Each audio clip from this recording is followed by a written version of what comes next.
Good evening, and welcome to the stream. Hopefully you all are doing well this evening.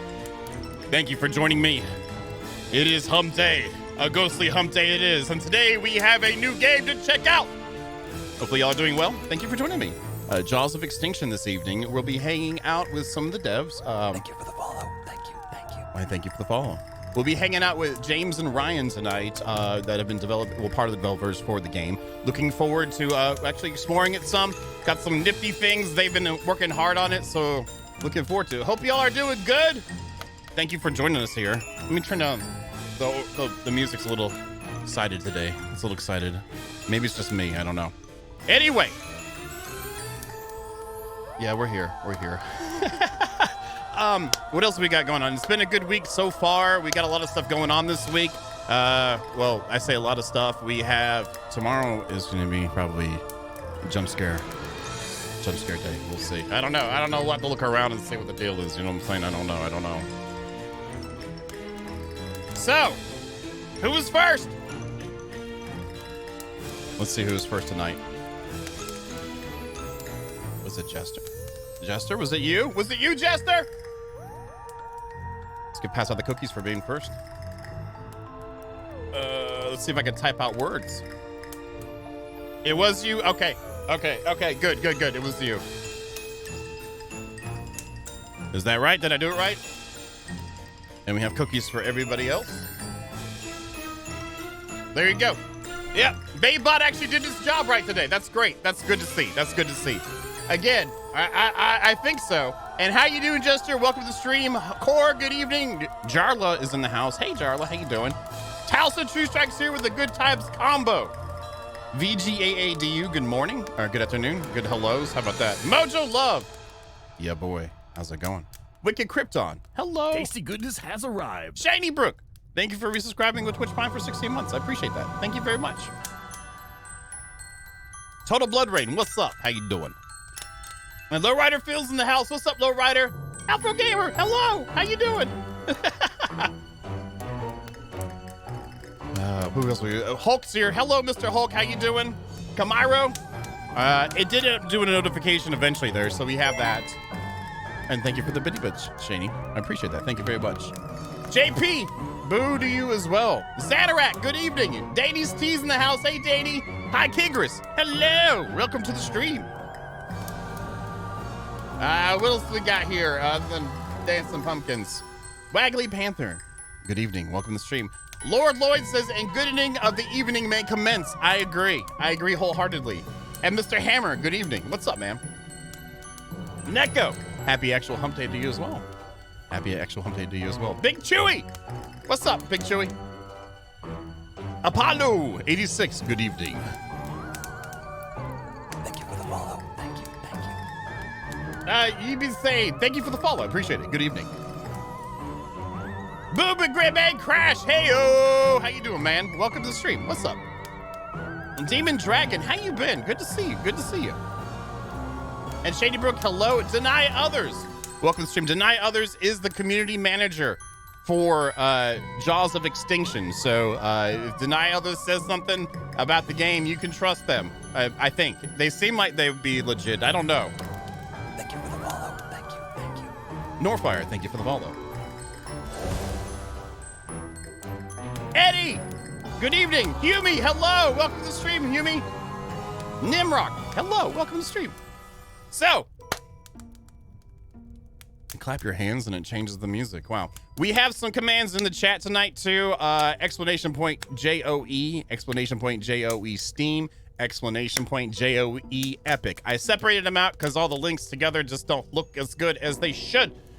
So if you're interested in information about the game, we have those. It's in the title of the stream, actually, too, what they are. And I believe they're on a timer. They should be. Banebot, is Banebot doing his... Banebot is hopefully doing his job, so. Hello, Norfire. How you doing? Welcome to the stream. So, yeah, we've got... I'm looking forward to it. The game's already uploaded. We got actually, later on in the stream, too, they've been kind enough to give us some keys that we're going to raffle off. It's a full game, too. So we'll do a raffle for them near the end of the stream. The devs are going to hang out for a little while. They've been awake for a very long time, so y'all be nice, okay?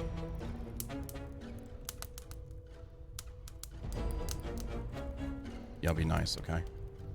There you go, Neko. There we go. At least it works.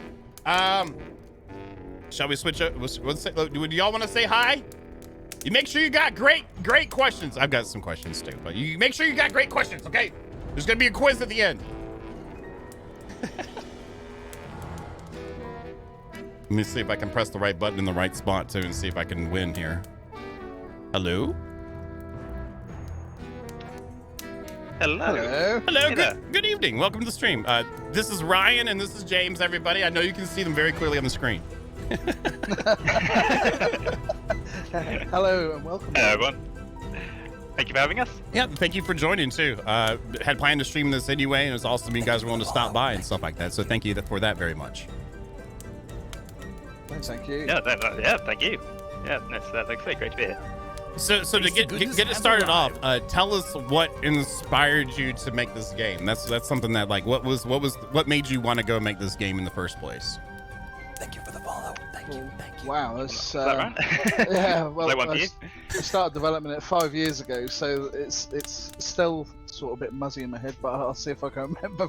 It doesn't have to be anything specific. If you just got like something like what really inspired, like what was there something that you really like post-apocalyptic games, zombies? What was specific or? Well, I've always been a huge survival game sort of player. I played a lot of Ark, I've got nearly 2,000 hours in Ark, and I used to make a lot of mods for Rust and run my own servers and stuff like that. And I because I started getting used to all the different coding for the different engines that Ark and Rust were using, I thought, well, let's give this a go myself. And I thought I love the zombie genre, so I thought, but I want to do something different to just the standard zombie survival thing. And that's when I thought, well, what if we mix a load of different games? You know, make it more RPG than survival, but make sure we got lots of survival in there. And that's what got me started on Joe. Very nice. That's awesome. I've been a big proponent about survival game, the genre itself. It needs injections either from other genres or it needs some risks being taken. So hearing that you'd like more RPG, there's some RPG and it really helps out, gives more body to the survival, in my opinion. So that's awesome. That's awesome. It's good to hear. So 5 years definitely. now, 5 years. I remember checking it out 2 years ago, and I know you guys have done a ton of work since 2 years ago. So that's that's Game has grown a lot. Yeah, that was prototype stage. That was when we just finished the prototype 2 years ago, and we came out with them private alpha. But yeah, that's awesome, man. And to go from 5 years to actually at early access release on Steam and Epic, that's a long drive. It's a long drive. it is. Yeah, Oh, that's a lot good. of late nights. Yeah, it seems like this thing of passion for you guys too, so that definitely helps with the late nights. In my opinion, the spark of creativity drives you forward, or the pain, Oh yeah, definitely. Yeah, or the pain of the bugs. it's Okay, all part of it though. that is part of it, and if you care, then you'll take care of them. I'm gonna switch over it so we can see the screen. We can start going through this, I guess. Yeah.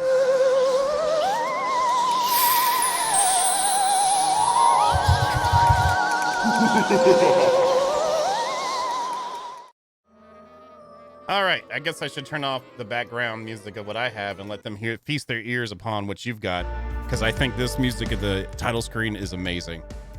I think it fits it so well. Yes. Well, with the lady that actually wrote and produced it, she's an amazing woman. She really is. And she made it especially for the game as well. All the music in the game is made especially for the game. So. Nice. So you're Yeah, not very using well. like an asset pack or whatever it's called on Unreal, or you got custom music going on.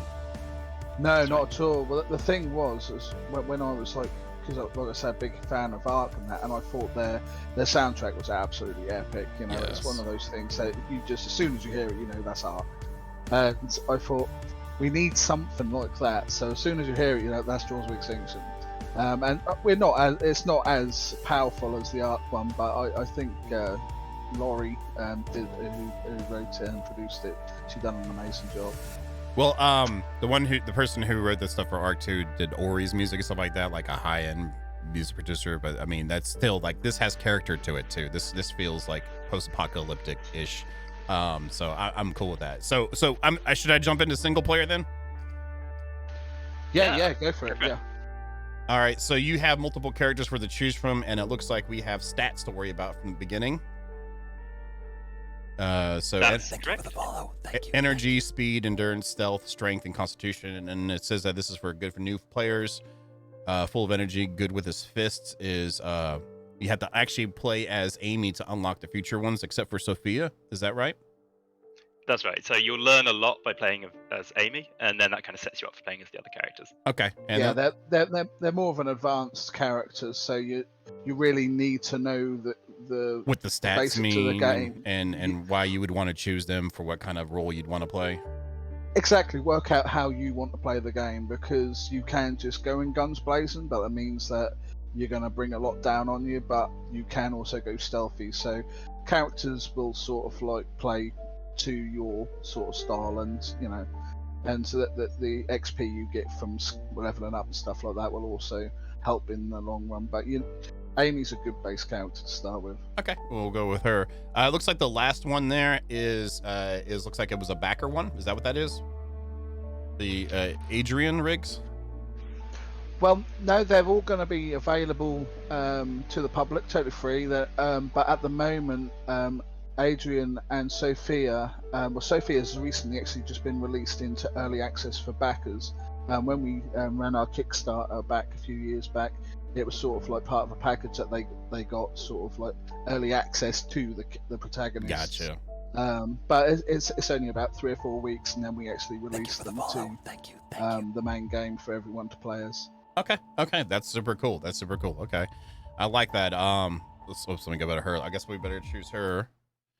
Now, is Kick still doing the thing at the beginning that you had in the prototype, or is it? Pick up the radio. We still can't remember that. No, It's he's not there not anymore. anymore. He's not there anymore. But I have spoken to him, and he is going to be returning Okay. to play Mo again. So yeah, hopefully. Okay. If you need any other voices, Tasty let me know. goodness You can has look at my arrived. Dragon Quest Builders too, and I have a repertoire of about 40 voices. So Ooh, okay. No, yeah, we'll take you up on that offer. I'm 100% serious, and I have a professional recording rig for voice, so I can give you standard if you want to compress, uncompress, or whatever you need. So, Brilliant. so Driftwood, I want to follow the story from the beginning, start in a safe location, and have help to get started. Okay. So, and then you can unlock harder areas on the actual map. It's all one map, right? And then you just have different starting areas. Yeah, that's right. Yeah, they're not exactly difficulty levels, but starting without the help makes it more difficult. So it's all the same map, all the same thing, but yeah, you just start with a little bit more help in Driftwood, and it unlocks as soon as you've completed the first main quest anyway. Okay. It's cool. Like, it's kind of what Satisfactory does too. They have, but there's this open from the beginning, but there's different things that when you start there give you different reasons to be in different spots, I guess. And they actually get to show the game now to the chat. I've been talking the whole time, and I haven't been clicking the buttons like I'm supposed to. Oh, I'm supposed to be reading this. Thanatos, a pharmaceutical company, organized the evacuation of Nadir, the capital city. A giant wall was erected to contain the infection. Thanatos. I'm saying that right? Thanatos? Yeah, you got it. First time. Yeah, Thanatos. Thanatos, okay. Desperately needed test subjects to develop a cure. You're part of a selection of citizens that were taken to the nearby penitentiary island of Lockrest. So you developed the story from the prototype more, because I remember it was a penitentiary, but it didn't say anything about us going there for a cure. That's right. And the prototype will eventually come back, but as like a prologue to that character, so you can play it and get used to the special skills for that character, and each protagonist will have their own versions. Yeah, because that had kind of like a built-in tutorial into it too. That's correct. Yeah. Okay, so that's it, and I prefer like engaging tutorials than just reading text on how to do stuff. So that's nice. Still to come. Outraged at reports of the unethical treatment of citizens in the prison, a resistance team mounted a rescue attempt under the cover of night during a severe storm. Well, maybe I'll do the voice instead when I read it. If it's still there. Here, I'll do the narrator. Now I can't. I'm on the spot. I put myself on the spot. Fleeing from the prison, the storm veered the escape boat off course, crashing into the rocky shoreline. You were thrown from the boat onto the stony shore and felt the warm trickle of blood running down your head. Coming this summer. Okay, anyway. I won't do that. We need that. We need that. We need that to play every time. Someone clip it. After crawling up the beach, you hear the fearsome growl of infected getting closer. Exhausted and injured, you start to lose consciousness. As the world slips away, you hear the distant voice of a man. Turn on the radio! Turn on the radio! Hey. Come on, then, you fungal bastards. And, okay, there we go, loading. Aimbot is acting cool. That's kind of our placeholder intro to the game until we manage to develop these little prologues that we were talking about. The cinematic type stuff here. Yeah. Okay. Ooh, I'm getting a little bit of choppiness. It was fine earlier. I might need to lower my settings some. It might just be because you've just loaded in. Oh, it's still rendering? It's loading in sort of like 4K textures and stuff like that, so it sometimes does take a little while just to pull itself together. It might be me. I had this with something else too. It's not your guys' fault. It's my gaming rig itself. We have a 1080 Ti, but that's a little bit better. Okay. You guys know your game. Any questions so far from the chat, by the way? And any questions you'd like to throw out since we're sitting here talking and checking out the game? Welcome to Backwater. Find your clothing. Your clothing may be kept in the chest next to the bed you woke up in. Press M key for more information. Okay. Amy is very tall. Amy is very tall. That is true. Yeah, she's probably one of the tallest characters in the game. How tall would you say she is then? Is she like 6'1" or something? I think she's about spot on 6 foot.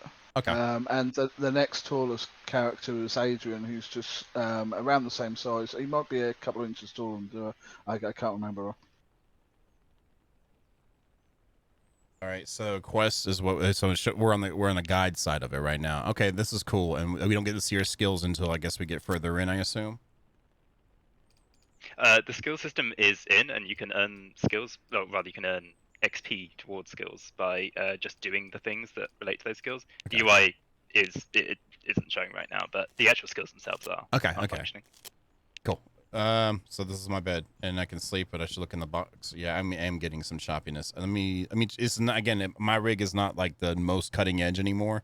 So, maybe I'd turn the view distance, and that would help me out. Unless it's getting occluded or whatnot. Oh, great. We'll just try it and see what it do.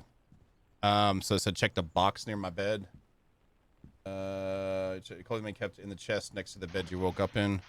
Yeah, check the drawer. Check the This one drawer right next to the bed. One behind you. Yeah. I didn't pay attention where I woke up.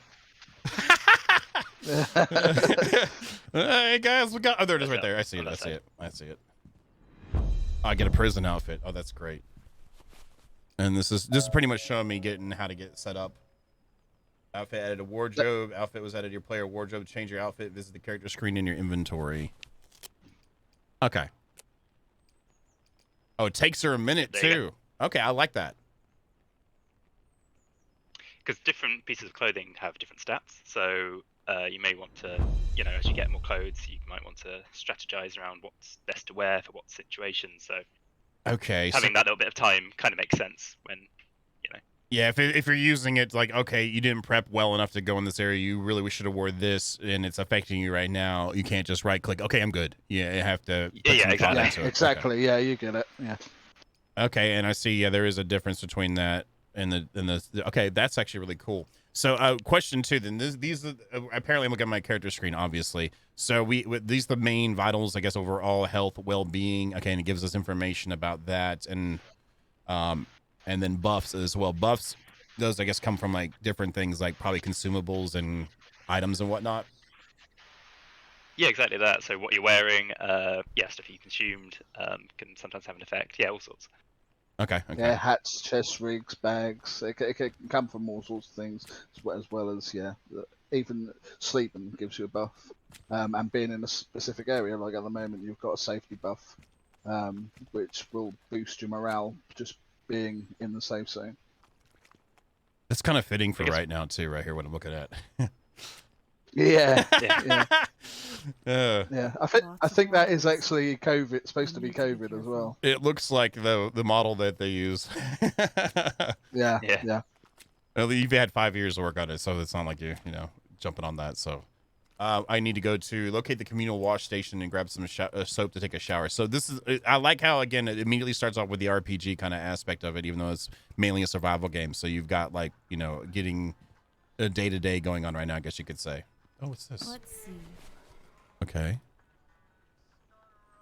Right. So in safe zones, you have to be careful about what you take, because you have a thing called integrity, and that is how the safe zones and like people around the towns and that will see you as a person. And taking items that could be considered stealing will reduce your integrity, and they may refuse to trade with you or even let you into the safe zone. So it's kind of like a Skyrim-y kind of, or Gothic kind of style of, you keep doing this, people ain't gonna like you no more. Exactly. But you can build reputation and integrity by doing jobs and trading and that. So sometimes you can afford to be a little sneaky and say there's an outfit or a specific item you see and it's stealing. You think, well, I've got enough integrity, so you can be sneaky and just take it. So selective. Okay, that makes sense. So yeah, if you have goals and you want to accomplish that, specifically, you're not just generally just looting everything. Now, if someone decided they want to be 100% thief, could they still play the game? Oh yeah, totally. Yeah, But good. but the thing is, there'll be specific, like you won't be able to trade with people in the safe zones. You'll have to go to like black market traders, and their prices are like skyrocketed up. So you can still get weapons and goods from them, but you'll be paying through the nose for them. Gotcha. Okay. Am I going the right way for my clothes? To take a shower? Yeah, absolutely. If you keep following the road Oh, and take a left. I like the "you are here." Okay. Nice. All right, so left is wash stations. I did good. So I guess when we come in, this is where we gotta go to this and clean up. Yeah, that's it. Most safe zones will have areas for you to be able to do stuff like this. You need to grab the soap on the table first. Okay. So is you pretty much get like, oops, I'm trying to soap. That's not the soap on the table. It's over here. So you get like contaminated over time while you're out of the safe zone. Is that what it is? Yeah, so doing all sorts of things. So hunting and skinning animals will make you more dirty. You can actually, if you've got soap on, you can just step into like rivers and the ocean and wash yourself off, but it'll only go to a certain extent. Okay. So to get fully clean and clean your clothing, you have to have one of these stations, and you can either go to a safe zone, or you can actually craft one yourself and place it in your base and stuff. And I was told that you're on your generally a first pass of the building system in the game now. I remember you had it back in the day, but you pulled it because you weren't happy with it. And then there's a first pass of it now, or are you further developed in it? Yeah, so the building system has been completely redeveloped into something that we think is much stronger for what the game is. So yeah, it's a very different system. It's a lot more like modular. You can kind of build out structures that very closely resemble structures that exist in the world. So the structures that you make kind of feel like they're part of the world.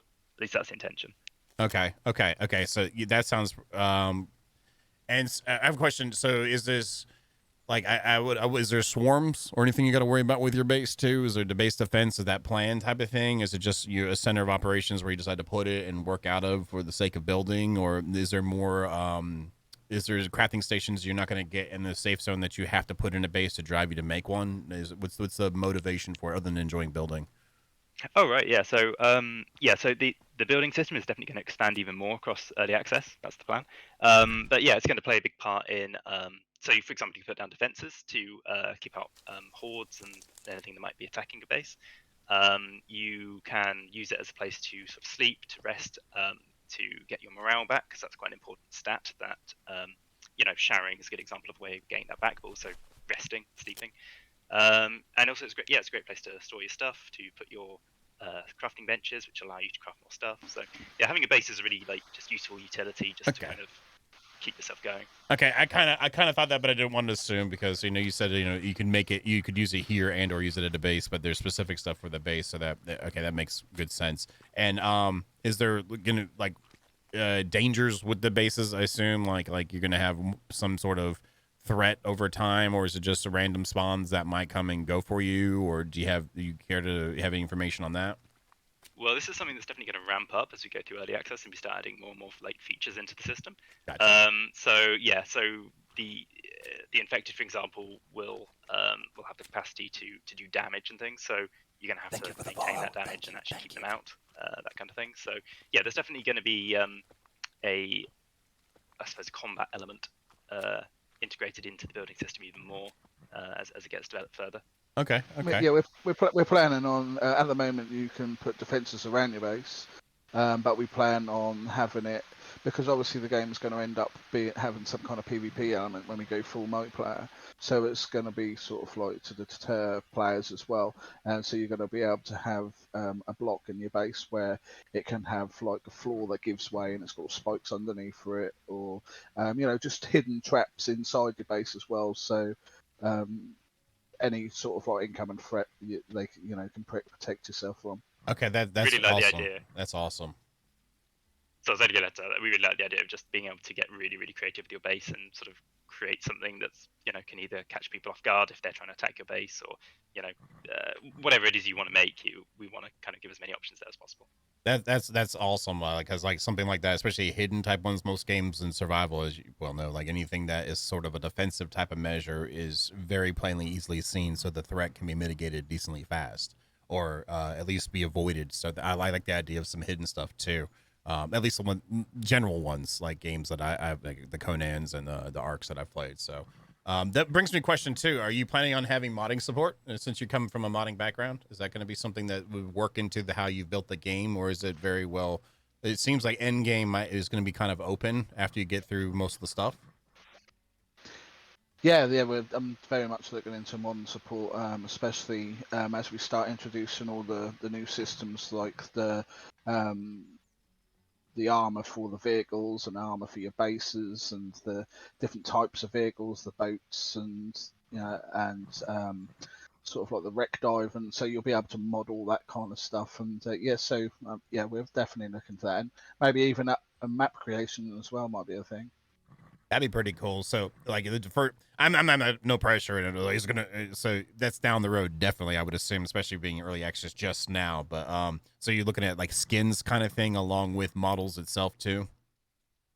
Yes, exactly. Yeah, I think skins will probably be the first thing that comes in, especially for like the characters' clothing and vehicles and stuff like that. And then later on down the line, we'll start introducing, being able to mod the different models and parts of the world, environment and stuff.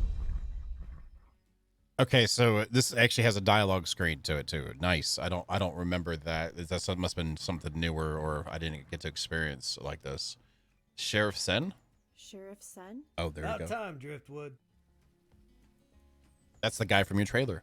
That's right. We ain't got all day, so we're gonna squeeze all manner of foolishness into 2 shakes of a lamb's tail. My name isn't Driftwood. Oh, give me back my knife and I'll be out of your hair. Let's do my name isn't Driftwood. My name isn't Driftwood. I must be hearing things because I could have sworn I just heard myself say we don't have time for this. First thing that needs doing around here is you gotta earn a buck. Okay, and just skips that part of the dialogue, right? Burning a hole in my britches for whoever. Yeah, and fetches my lost sometimes bag it'll from. wait a little Thank you. longer Leighton between Basti him keeps lost speaking bags or in his Cal shack. speaking, so you might want to skip it. Okay. Now get. Get your own bag. Who's Leighton Who's Basti? Leighton Basti? Okay. Who's Leighton Basti?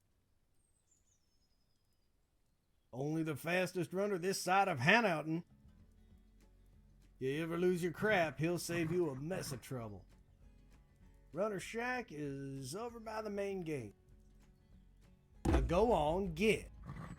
I like how the notifications are. You know how some games, I'm sure you've seen it yourself, is that it's not as fluid, or it doesn't match, like UI elements oftentimes will match. So far, what I've noticed so far is everything is very cohesive and it's pleasing. Like it's not in the way, but the information is there, and when more information is given, it's not like blah, blah. It's actually I like that. It's very clean, I guess would be the right way to say it. That's good to hear. Yeah, this is about the 6th pass on the UI that we've had since prototype. Okay. I just want to answer a quick question that's in there from Total Blood Rain. But it's currently partial controller support, but we do plan on full controller support. It's just mainly the UI elements we haven't got controller support for at the moment. So like it's mainly movement in general, like actions, but getting it through UI type stuff or weapon selection isn't in yet. That's correct, yeah. Okay. And I assume I'm going to get the bag from the question mark. Yep, that's question mark will always tell you where you've got to go to do your objective. So, you're a runner. I guess he's not ready. Oh, this is the fastest runner this side of the words for me. Hanoten. I wasn't listening to how we pronounced what they pronounced before. That's pretty close. Got a bag for me? Hanouten, I think, is Hanouten. generally accepted. What's the name? Amy. Amy. I'm sorry, I don't have it. Driftwood? There it is. Driftwood? Yeah, that's what you call me. Driftwood. Okay. Oh, so that gives us our backpack. I got you. Yep, you got a backpack and bow now. Okay.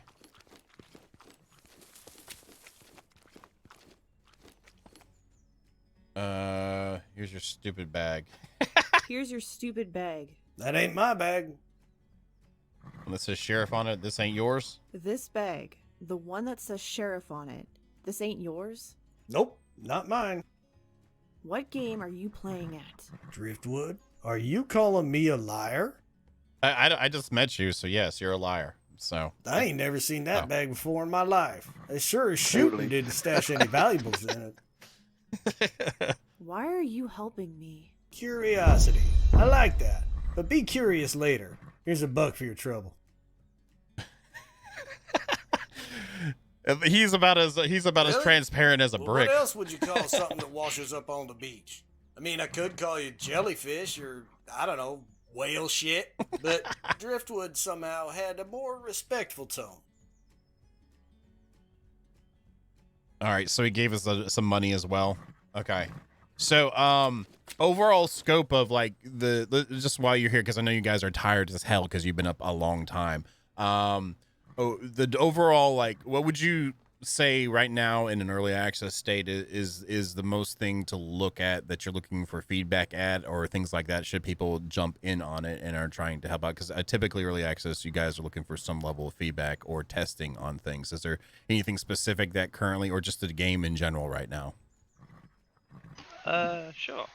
I guess I think performance is always like a kind of like a hot topic that we're very conscious of and have been doing a lot of work to improve. And of course, everyone's got slightly different hardware, so that's always something that's useful to hear how people's systems are coping with any changes that we're implementing and that kind of thing. So, yeah, I think for me that would be definitely something that's good to hear about.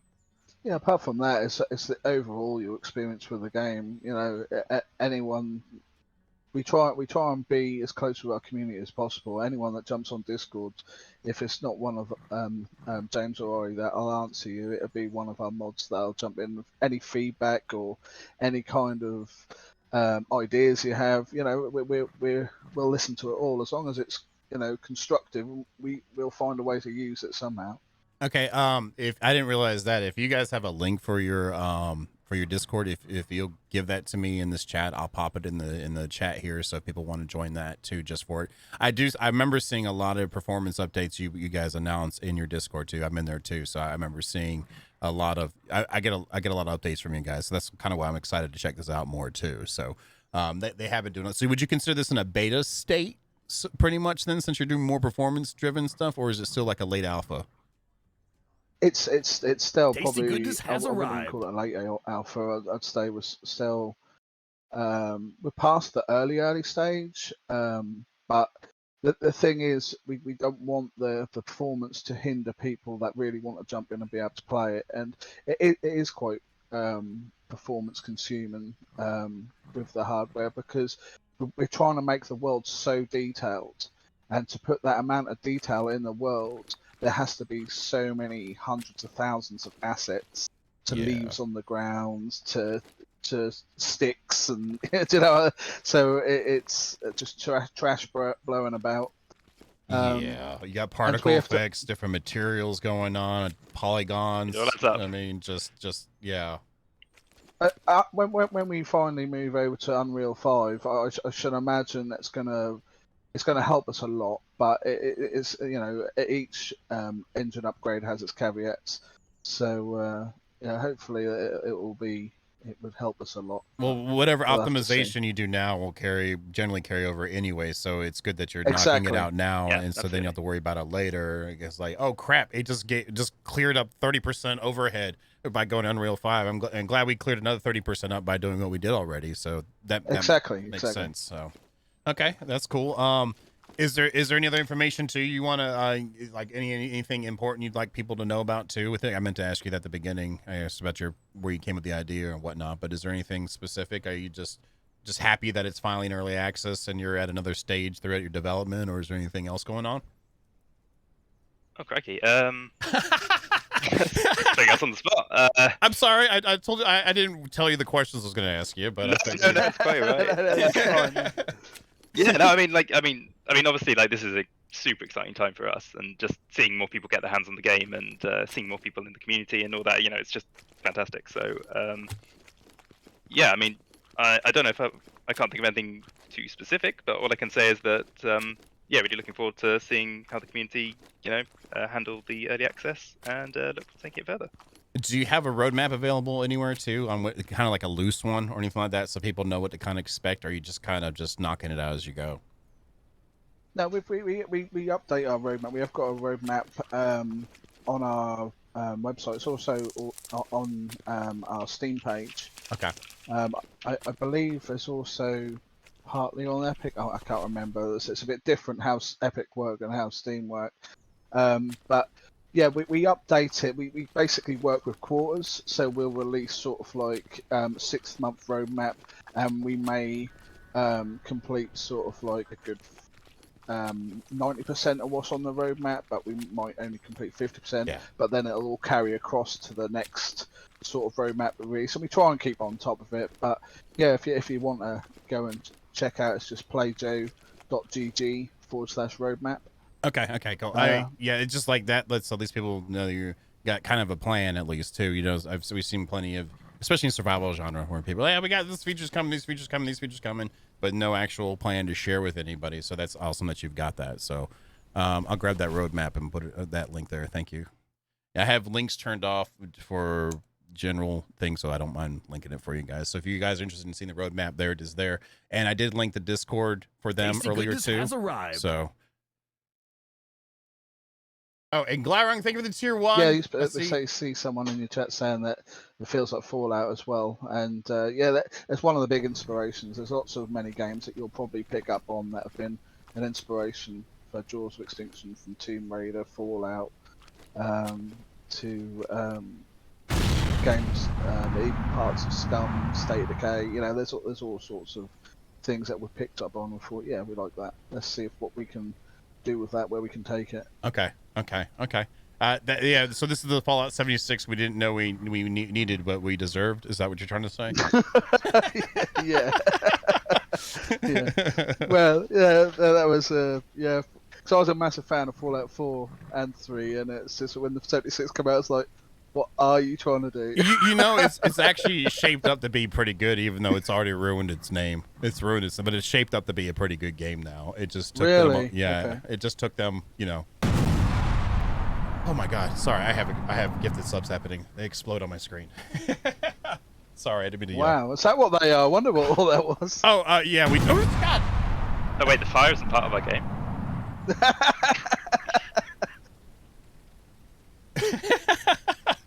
That's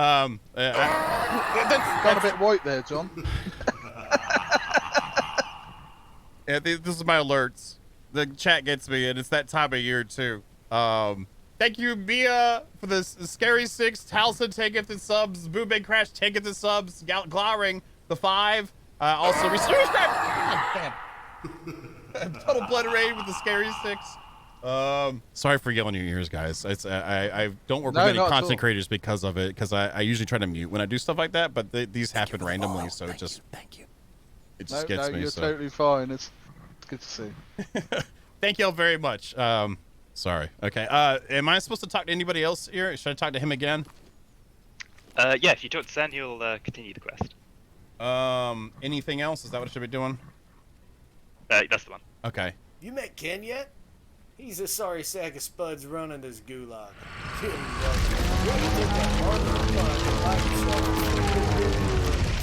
You'll find said sorry sack of spuds sitting behind his desk in HQ playing with his red tape. Ken's HQ is the big gray house. He's the administrator of this safe zone, but he acts like a king. But safe zones don't work like that.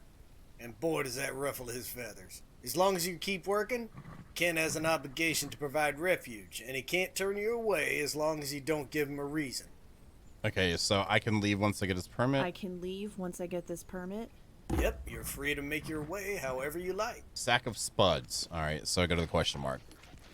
Yeah, go speak to Ken, and once you speak to him, sort of most of all the boring dialogue stuff will stop, and you start getting to the nitty gritty of it all, of actually going out there and surviving. This isn't Ken. No, that's not Ken. He wants to play you a sweet song, though, John. Is he gonna sing? I got butter and biscuits going on. I'm sorry. Sorry, I like I actually like that. That sounds the fidelity on that's really clean. So if it's okay, oh sorry. go ahead. No, I was just say it's got just a nice overall tone to it. I was only going to mention someone in the Tasty chat goodness earlier asked has a question about arrived. the weather. I just wanted to answer. So yeah, there's a bunch of different weather types. You'll experience a full range, and there are seasons as well. There are seasons too, and it fully affects the environment. So you've got your shaders / materials are affected by that Absolutely. and everything. Nice, very Yep. nice. Yeah. Okay. Yeah, you'll see as it rains, you'll see puddles start forming on the road. You'll see splashes in the puddles, splashes in the ocean and lakes, and snowfall, and it covers the land. Different levels of snowfall. All the bitties. Harry Joe, thank you very much, and Zobane, thank you for the tier 1. Y'all are awesome. Thank you so much. Holy crap. We do have a hype train, so thank y'all for the hype train. Sorry for keep interrupting you guys. I try to be respectful, but you know, thank y'all very much for the support. No, quite alright. Let's get some. We'll do some Halloween hype or something here. This is not much, but it's something at least.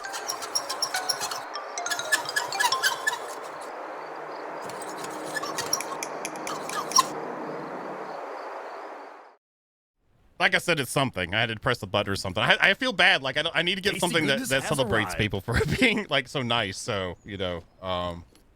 All right, I'm looking for the sack of potatoes. Right, that's what I'm looking for. Sack of potatoes. Tasty Ken, goodness he's has downstairs, Okay, okay. sitting behind his desk with his red tape.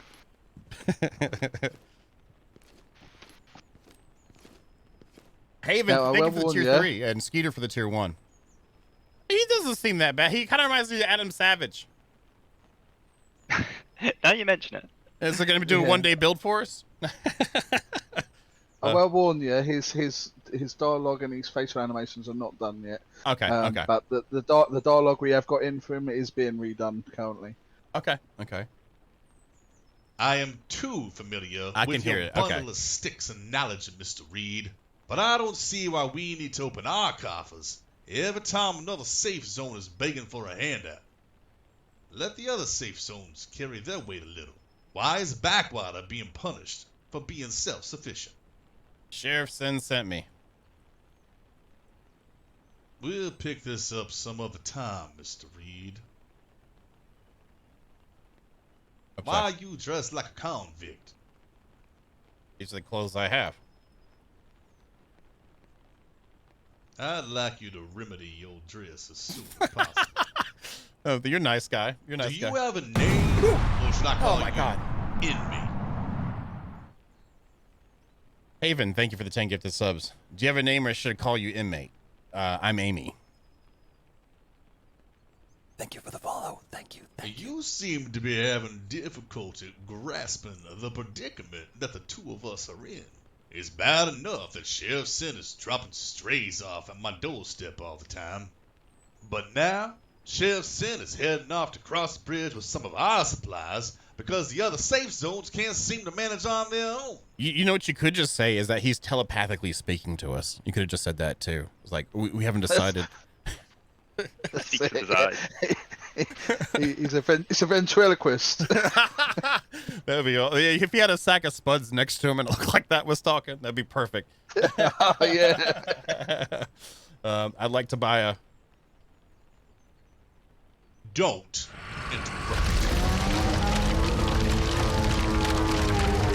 I have my Every alerts up member really of loud our today, so community is expected to earn their keep. in my And headset. despite lodging for several days, free of charge, I might add, Thank you, Total you've Blood been Ray. unable to acquire any work. Therefore, I cannot condone your continued presence here. Wow, he's a nice guy. He seems like really nice. Like I invite him over for my murder room. I was unconscious. I don't like to split hairs. But on the other hand, I can't allow you to leave. Why, I imagine you'd run and tell all your free load of friends about our little community. So unless you can produce proof that you've been a productive member,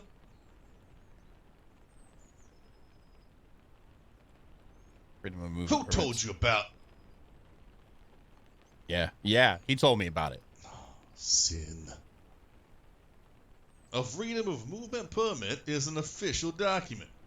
It may only be issued to someone that has completed a job for another existing permit holder. And I did that. Surely, even you can grasp how imprudent it would be for me to issue such a document to anyone willy-nilly. Sometimes that costs us something intangible, like security, logistics, reputation, which is why a select few upstanding members of our community have been entrusted as arbiters. But first, a deed must come to fruition, and money must change hands to prove that Thank both y'all very parties much for the hype understand train, y'all. Thank you cost. very, very much. The runner job for send count?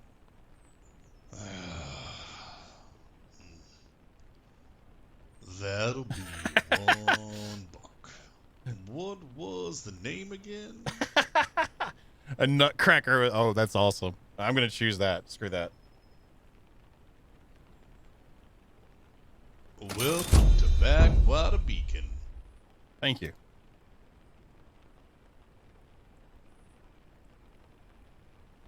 Okay. So I got a buff. Okay, so now... So now you're all set. You should be able to go pretty much anywhere in the world you want now. Okay, okay. And was this... Am I supposed to go to Sen again for something else? Yeah, you can. Well, you can head up that direction. Oh. I had hit the road. Ah, I thought it would be Crossbridge kicks. needs You said these took it out, medical though. supplies. You took it out, though. So how'd your little chat with our fearless leader go? I'm holding a permit with my name on it. They'll open the gate for you now. You're a member in good standing with Backwater Oh, he moved? Beacon. Oh, See how snap. long you can keep it that way. Seems like Ken has it out for me. Ah, let him grow on you. Only reason you're rustling his jimmies is because you're an unknown on a spreadsheet. And nothing scares Ken more than what he don't know. Okay. So, what now? Look, you're on your own now. Pick up some work and don't do anything reckless. If you're hell-bent on chaos or being stupid, I can't stop you. But I will have no regrets when it comes to hunting you down like a dog. Hell, I might even enjoy it. Everyone here is pretty jacked up. It's pretty much what they just confirmed right now. Everyone here so far has been pretty jacked up. It is a survival situation, but still. So, did Ken move? Yeah, so basically on the radio. He was telling you that he's had to leave the safe zone to go to deliver some supplies. And it was. But maybe you'll be able to catch up with him later. Okay. Yeah, I think Denia said I needed to talk to him or something like that. So. Yeah, you're all good now. You've spoken to him, so you're free to leave.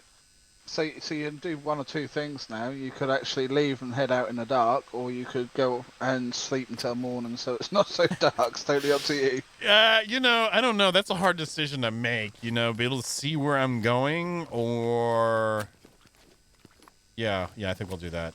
So this is training. Okay, so I haven't really gotten used to the area yet either. So the green is my safe zone area, right? Or that's pretty much... That's correct. Yeah. That's the safe zone, yeah, the main safe zone. And I forgot to ask this, what is the planned overall size of the map currently? Like what in kilometers, square kilometers? It's 67.9 kilometers square of landmass.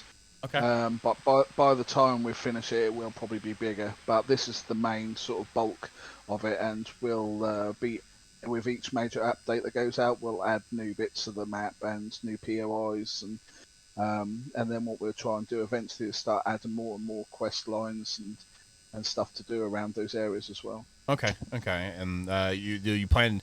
It is an island, so I assume obviously we're kind of in a temperate zone. I assume you're gonna have like an alpine kind of area. You're not gonna have a tropical area, are you? No, Thank you. it's not going to have such thing as biomes. It's going to be more like you're going to have mountainous areas, and around the mountainous areas you'll probably have like redwood forests, and then you're going to have your bayous, your swamp areas, and stuff like that. So it's going to be more It's more like realistic. that. Yeah, rather than one part of the map is snowy and one part is a desert. It's just, that's been overdone. Every survival game does it. Well, I mean, So, if it was like a humongous map that actually was going across the side of a globe, that would make sense. Maybe, yeah, exactly. The Eden-Nadir qualifies as a continent.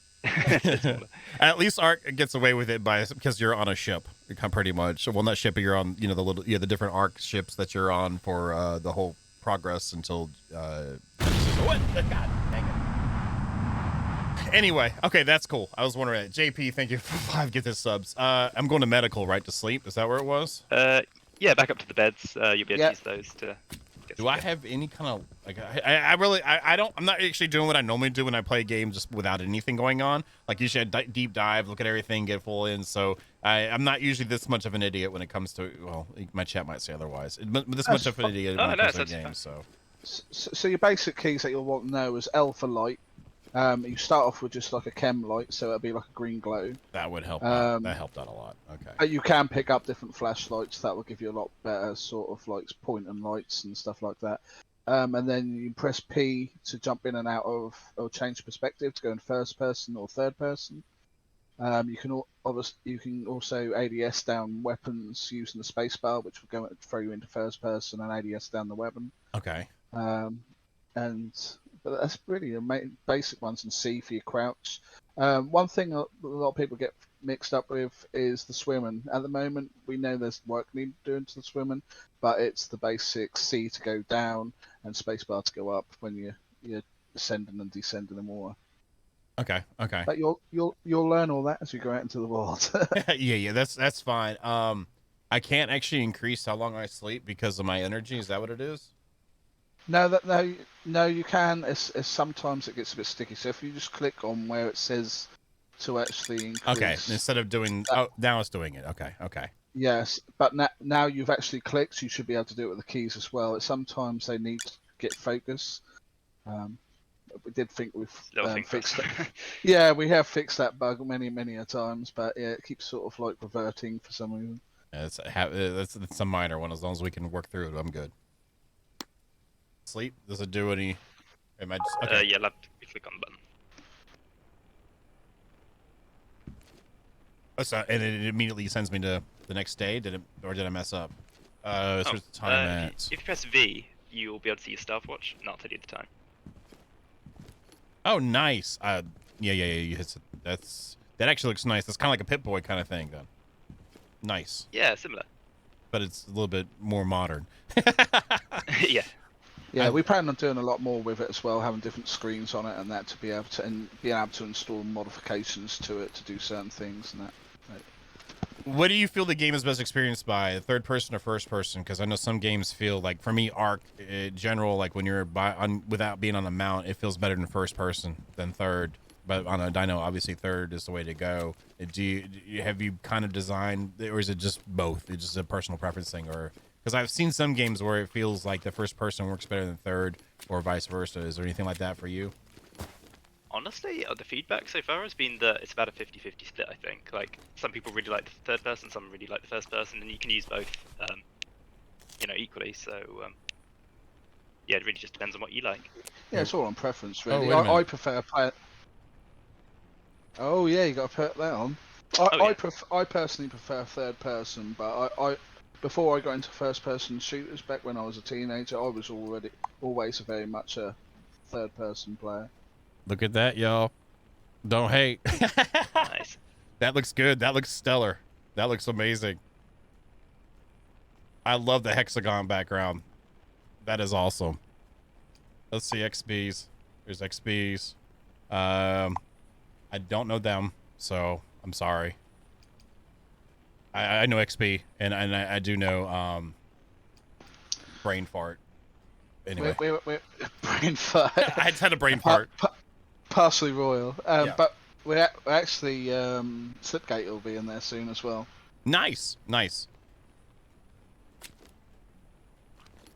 So that's the content creator pack that you're working on getting together. You guys are, that looks really good. I have this. Is there a free camera mode?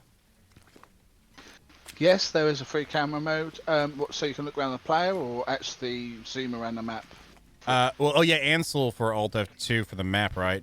Or do you have? I'd rather rotate around the characters. What I'm trying to do. Hold yeah. on Alt. Left Alt. Okay, cool. And is Yeah, that's nice. That's nice.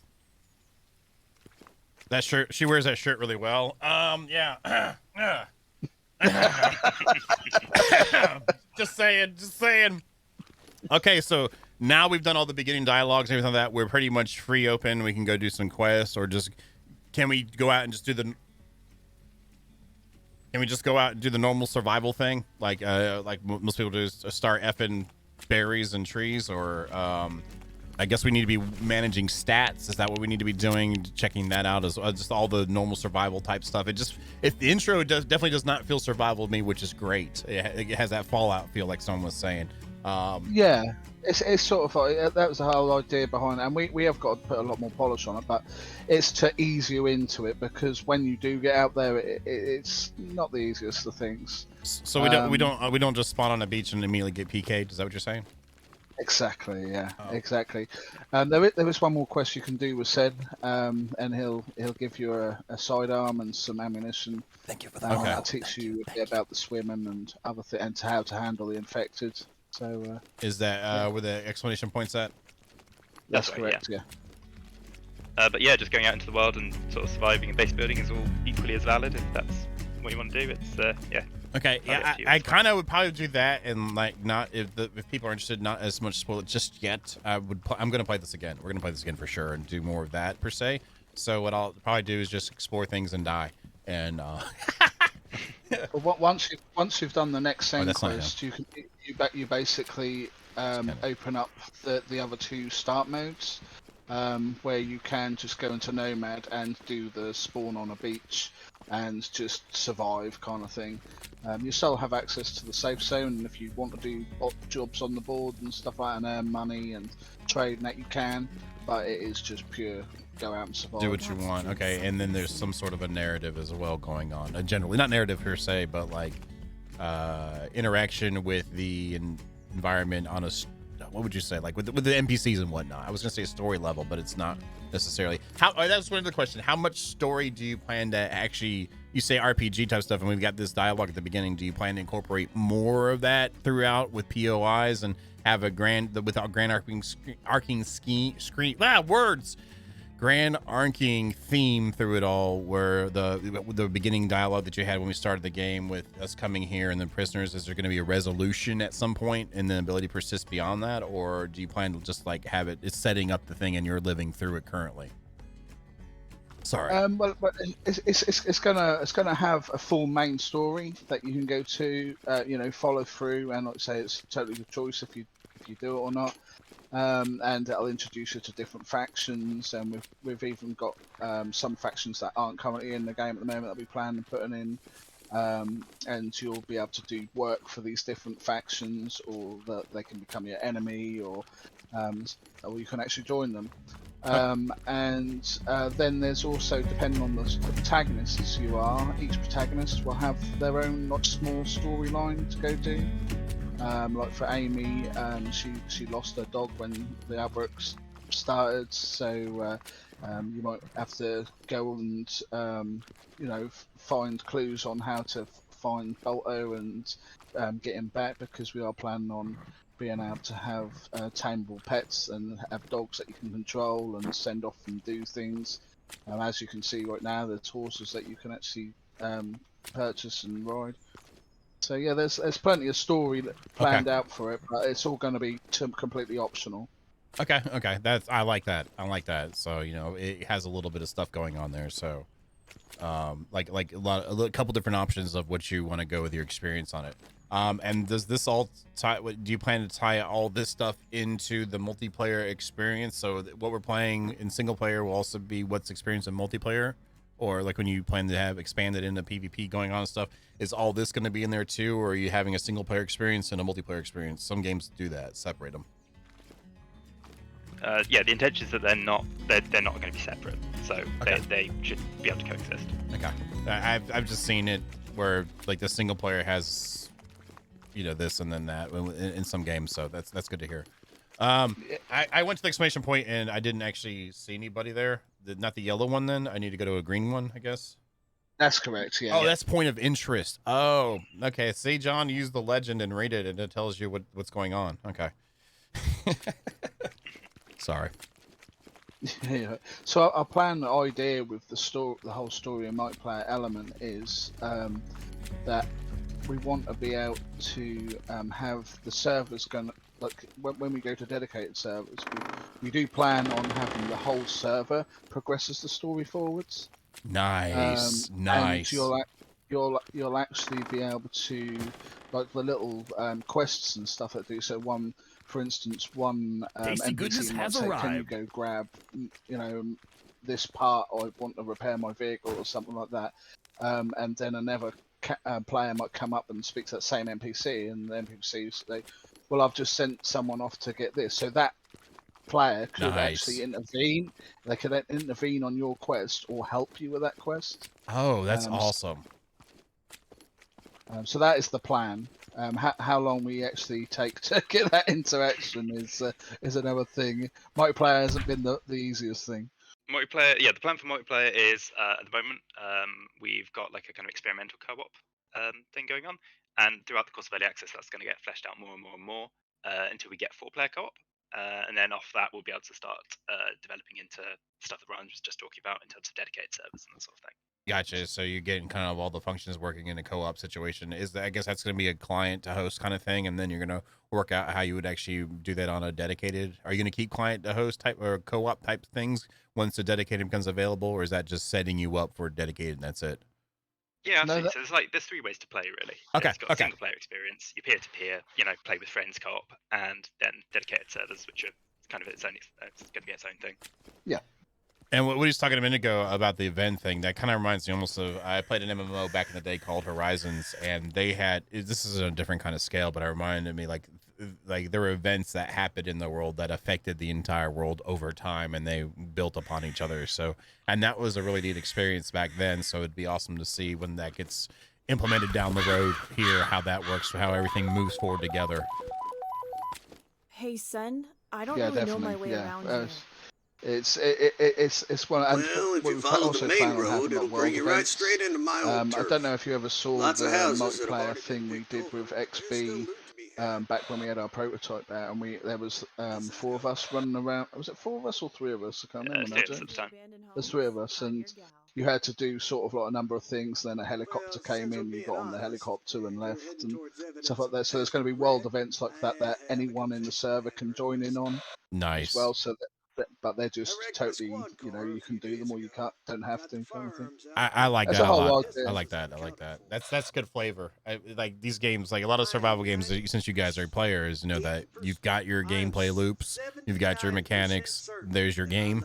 So it's awesome to see, like, we don't just have some beef on the table. You got some gravy going with it. You got some cheese. So I like that a lot. That sounds great. Yeah, exactly. You can put whatever you want on it, kind of thing, and play it how you want to play it. Awesome. And I think that's the whole sort of like core of what we want to do with Jaws of Extinction in the long run. It's going to take a while for us to get there. Obviously, only being 2 of us at the moment, but hopefully, with us now going into early access, we'll be able to get enough funding together to bring a couple more people on board and start releasing content, fixing bugs a lot quicker. I saw you have a publisher now too, or have you had the publisher too? So is there no pressure on them? I assume since it's just you 2 guys right now. So I'm not actually. We don't need to talk about that. I mean, what I really want to talk about is how long do you think you're going to be in early access for? Do you think? I'm not trying. No definitive. Like, you know, are you going to go 7 days to die, 8 years, or you know? Well, if it takes 8 years, it takes 8 years, but that is Awesome. not what we plan on doing. Yeah, do you know what I mean? We want to get it to the point where we can say, yeah, right, this is polished enough. Now we can start. You know, the only thing that we need to do to this game now is expand it even more, and add a lot more content, more quests, more protagonists. You know, more areas to explore, more islands to explore. And once we've sort of like got to that point where we decided, yeah, we do that, then that's we'll say, right, let's come out of early access. You know, and yeah. I personally, I'm a proponent, like, take as much time as you need to make it right before you say it's done. But like, I was just wondering because I know some people probably have that question too. So I mean, you put 5 into it, so what's another 5 to get it right? You know, anyway, and exactly. Hopefully you get enough response on the early access stuff to where you can expand some. Because I Valheim, you use that example. I played it back when it was on itch.io. It was just the one dev. And then, you know, being able to expand into 5 other people at least into building that world into something so much more than it was on itch. So I hope you have the opportunity to do the same thing for yourself too, especially when you're, I'm sure the high fidelity graphics you're trying to go for too, and everything like that is already like a large part of your time. And like you said, you're optimizing, so it probably would be nice to be able to get some more people in to help you out. Exactly. Yeah, and it's you know, James and I have done majority of this on our own, and yeah, we have got a 3D artist that does all our sort of like the vehicles and the weapons and stuff like that. And we had a freelance guy, Tyrone, that came in and did all the infected models for us and that. But we sort of like try and do as much as we can by ourselves. But there's only so much we can do. You know, neither of us are animators.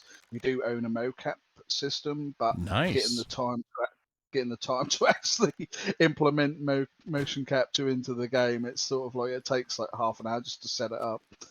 But yeah, it will get there eventually. It's just that we need to make more time rather than say we haven't got the time, kind of thing. And yeah, just run out of it. Yeah, I've often said that I've always wished there was more than 24 hours in a day. If I wish I had 36 hours in a day, but if I had 36 hours in a day, I'd wish there was 48 hours in a day. So. Exactly. Yeah. We often talk about how great it would be if we didn't have to sleep. Yeah. How much we could get done. Sleeping and going to the toilet. If we didn't have to do that, the amount of time you waste. Some people use that toilet time for quiet time too, though. Well, that's their break. I was like, I'm gonna be here for 20 minutes. I'll talk to y'all later, kind of thing. So is that a? Oh, we can vault in this too. I didn't realize or climb up. Okay. Yeah, I'll probably stay away from that. Yeah, that looks yeah. Okay. So what you have these different sort of like alien looking things around the world, and some of them will be nests where infected spawn from, and they'll just continually spawn from until you burn the nest out. And then you'll have these other things which are the pods that you just saw there, and they're like a bit like a proximity mine. You go too close to them and they just explode and cause lots of damage. So can you shoot them and they blow up? You can't shoot them, but you can throw grenades at them and trigger them to explode. Okay.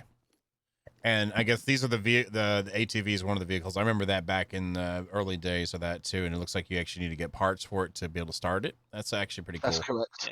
Yeah. These ones actually stay on the ground. Unlike the prototype ones, which would go wherever they wanted.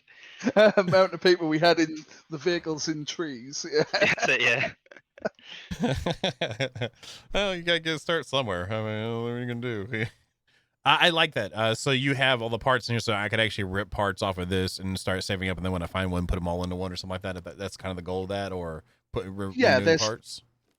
Yeah, and you can there's also a mechanic on the island that you can go and sell parts to and buy parts from.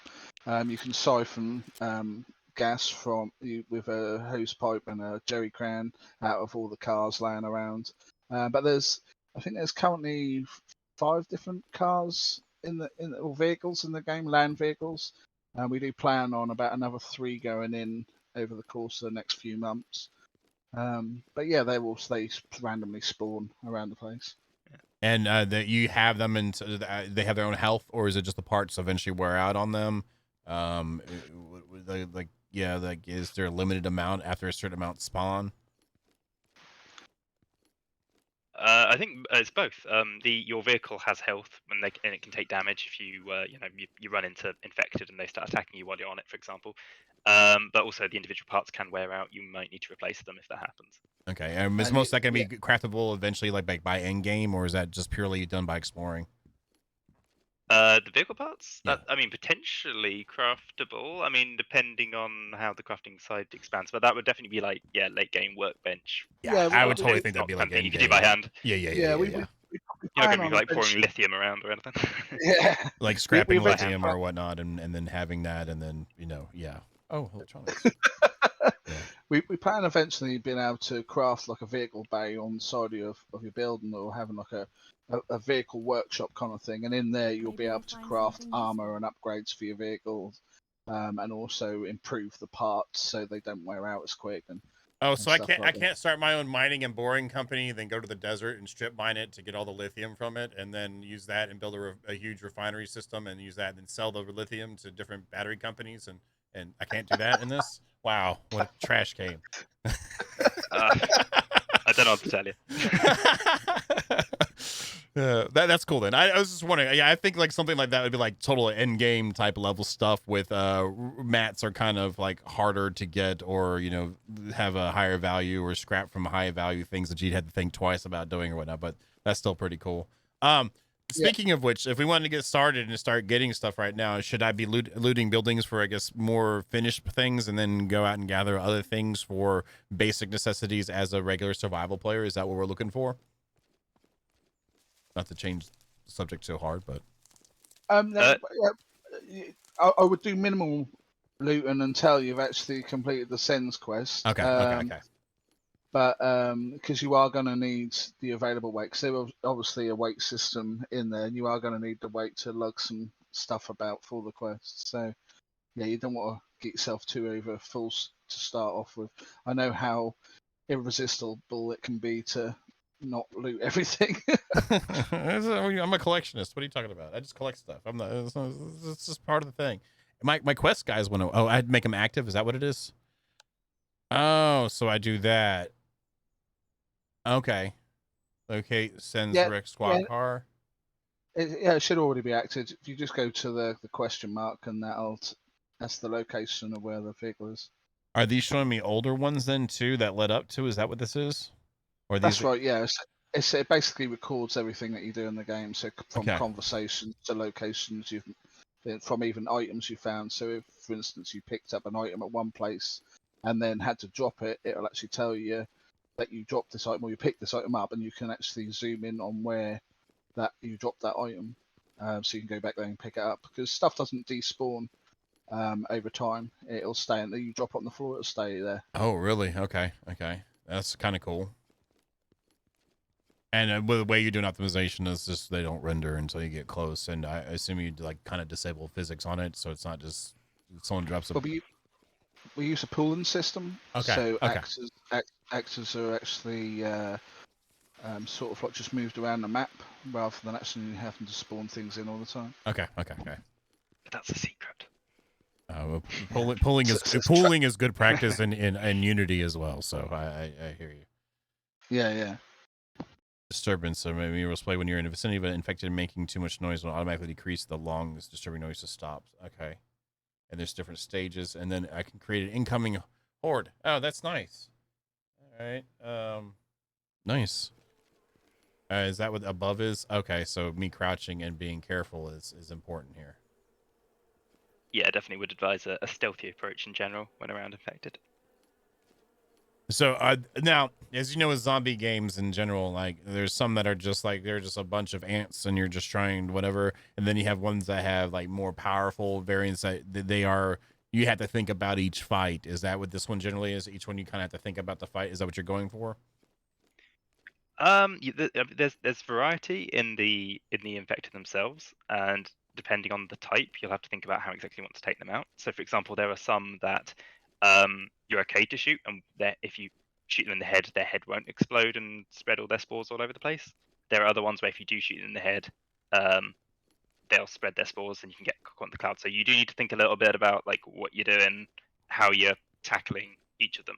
But at the same time, they also do kind of attack in groups typically. So you trigger one, you're probably going to trigger quite a lot of them. They got a range around them. If they get active in going for you, the hive mind activates, and then they all start coming. Okay. Exactly, but they can also smell you as well. That's why hygiene's important. So if they start smelling you, they might not aggro on you, but they'll suddenly be aware that there's something around them, so they might start heading in your direction, or might not. Wouldn't it behoove you though to not wash at all, so you can kind of get the same kind of stench as them, and you'll kind of blend in? We hadn't really thought about that, but I guess they would smell you even more.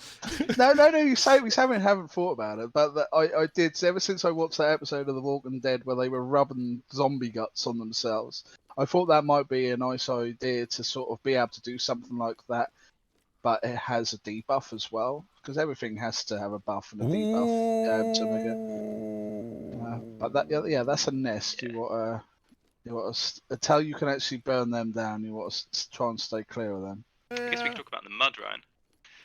Yeah, the mud. Yeah, so if you do start getting a bit pongy, you can actually apply wet mud to yourselves, which will act as like a natural camouflage. Because whenever you're in shrubbery or anything like that, you'll notice that your little eye will pop up with like little leaves next to it. That shows you how camouflaged you are and how far away the infected or enemy would have to be to actually be able to see you. Okay. So the more leaves you got, the more camouflaged you are. I dropped the keys somewhere But yeah, the nearby. mud will give you a natural camo and will also mask your smell for a certain amount of time. Okay. And if it rains, is it not as effective? Or is that? I mean, I'm just wondering. It's not like a make or Present, break. the weather doesn't really have much of an effect on that. Now, Okay. there's a difference between Maybe it will in cowering the in a future, you school can bus say, but, and tactically yeah, retreating. exactly, You're right at the moment. The only thing I'm you not need trying to to give know you all about feature is creep that here. I I'm just perform the asking questions. No, it's quite alright. Entry's been added in the journal now. Where we go? So if you look in the back of his vehicle there, you'll see that there's a firearm and some ammo in the back. Might need to, yes.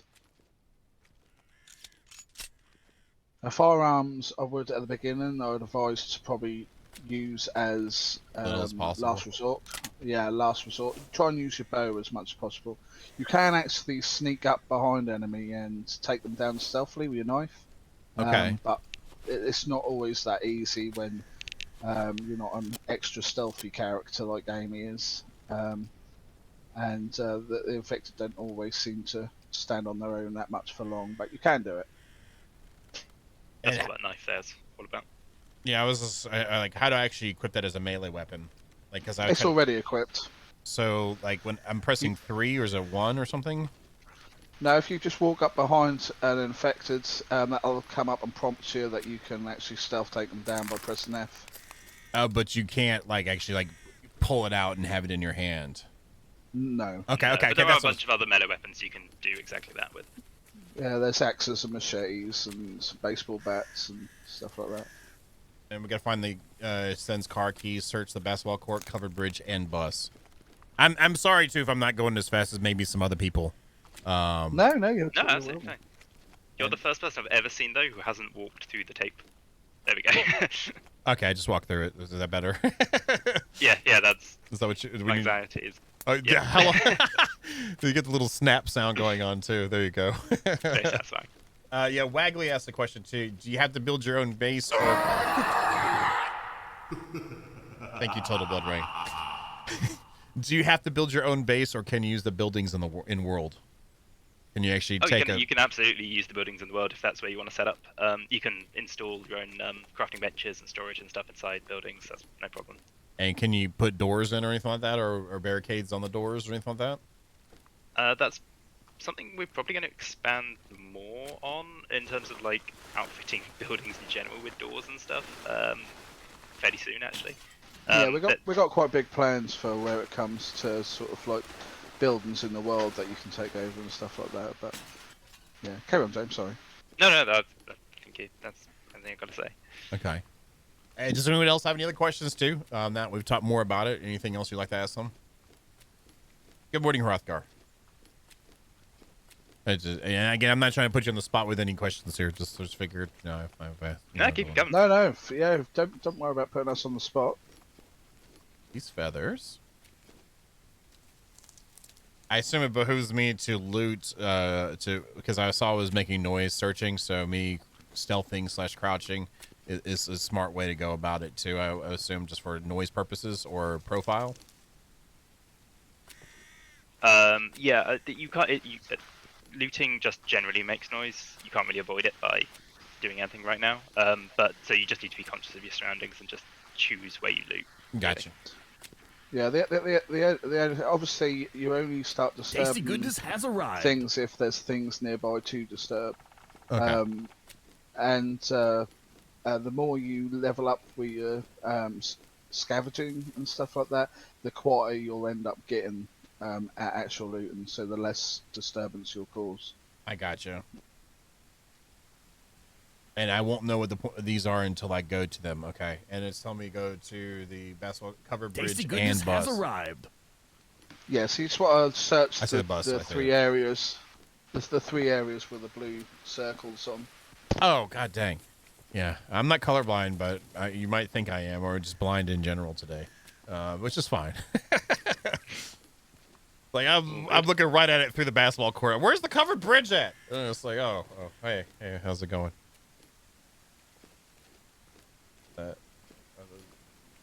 Truly dead. You truly dead. Let's see, ooze. That is the question. I see tendrils.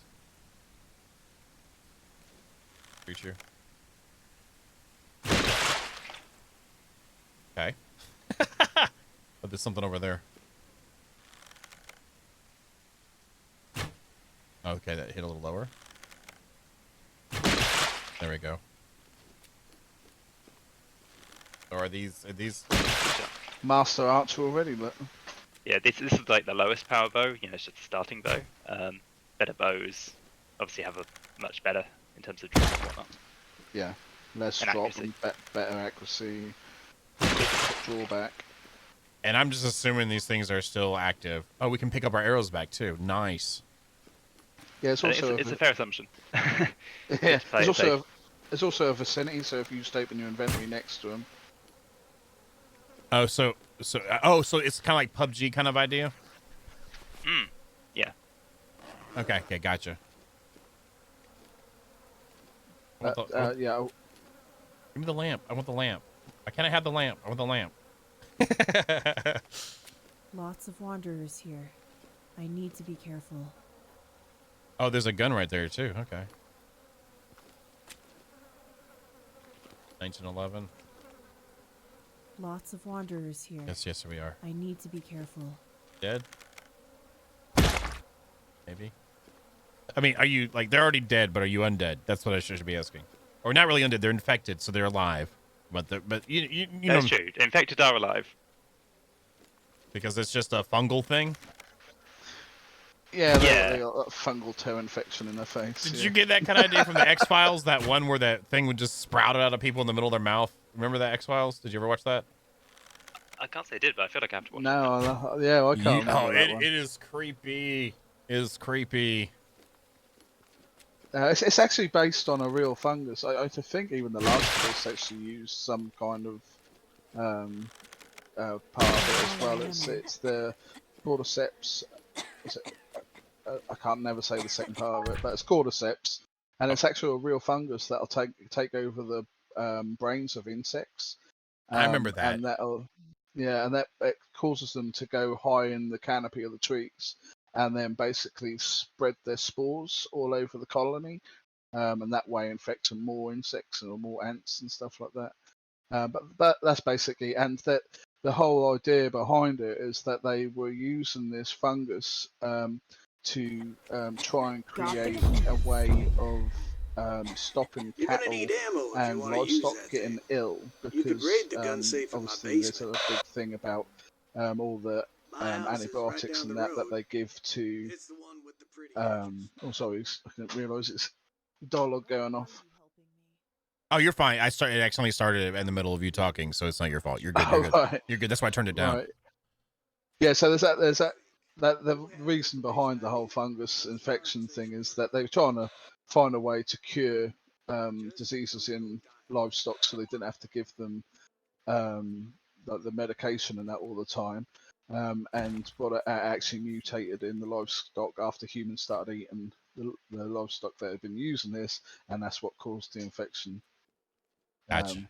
in the humans. And now I accidentally got in a fungus cloud after shooting one. Oh yeah, we should probably explain sickness a bit here. So yeah, if you expose yourself to their spores too much, you get sickness, which you can see in the bottom left by your health, and that will really drastically affect your morale and other vital stats. So you do want to try and keep yourself, fit and healthy as much as possible. By looting these infected, you should be able to loot biomass off them, and you can use biomass to give yourself a cure. I think you might have even picked some up already. Yeah. So, and Yeah, then that's this fine. can be somebody. So I can actually take this as a cure right now. Yeah, I definitely recommend it because sickness will floor you if you're not careful. This is all kind of quite a new feature to the game that we added over the last couple of updates. But we plan on expanding out a bit more. But at the moment, yeah, you just use the biomass to cure it. That's okay. That's I'm fine. I'm fine with that as long as that's like it works. Like we're good. I'm good. Good. I could see you expanding on top of that. So their heads give us the disease, but then we eat their bodies to get rid of the disease.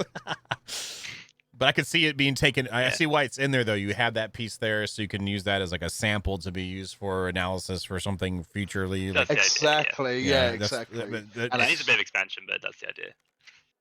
I think you're taking on a nest over there, which is why there's so many of them, because they're just going to keep pouring out. And as you kill one, another one will spawn. Oh, so, okay. Yeah, well, I'm just wasting my time then with that. Well, they drop fat loots though, right? They do. They do. And the more you loot, the better the loot will get as well. Oh, really? Okay, that's kind of cool. So it's like progressive, like on it and whatnot. Is there? So if you don't destroy the nest itself, it's just infinitely will spawn, but you can farm it pretty much per se. If you want to, yeah. You can, but you're going to be spending a lot of ammo to do it. True that, because they're respawning. You don't want to go in there and get your arrows or anything like that. Yeah. All right, I'm supposed it's going to be hard to do that. Okay, so you can't really exploit it per se, as far as you can tell, until players get. Yeah, I mean, you might want to go visit a nest because you want biomass or something, but you're probably not going to be able to like sit there for ages and. Yeah, I suppose you could expend all the sort of arrows that you've got from a distance, and then once you run out, you throw a Molotov at the nest, burn the nest out, and then go collect all your arrows. So what if there's two of you, and one of them gets their aggro and runs them in the road, and someone else just drives over them with the Jeep, and then repeat? I mean, you can run them over, but it doesn't always kill them. Oh, I mean, it's speed. You have to be going pretty fast. The faster you're going, the more damage you do. So, it's possible. I mean, just thinking that we could win. Pretty effective. We'll find all these exploits out when milk players fully.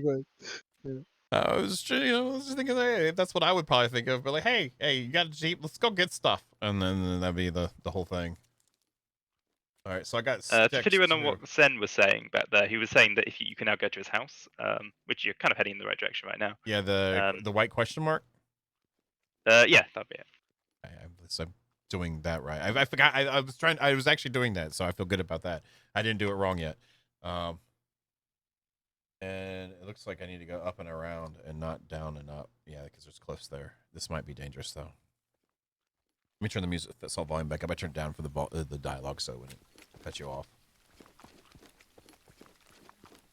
Yeah, it is running a hell of a lot better now too after the initial login. So rendering and whatnot. Yeah, it's good to see. Yeah, there's still a few little spikes that we've noticed that we still need to clean out.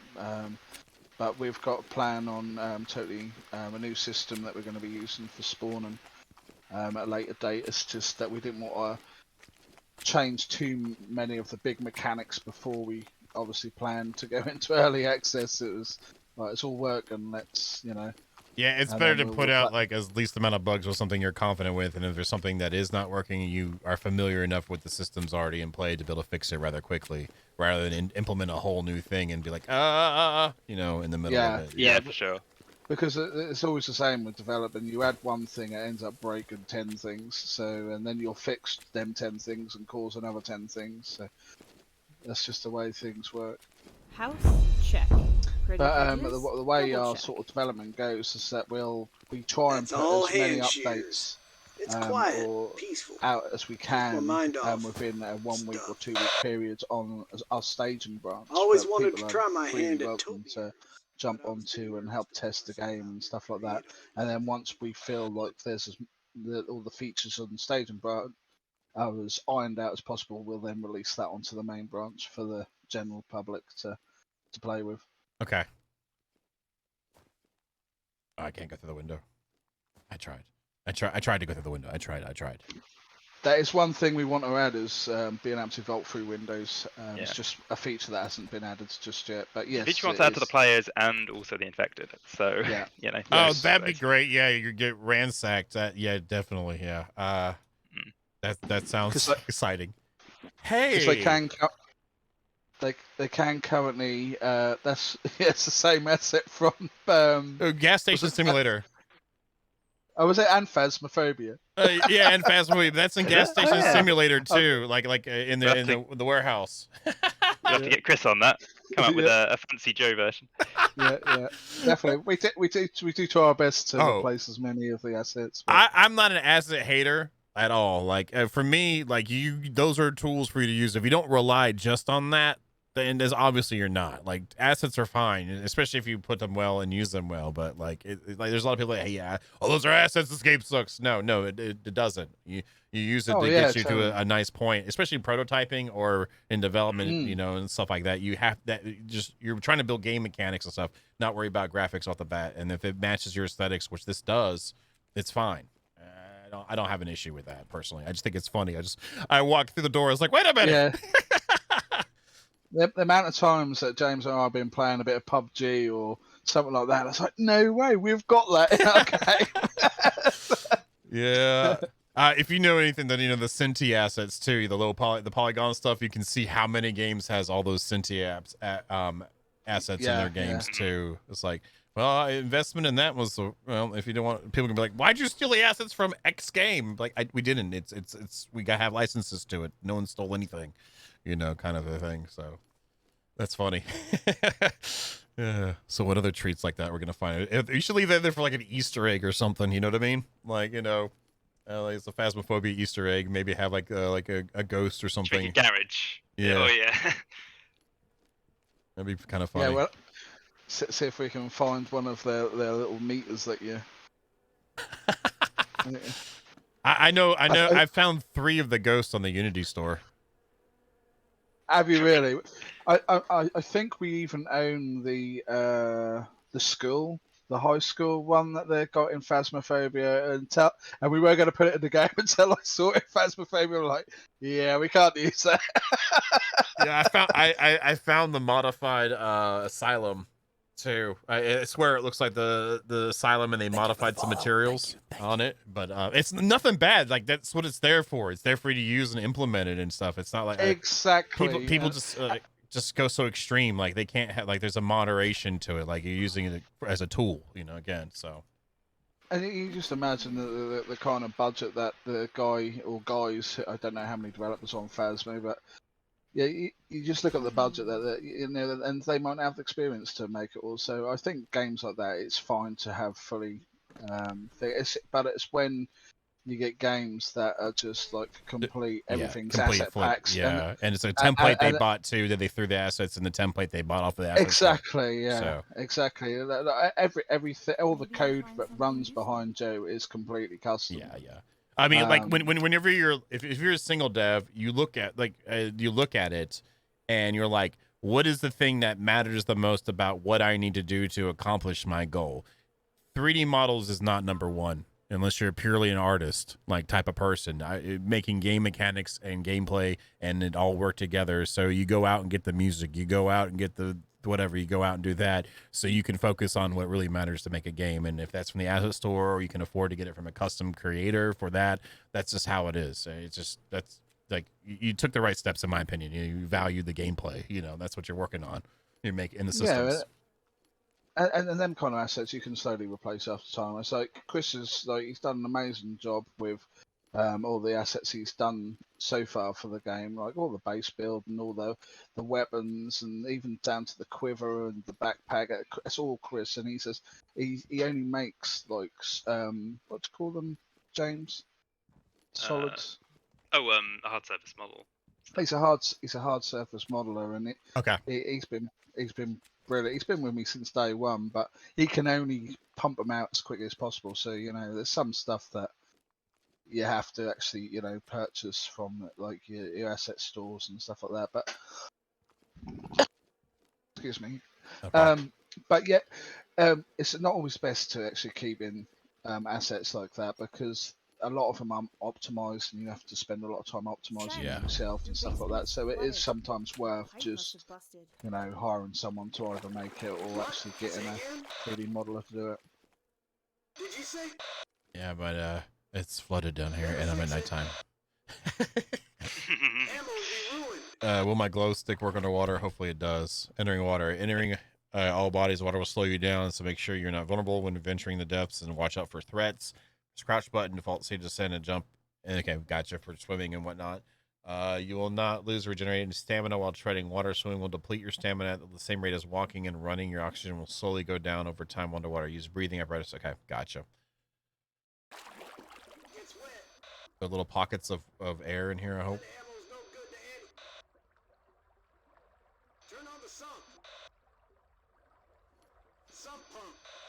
I'm gonna go back So out. what you're looking for is at the pipe that's where the leak's coming from.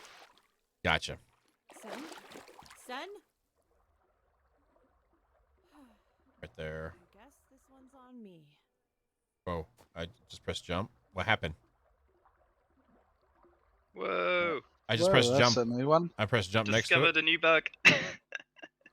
That is a new one. That's never happened before. Okay. Okay. You just too much talk about phasmophobia. You're turning into a ghost. What did you do to me? How do I go Jump down? porting through walls. Where am I? Go down. Yeah, Oh, no. Can you do the same thing back? Oh no. Don't go through that one. I got batteries though, but I'm about to get drowned. No, I just pressed jump next to the pipe when I saw it accidentally. Wait, what did I just do? I just vaulted up a wall? It's closer to where you want to be. I don't know where I Some speedrunning stuff going on here now. I don't know the I'm see some wall hacks. Can I go down? Okay, there we go. So I think I accidentally vaulted on top of some furniture next to the pipe or something. Yeah. Okay, well that's something straightforward for us to sort. Yeah, right here, and I think I pressed vault or something like that. Yeah, I just pressed space bar next to the pipe. And then how did I do what I did? Did I go up here and vault again or something? So there we go. It's repeatable, so. Yeah. There's never a day that goes by in game development where something completely bizarre that you have never seen before happens. I'm trying to get back. And it's always, especially on the releases, you release something and then someone will come back and be like, oh yeah, I found a way of turning the character upside down and inside out. Well, the thing is, like, too, you probably have more people than you've ever had play it at one time, so there's bugs that are not going to show up unless you have a large testing group to work with, so. Exactly. I would try and work your way out of there, though, because you're getting cold. I am really trying to. I'm not, like, messing around. I'm just trying to actually, I'm spamming space bar and stuff, however I did it. I should have stayed out when I did and let you guys find it. I'm gonna lose. I'm gonna die. I'm gonna die. I don't want to die. Did I die? I was just swimming down. Okay. Did I go up here? Oh no, I think I used that thing, didn't I? Well, the pressure's on now. The heat is on. Wait, it's actually cold. Is there a stuck feature? There is, but there it's not is. really gonna help you in your predicament. Yeah. You need to that wall there where it's backs onto the unit. I think you want to try and climb over that one. Yeah. Right here. Yeah. No, to the right, or the right of you where you are at the moment. Wait, I'm stuck now. I'm stuck. I can't actually do anything. Wow. I feel like I'm a ghost on Phasmophobia. Look at that. Like, that's what the ghost sees, you know? Yeah.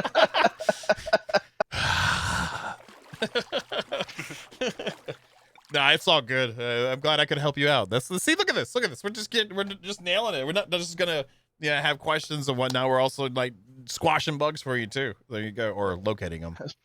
It's bound to happen sooner or later. Oh yeah, it's nothing. This is part of the whole process. Yeah, I can't move or anything.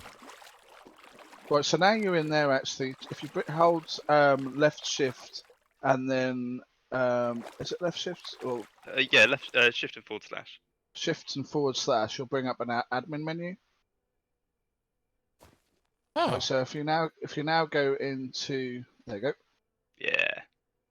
You That's- are on a permanent kilter. Okay. Now if you try vaulting over something, that might correct that.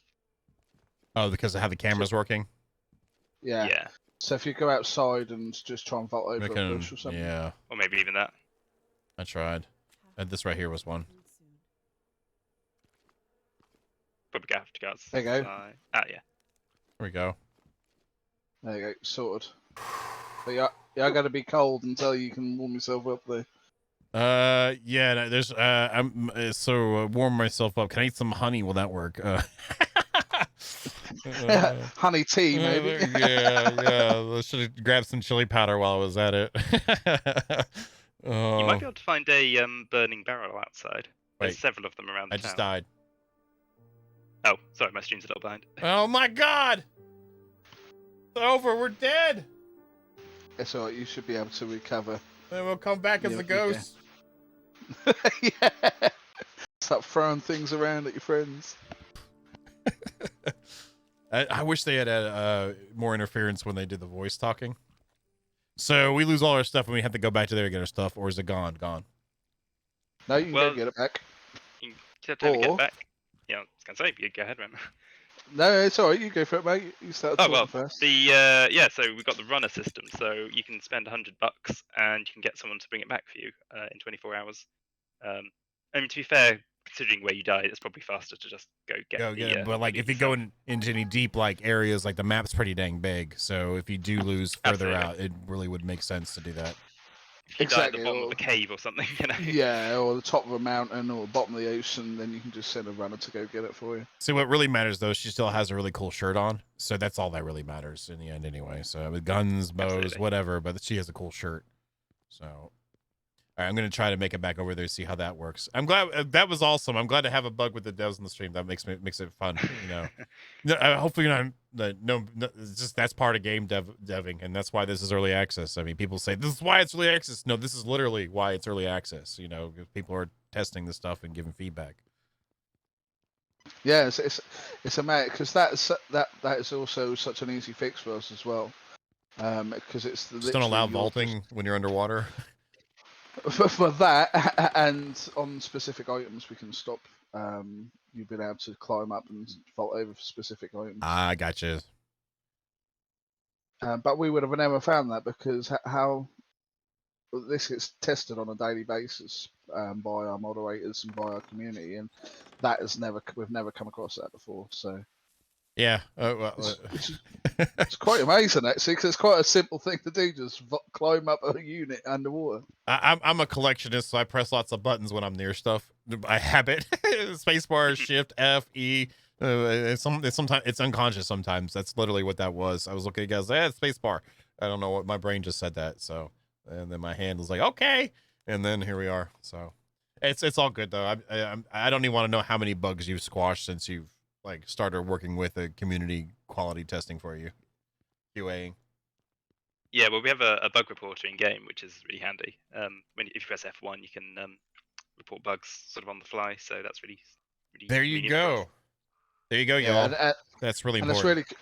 it's really cool as well because the way it's been developed by a friend of ours, and that'll actually take a screenshot of where you are and record the location you are. So when we open up the editor, That makes it so much easier to recreate it, so you can actually figure Exact- it out. That is so good. Exactly. We can actually show where all the bugs are actually on the map and actually go to individual locations that people have reported.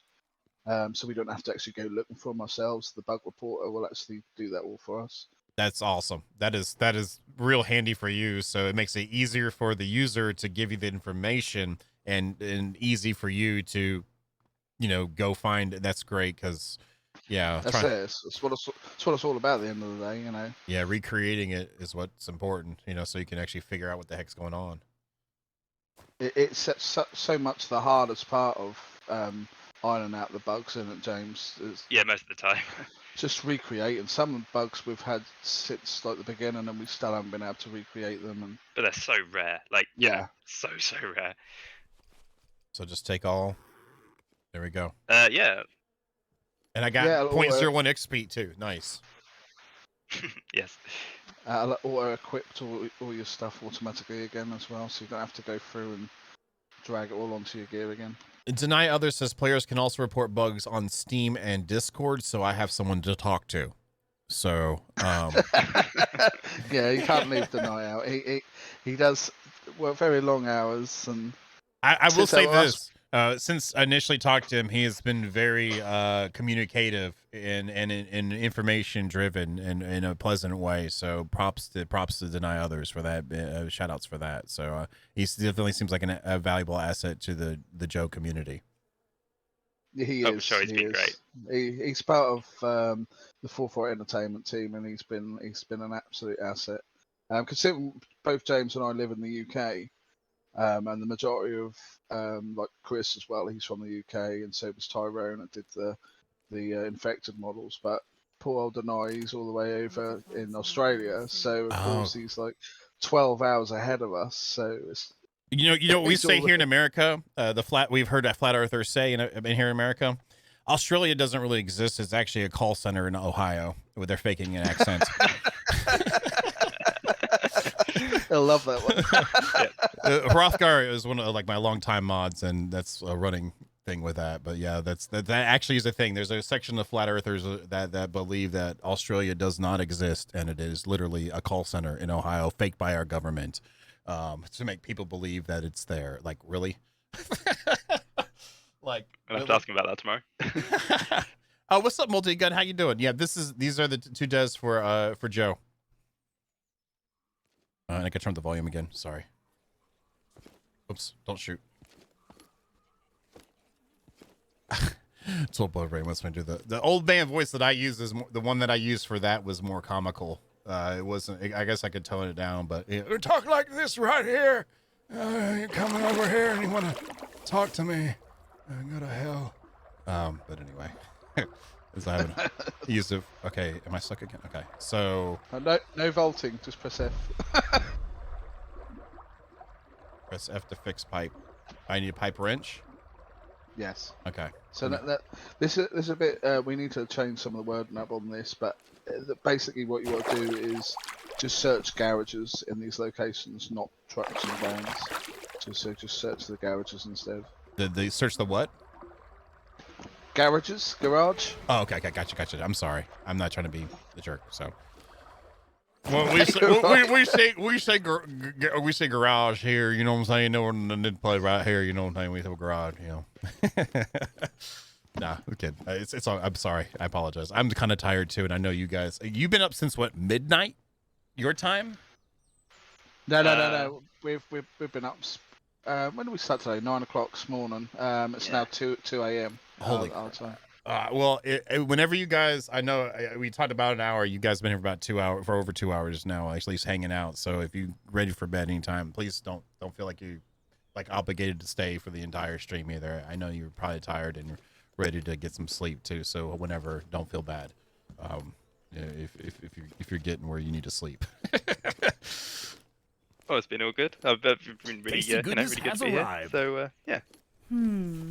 I think, like I said, when we first spoke, I think we're kind of coming out the other side of the curve now on on sleep. So. Thank you for the follow. Yeah, I'm used to it. fine, sir. I'm fine, sir, as long as you'll have us. Yeah. Yes, You're more than welcome to stay as long as you want. That's totally fine. I just don't want you to feel like, oh, what? You guys are leaving? These guys are jerks. I mean, just seriously. If you're like, No, totally. All good. I feel we're probably hindering your game play rather than helping you. well, for in general too, though, is I feel like this is more important because we're exposing people to the game, and so this kind of dialogue is more important than me showing gameplay because there's a lot of sources probably with gameplay anyway, which I'm going to do more down the road with this, like soon. But if this is more, you're taking your time out to hang out here, so I feel like this is more important so people get a better idea of what's going on behind. Because we've had plenty of early access titles that have burned people, Kickstarters that have burned people. So I feel like this is higher value than me getting further in the game right now. Totally. I'm all for this. So. Yeah, totally. We've always said it since the beginning that we started doing this. We wanted to try and be as transparent as possible. So ever since people have been covering their game and we've supported content creators from only like a few hundred subscribers to thousands of subscribers, and we're not hiding behind NDAs. If you got any questions for us, we're free to answer, and we're going to answer them as truthfully as possible. We're not going to hide behind anything, and I think that's the best way to do. It's always the best way to keep everyone in the loop of what you're doing, so that way people don't get burnt and they feel more secure.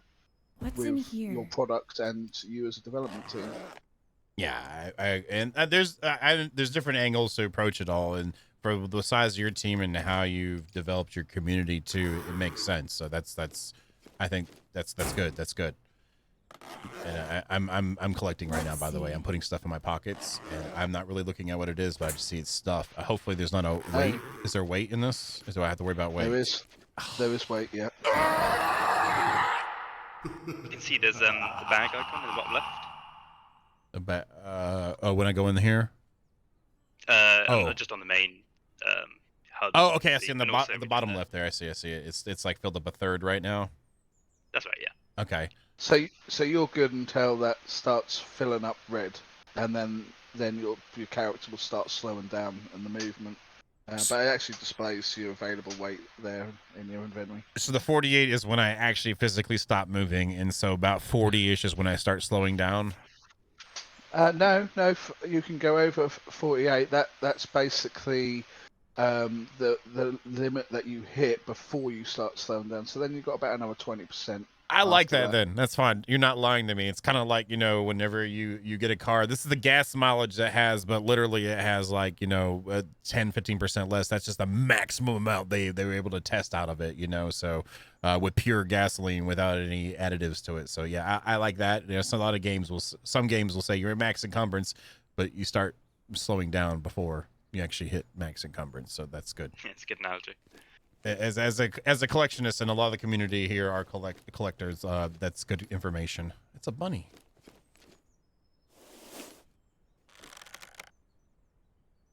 Got the bunny. It's all right to answer a question from your chat. Michael Panther asked, how do the skill tree advance points work? Is it by doing tasks? And so yeah, you gain XP by just doing things naturally, like looting, stealth, a full range of things, and you would gain XP, and that will allow you to do those things better over time.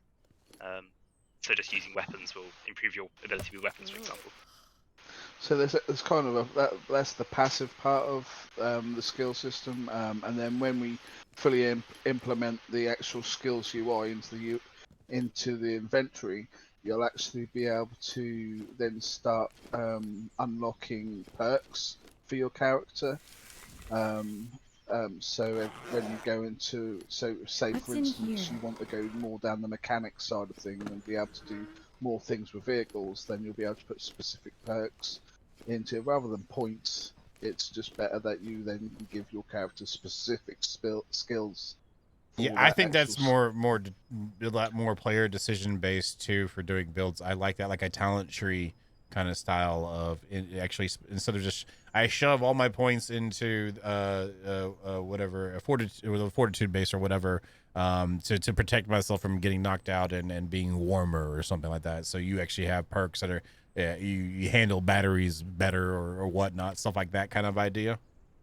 Or Yeah, like, that kind of thing. So your character will naturally progress and get better as you do them, but then you can actually then put that little buff on top of things and say, yeah, I Maybe want I'll to go find down this something route, useful. so let's give, like I can scavenge more items out of a thing or get better quality items, or I'm better at lock picking. I can, my lock picks will break less and stuff like that. that's awesome because then when you get into group play, then you have people that kind of focus towards more roles to Exactly. enhance the group, and so you already will have characters you'll be able to choose that kind of are better at certain things, and then on top of that, you have the perk selection that you can specialize even more into it per se. Then.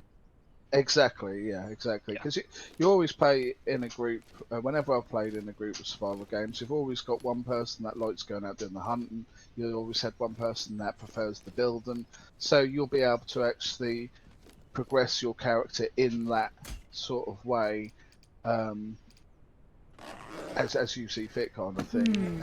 And not only will you get better as you do them items, but you'll actually be able to boost the performance in those items as well. Okay, I like that a lot. That it gives more cooking pot. It gives more player power, you could say, like into Maybe I'll what it find is. And something I like useful. that specific better than generalization. What's So in that's here? nice. It'd be interesting to see how it ends up being organized too in the UI once you get together, because some presentations of it, like take WoW for example, like the original WoW talent trees versus what it became into. If you're familiar with that, I preferred the old implementation versus the newer version of what they have, but it'd be cool to see how it works out in the end when you do that. Just a heads up, by the way, you've just picked up a pot of dirty water. Pots of dirty water are super heavy. They what? You just picked up a pot of dirty water. Uh-huh. That's the empty one. You got another one on the bottom. So yeah, you would just want to probably be aware of that, because it's 14 kilograms, 14 and a half. Oh, dang it. I know. Yeah. Dang it. Yeah.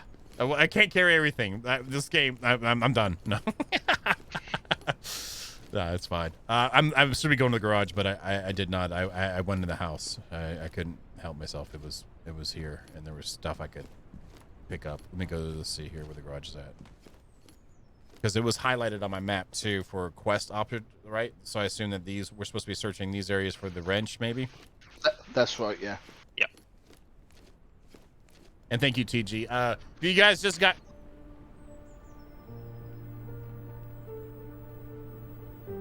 Died. What happened there? What happened there? I'd have walked in the garage, and I didn't see anything happen. Okay. Must have been something to do with your vitals that we weren't paying attention to, because we were too busy talking about something. He died before, and that the hunger and hydration goes down. You should Gotta probably be. explain that a bit better. Okay. So every time you die, you get a debuff on. You'll spawn in with low food and low water or low hydration, so you have to replenish your food and hydration. Otherwise, you'll suddenly just peg it. Okay, so okay, all the stuff I'm looting I need to be using that to sustain my life. Okay, that makes sense. Because there's Yeah. a bit of an irony in. I think you had everything you needed. Yeah. But, just need to eat some. I think we need to do a better way of explaining that. Actually, once you die. Well, I'll be honest too. I'm not locked into the game 100%. So like my awareness level, probably by then I would have already looked at all my stats and stuff like that too. So that and then kind of aware of watching things. So That's what I said. I think we're hindering it's you all a good. bit. It's like Chad gets to talk junk, then get to use the rip, the whole 9 yards, the ghost, and yeah, we have it. It's fine. It's all good. Again, it's a good conversation. I'm having fun too. And the good thing too is kind of idly going through. I'm not having anything that is drawing me out. I'll play games some that, like, you know, you kind of, when you get in like the zone kind of mentality, and then something visually or something happens that really draws, well, than death, draws you out of the game immersion. I haven't gotten that yet, which is nice. Like, I haven't had any crazy lighting things happen, or like, God, why does that look like that or something? So props on that too, keeping it cohesive thus far. So I've enjoyed that. Safety Yeah, cheers. It's one of the things that we try to make the world as feel as alive as possible, and like it's been lived in. That there is still a lot of interiors of buildings that we still need to work on, but yeah, we've tried to flesh it out as much as possible in the time we've had. I just wanted to see how long you sit there and look at the screen when you have to recompile all the shaders. So long. So long. God, you would not know how many there are. Oh, like, recompiling shaders. Okay, guys, I'll see you all in 3 days, and hopefully it doesn't crash like last time. even packaging the game. I know, yeah. If James and I try and do it on our base machines, then it will take hours and hours and hours just to package an update. I saw this was the 81 gigs, so the actual like editor, like Unreal like files. Oh my God, I don't even want to know.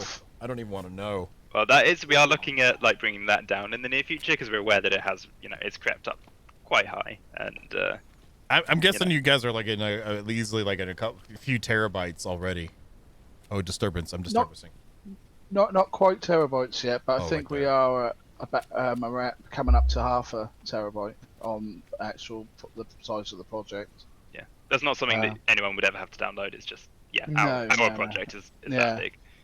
But we move the project once James and I have worked on it. We move it all to another machine that we call Charisse. I saw that. I remember seeing that. Yeah, I remember seeing that like about a year ago. You talked about it on the Discord or something like that. Yeah, because you're waiting for Charisse to get it done to put it up the next update. I remember seeing that.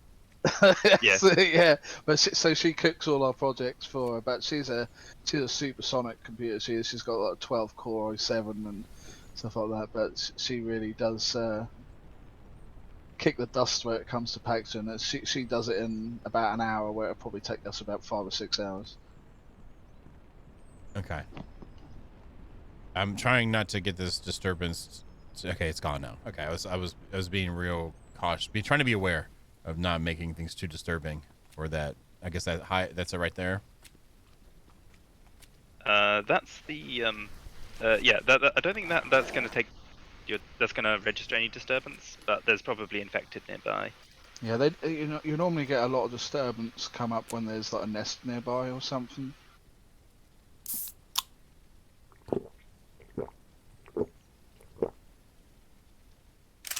Thank you. I appreciate you guys. Every single ever survival game I have played is when you eat or drink, it's like you've never had manners. You've never had a mama to slap you when you were hungry, because you're going, and then you drink. Thank you. I appreciate you. I appreciate you for that. I'm not even being silly here, because you know how many you know it. I mean, I can understand you're trying to let the player know you're hungry or thirsty, but some of the games I've played, it's just like, even if I was in that situation, I would be like, like Cookie Monster eating. So thank you for that. I appreciate you. Yeah, you're welcome. Like, I'm serious. Like, you can ask my chat. I've been here a long time. It's like, I understand some games need it sometimes, but not every single one. It's like there's like a committee of all the survival game makers. Like, okay, if your guy's hungry or lady's hungry, they got to make sounds like this. I feel like that's what was happened. So sorry, it is a big thing for me. I know it might seem kind of silly, but it's just yeah. Yeah, pet peeve. Yeah. It's again, sometimes it's cool, but like a lighter every single time. It's just always been that.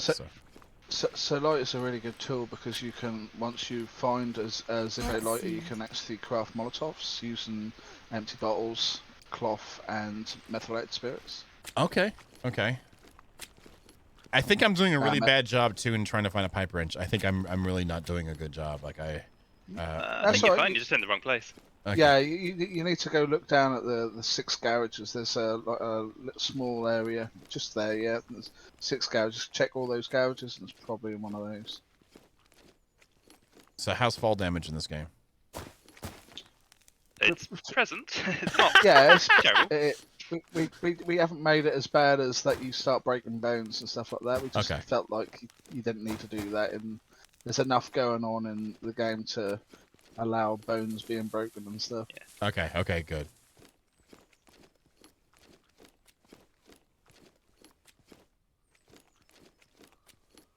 No, multi-gun. I have not asked if there's going to be placeable elevators yet. You're in the chat though. You could ask though. Yeah, we can see the chat. We can see the chat.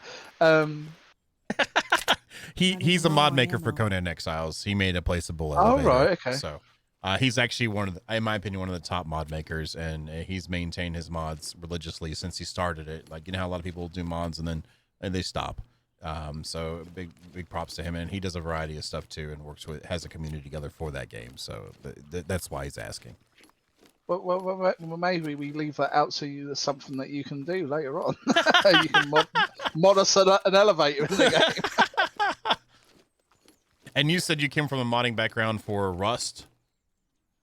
Yeah, I did mods for Rust, and then made maps for Ark. Oh, I did ask Multigun. I did, and they said yes. I did ask. It's not my fault you were here when we asked that question. Okay, I did ask. They said it's gonna start off with skins, then get into models, and then other things as well.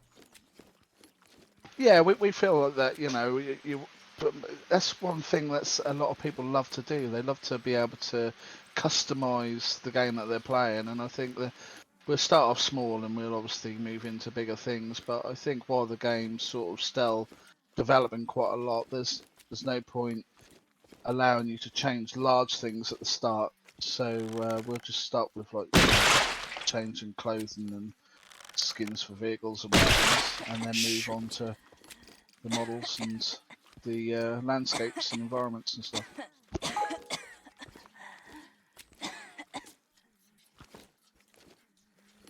Oh shoot! Oh shoot! Oh shoot! Ah! Crap! Get off me! She's short. Oh no. Change my gun to a gun then, maybe? Might be a good idea. I'm trying to get my gun out. Press 2. 2. Oh. I didn't reload! It's a different gun! Shoot her! You got this. I can't shoot her. I reloaded it and it wouldn't shoot her. Oh my god. Oh, god. Music's perfect. Close. The music's perfect. Sorry. So dramatic. Oh boy.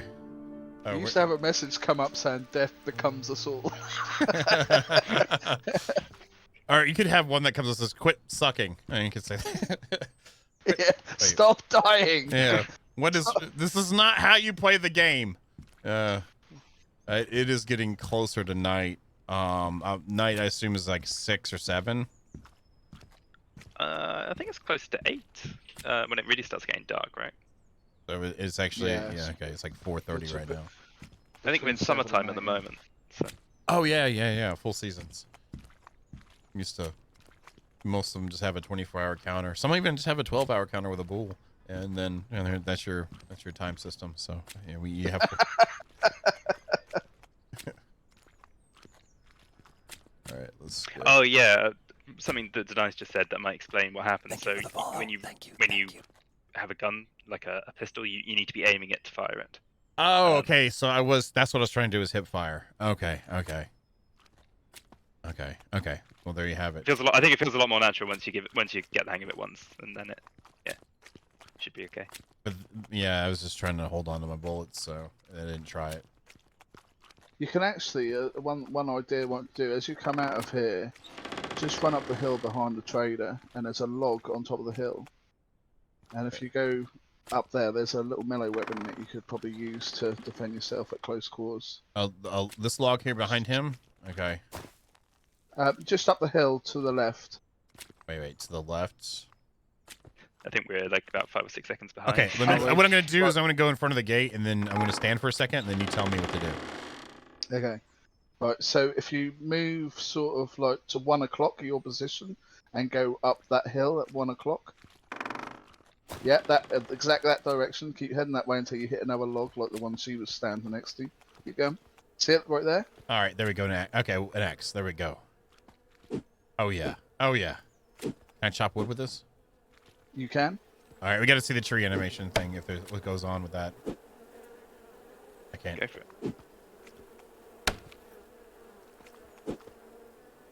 it. Am I missing? Yeah. Try and put the little dot on the tree. There you go, yeah. Yeah, you got it. Oh, it goes by that if I hit or not by the animation. Gotcha. 10-4. Okay. You also don't use stamina when you're actually harvesting stuff, so you can kind of freely get into chopping trees. And did the stuff go in my inventory? Yeah, it did. Okay. Yeah, you got a bunch of logs now. And I hear a beehive.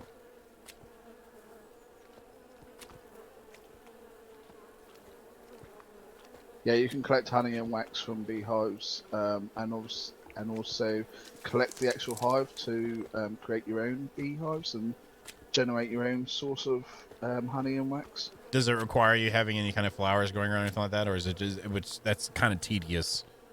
But is it just... Yeah, no, okay. No, it's not like raft where you have to have flowers nearby. You just basically craft yourself a hive with the bee's nest, and that over time it'll just keep generating produce for you. I prefer that too. Too many, there's like Scum or stuff like that. They go for too much simulation to where it removes fun and makes it more like work. And that's a big balance to do in games. I've noticed there's some of the better games have realized that either consciously or unconsciously that there's that balance between simulation and fun. So that's good. You get the stuff, you make the thing, you put it down, you'll get more stuff. That sounds good to me. I'm down. And that's it. And James and I have spent a lot of time purchasing survival games on Steam. Like we played a lot of Raft. We've played a lot of Scum, The Forest, Valheim. We put loads of hours into Valheim. What a grind that game is, but such fun for an early access title. It was really good. And you know, that way you get a good balance of what are good mechanics, what are too in depth. Like Scum, it's like I love the whole thing about pooing and peeing. I think that's such a funny idea, but it gets a bit annoying after time. You know, it's a bit of the novelty of it wears off, and the amount of depth they've gone into like vitamins, and it's like, I just want to play, man. I want all this. Yeah, there you have it. Yeah, exactly. All right, so where I see my meters. Sorry, I thought I heard something. So I have my meters here for food, and so where that is in character. Or it's in character. Or you can actually look at so you're getting really low there on your hydration and food. Right there. Okay, hunger. So it's at half and half, pretty much, or a little less than that. So, because I died, there's 0 deaths, and this tells me how much. So this gives me 12% more hydration. Okay. So if I right-click it now, and you said weather doesn't affect anything. So if I make a campfire, we're not having Valheim problems. Well, if you do try and create a campfire in the rain, then yeah, you're going to need some cover ideally to light it. you laughed at me. He's like, well, you think so? Yeah. Okay. That makes sense. But one thing we didn't do is the campfire with beds. You do with a sleeping bag. You need a campfire nearby if you want to sleep at a sleeping bag. But beds, no, as long as they're indoors and that, you don't need a campfire for it. So to actually sleep, you do need to have it inside somewhere to be able to sleep if it's raining or something, or is it just it can be placed at anywhere, anytime? No, if you can place it anywhere and sleep, but if it starts raining, it'll wake you up. Okay. Well, that's cool. I think that's fine. I think that's good. It makes you, again, what it's doing is driving you to get yourself established better. I mean, you can go back to the hospital and go to sleep if you need to sleep. So, and that makes you hyper aware of that. And then, getting either base building or go inside a house you think you've locked down is important too, I would think too. So that's cool. I like that. Does it stop Yeah, raining absolutely. inside when you're inside? Does the graphics go away for raining? It does, yeah. High five. That's good.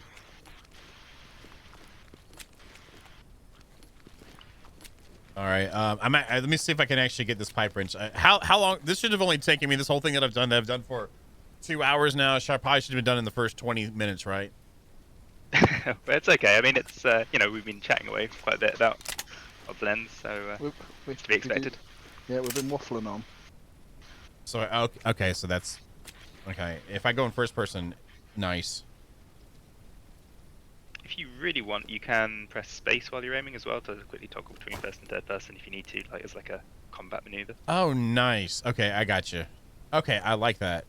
And when you come out of it, if you're in third person, you can use the middle mouse button as well to swap shoulders. So if you want to look around a corner or whatever, you aim and that'll. Nice.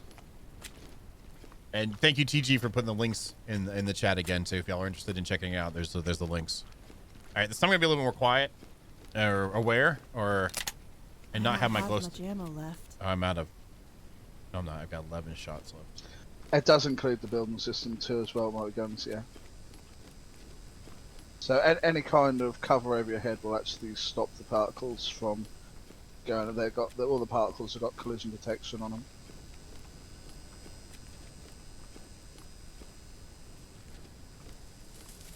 Yeah, this feels really good. Like if I was like not sitting here in a chat with a stream or something like that, I would be enveloped by this for sure. Oh, wrong button. And I already did this room. I remember looting over here or something. No. Since you brought it up, G is how you stack grenades and stuff, like Molotovs if you need them.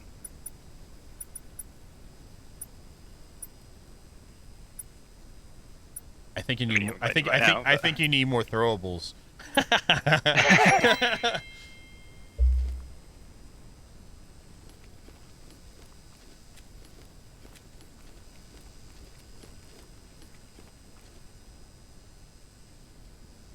There's like that. I guess that's a nest right there. Where I see all I the think spewing. that's one of the stinker types, which just continually spew out. Thank you, Total Boat Ray. And thank you, JP. I just try this and see what happens. Oh, that it went lower than I thought it would. Not see me?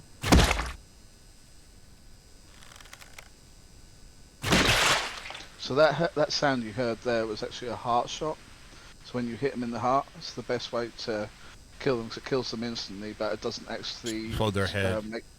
Exactly, yeah. Okay. Is that what you're trying to do with the sneak attacks? Then with coming up behind and using your hunting knife, you're trying to just. Actually, it's just a takedown kill. With the. Yes, yeah. You take them down silently and safely. And that. But it is more. Is there a limit on how powerful of a zombie you can do that to, or infected? No, you can do it on most. The only one I wouldn't advise doing it on is the stage 3s, the stinkers, because just going near them will make you start coughing and get sick, unless you've got some kind of face mask or respirator on. Oh, okay, so that's a thing too. Oh, I had to keep looking at it. Can I alt-lighted this? Probably not. Thank you for the follow. Thank you. Thank you for the follows, y'all. Let's do L back here.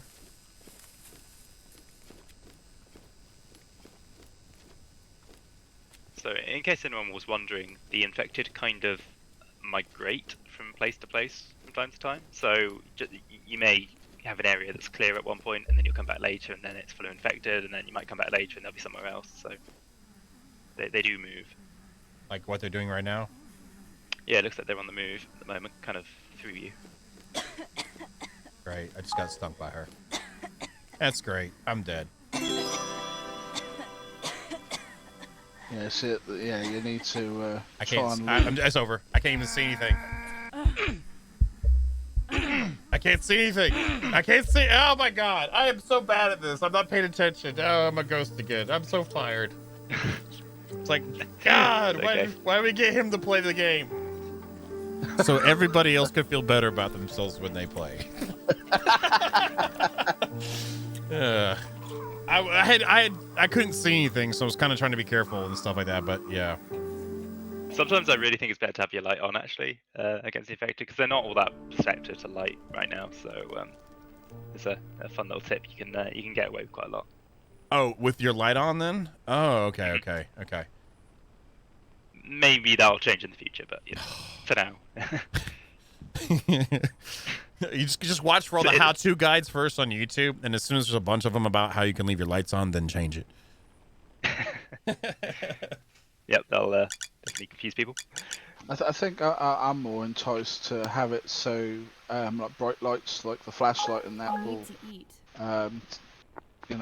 disturb them slightly or get them intrigued. But something like your chem light on that's just green and would blend in. Yeah, or have like their color. Yeah, like how some red lights are used where animals can't see it at nighttime type thing. Exactly. Really good idea. And in the military, and they use red lights for night vision and stuff like that. So. I could see more of your t-shirt, so this back. Yeah, there we go. It's not as good right here. Hold on. Oh, it's on my back. Is that where? It's on my side. Okay. There. It's glowing right next to your leg, John. You should be able to see that. It's not my fault. Yeah. All right, so we're gonna go back again. So I have a question about this. When you do a dedicated server type of thing going on, like that axe I found in the environment, or like these things I'm looting, I'm sure there's gonna be like a refresh timer on a respawn for these things. Are you gonna, or is that not a thing? Are you, because that would, like, after everything's looted, it's all gone. Are you gonna tag like an individual once they loot something? That individual won't see any loot in there, but someone else would. Or how do you plan on tackling that? Yeah, so loot does respawn eventually. It's not a fast process, but yeah, loot will filter back into houses sooner or later, so you're never going to be completely like dry on the map or anything like that of stuff to find. And the same will apply to multiplayer. So I mean, maybe we need to look at like the spawn times and stuff. I mean, that's obviously a balancing job for us, but yeah, in principle, stuff should organically kind of filter back over time, so everyone has something to loot. And you probably have a range on your timer, so like general time, let's just throw out there like 2 hours, but there's a range between the plus or minus like 20 minutes or something like that to vary it up. So like it's like, okay, the grenade launcher was going to respawn in exactly 4 o'clock. You'll kind of keep some. Yeah, that's it. I mean, most of the loot in the game, in fact, very little loot is actually like the axe, for example. That's actually quite a rare example of something that's found like a specific item in the world.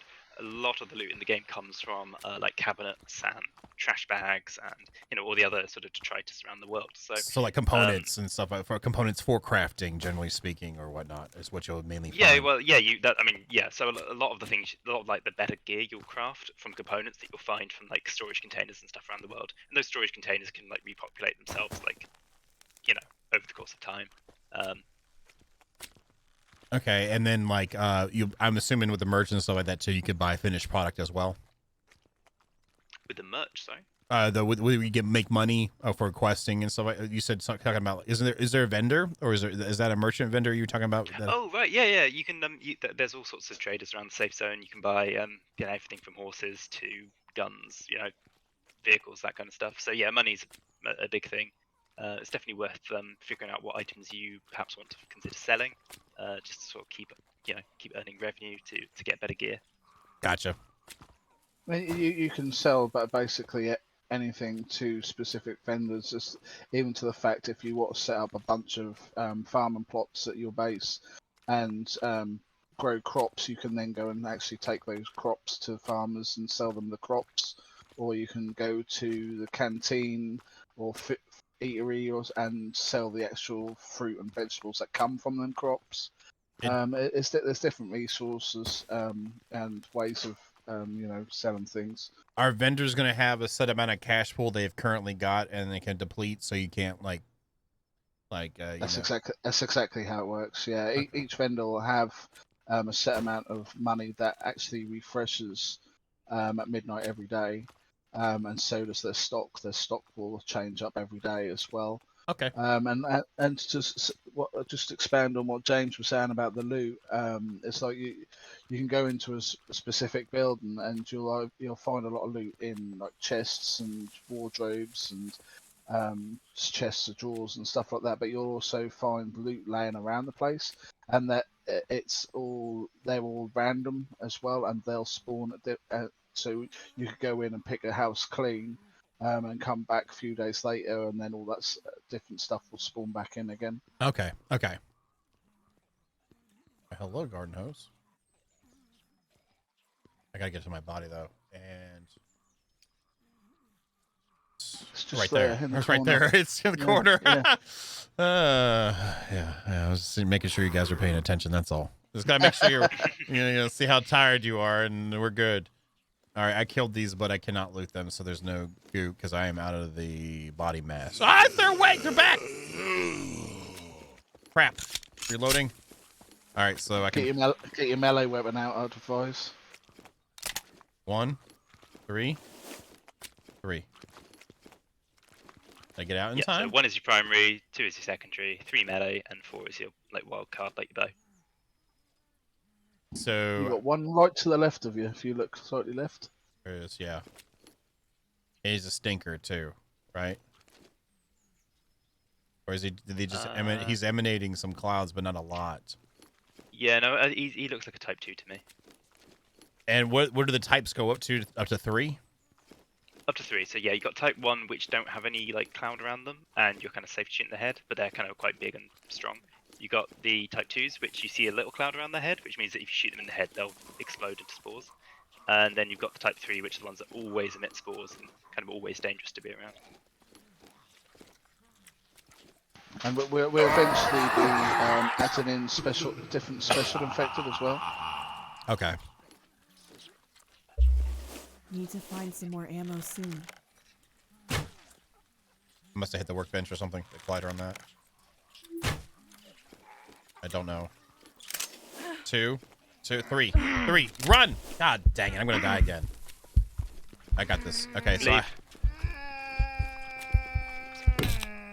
Next is pretty good. Should be good to get in there. body mass.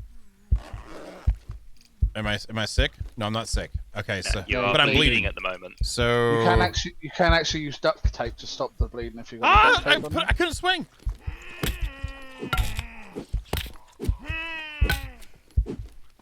Okay, duct tape.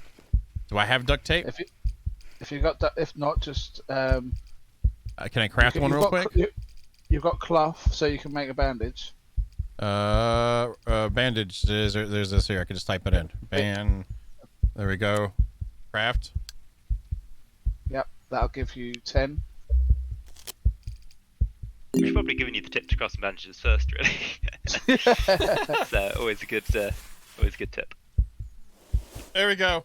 It's fine. We're reactionary tonight, but that's fine. So how? To the one piece. Drag and drop. So I can put this on 5 if I want. Yep. Yeah, absolutely. Okay. Oh crap! Another one. Any consumable can be. So this is a stage 1. Past tense. He doesn't seem so smart. He got stuck on a rock. That's fine. Oh, it looks like they were moving because those guys weren't there before. Yeah, definitely. I don't have much ammo left. Here they all come. Because I shot the gun, right? Yep, they do respond to disturbance. Oh, I had one behind me. Oh, that scared me. Oh no. Oh, that's sad. One day I'll get that pipe wrench. One day. And that day will be a good day. But that day seems like it's not going to be today. But we will try. Oh my god. Just so you guys know, we're testing the respawn system tonight. That's really what we're here for. Yeah. Good cover. Yeah, so just trust me on that one. This is how I go through all my food. I just gotta make sure, I had too much weight, and I figured this would be the best way to do it. At least I was up on the hill. So those guys weren't there originally. They moved from the spawns on the other side of the garage to that point. Correct? Is that what happened? Yeah, so it Yeah. looked like, I mean, either because they were moving from place to place anyway, or because they heard your disturbance and then went to check it out. Yeah, Yeah. like before I shot though, they were up there. I think they were up top before I did the axe fighting and stuff like that. Yeah. I think those guys were there. So that's kind of, so they might not all move, just some of them might move. Yeah, I mean, if you manage to distract one, and that one that you've distracted is near other ones, then it might draw over a little clump of them, but not all of them if you're lucky. But I mean, it's a pretty, yeah, it can be very easy for things to snowball if you're not careful. I like that. That's good. That's good stuff. Now can I throw rocks and disturb them and make them go somewhere? You can try and distract them. The rocks at the moment I wouldn't advise, just because I don't think it's going to work out as well as perhaps you're hoping. But Okay. You can cause disturbances and kind of like draw them from place to place. It is possible. Okay. Yeah, we're gonna start adding more stuff in that you can use as disturbance to trap like radios and placing down radios and fireworks and throwing rocks and stuff like that. It's definitely on the agenda to do. Yeah, it's gonna be interesting too. Like when you have server type stuff, is balancing the availability of what challenge for solo or small group play is versus a larger group play, on what kind of challenges can be given and then rewarded correctly for the size of the groups too. Like how you manage the situations or your events, like you're talking about putting in the game. So. I'm just thinking about, like, you know, if like one person goes on a group of like there's a bunch of them and like there's no way to clear them out in any other kind of way except for direct confrontation. The balance between that and a group is going to be interesting to see. I assume like when you do server stuff, there's going to be modifiers you can put on the server, like outside of like if you drop loot or not or stuff like that, like overall infected difficulty or something like that. Do you have any plans on server settings on what you think you'll be having available when they do come out? Yeah, I think what we specifically do will be determined by testing as we kind of get further and further into the server stuff. But yeah, I mean, I think that's definitely something we're very conscious of, and we'll look to.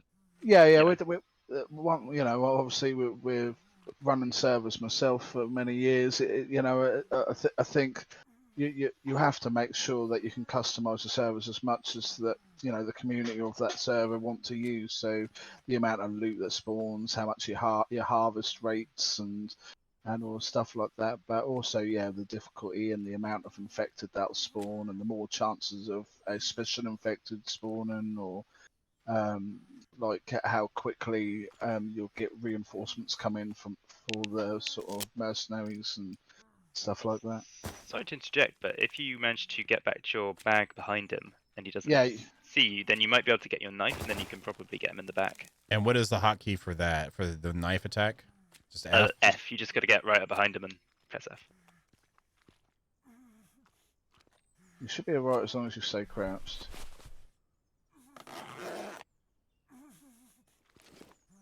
I had a frame rate drop when I did that. Yeah, it's because it's Luke coming back in. Yep, Yeah, you go. yep. I did it with my. It looked like I did it with my sword, my gun. I did, yeah. I got a lighter too. Gun knife. All right, I make sure I reloaded this time. Put that away. Grab that. So 3. I did 3.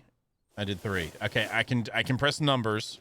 2 brought up the okay. Just want to get the muscle memory kind of going. 4 is my bow. I've already got that down. Okay. I'm feeling a little bit better now. Except that I need to eat. Because I know I did the diet. Okay, so is that okay? There I am drinking it now. Because my hydration. If you're really sort of like low on something, you can actually drink that instead. Because when you drink a large bottle like that and you take a small amount of it, you can actually left click on it, and then it'll bring up the details panel, and you'll be able to. You can select to drink the whole bottle. Same as like a stack of berries. So if you click on the all, that'll actually consume that whole bottle. So you'll get sort of like the 12% times 5 or 6. So okay, so it'll actually get me all the way pretty much back to. Yeah, and you can do the same with the berries as well.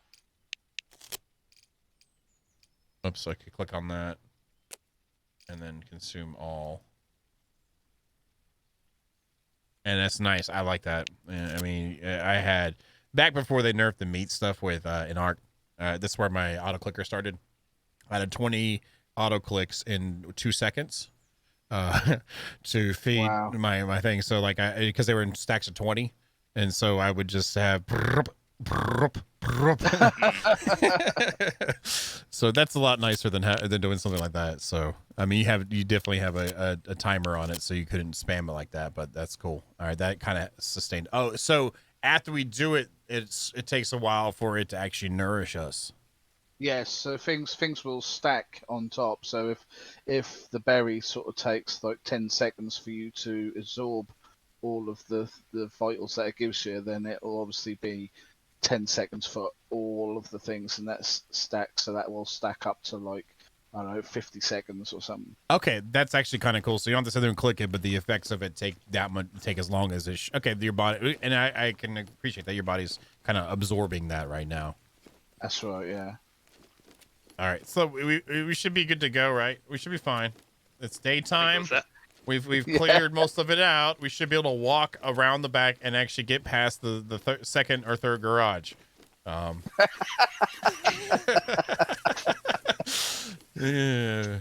I'm not gonna freak out, man. You're gonna freak out, man. We got this.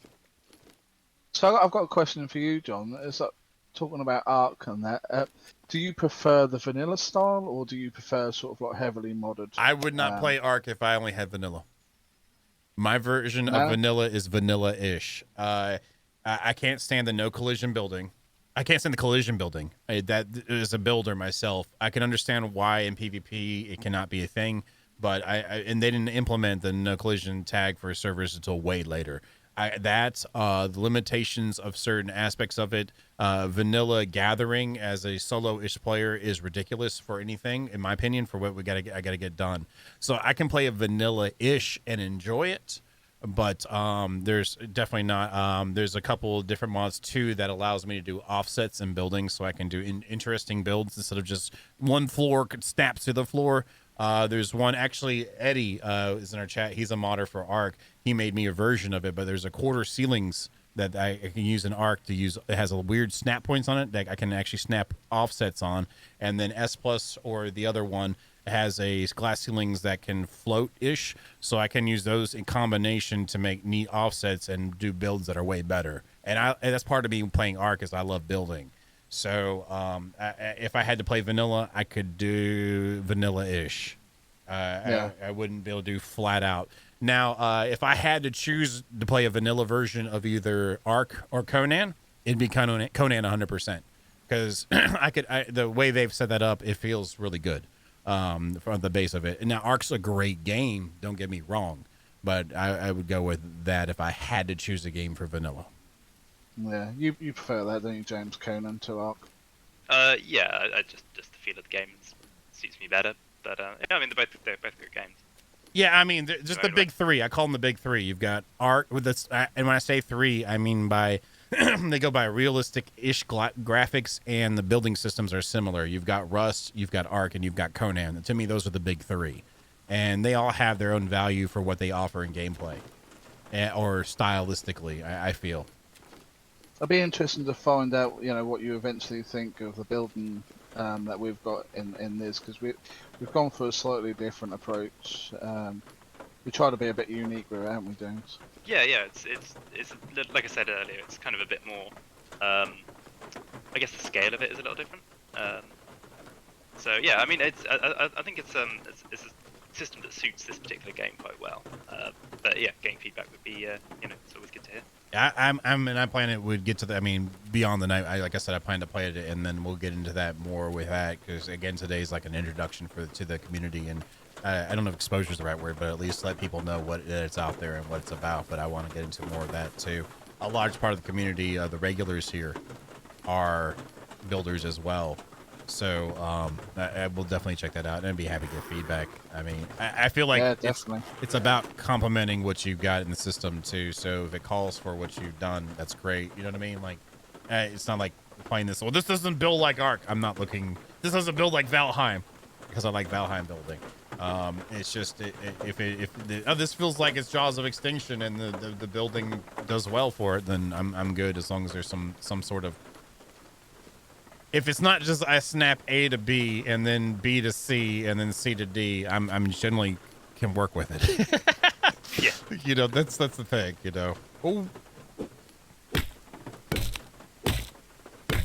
Did I kill it? Did it work? Yeah. Yeah. Yeah, there you go. Okay. Did it work? As he swings madly at the skull. I don't, you know, just to make sure, you know, I wasn't sure, you know, is that, can I loot that? I looted one before. Yes, can. Good job. I still have not found the wrench, and I'm worried because there's a big mass of baddies over there. It's okay, you've still got one more garage to go.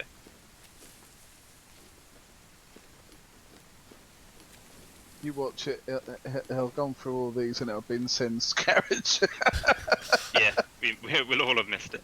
Oh no, oh there it is. There it is. I can see already. Yeah. Is that it right there? And I gotta stand up for it? Okay. Yes! We got it! Holy crap, it only took me an hour and 15 minutes. But we got it. The last possible place it could be. The wrench is late game material. Y'all did this on purpose, right? You got my Steam ID. Like, okay, if he plays, it's going to spawn here.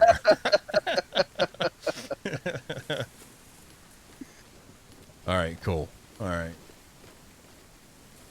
So, the command you told me before too was it? I just want to see what this is. There's a free camera mode there. Teleportation. Yeah, shift. Oh, you got it. It does not require resources to build anything from the building menu from B. Okay, so there's that too. Okay, so it's like if we wanted to look through it really quickly, we could do that too. But I feel like we're kind of got a flow going on with this. We've been doing so well with this quest line. I feel like I should finish it. You know. Well, you know, if you want to have a play with the building system, you know, and your chat's good with that, then go find yourself a nice little area. I'm sure you'll go through this quest line again at some point. Oh yeah. What do you mean? That I consider that we die and have to start over again or something. No. Yeah, we can try it out. Do you have a place you would suggest we go to on the map? It's kind of down to you. Although obviously Hanauten is you know, a fairly dense place, so you're gonna have a lot of infected. So if you head more towards the lake, you'll probably find better places around there. Like around here? Sorry, I'm a little behind. That's fine. Yeah, okay. that one. Okay, we'll do that then. We'll do some explorations and traveling and not die, and then go over there and we can check it out. And I'll turn on the free build thing just so we can look at the build systems while you're here. So then if people have questions about it, you can answer that. Yeah, that'd be amazing. Again, with most of the people here, most of the regulars in the chat, the Baniacs as we call them, are builders. So I'm sure that they'd love to see it and give some feedback. Right, chat, right?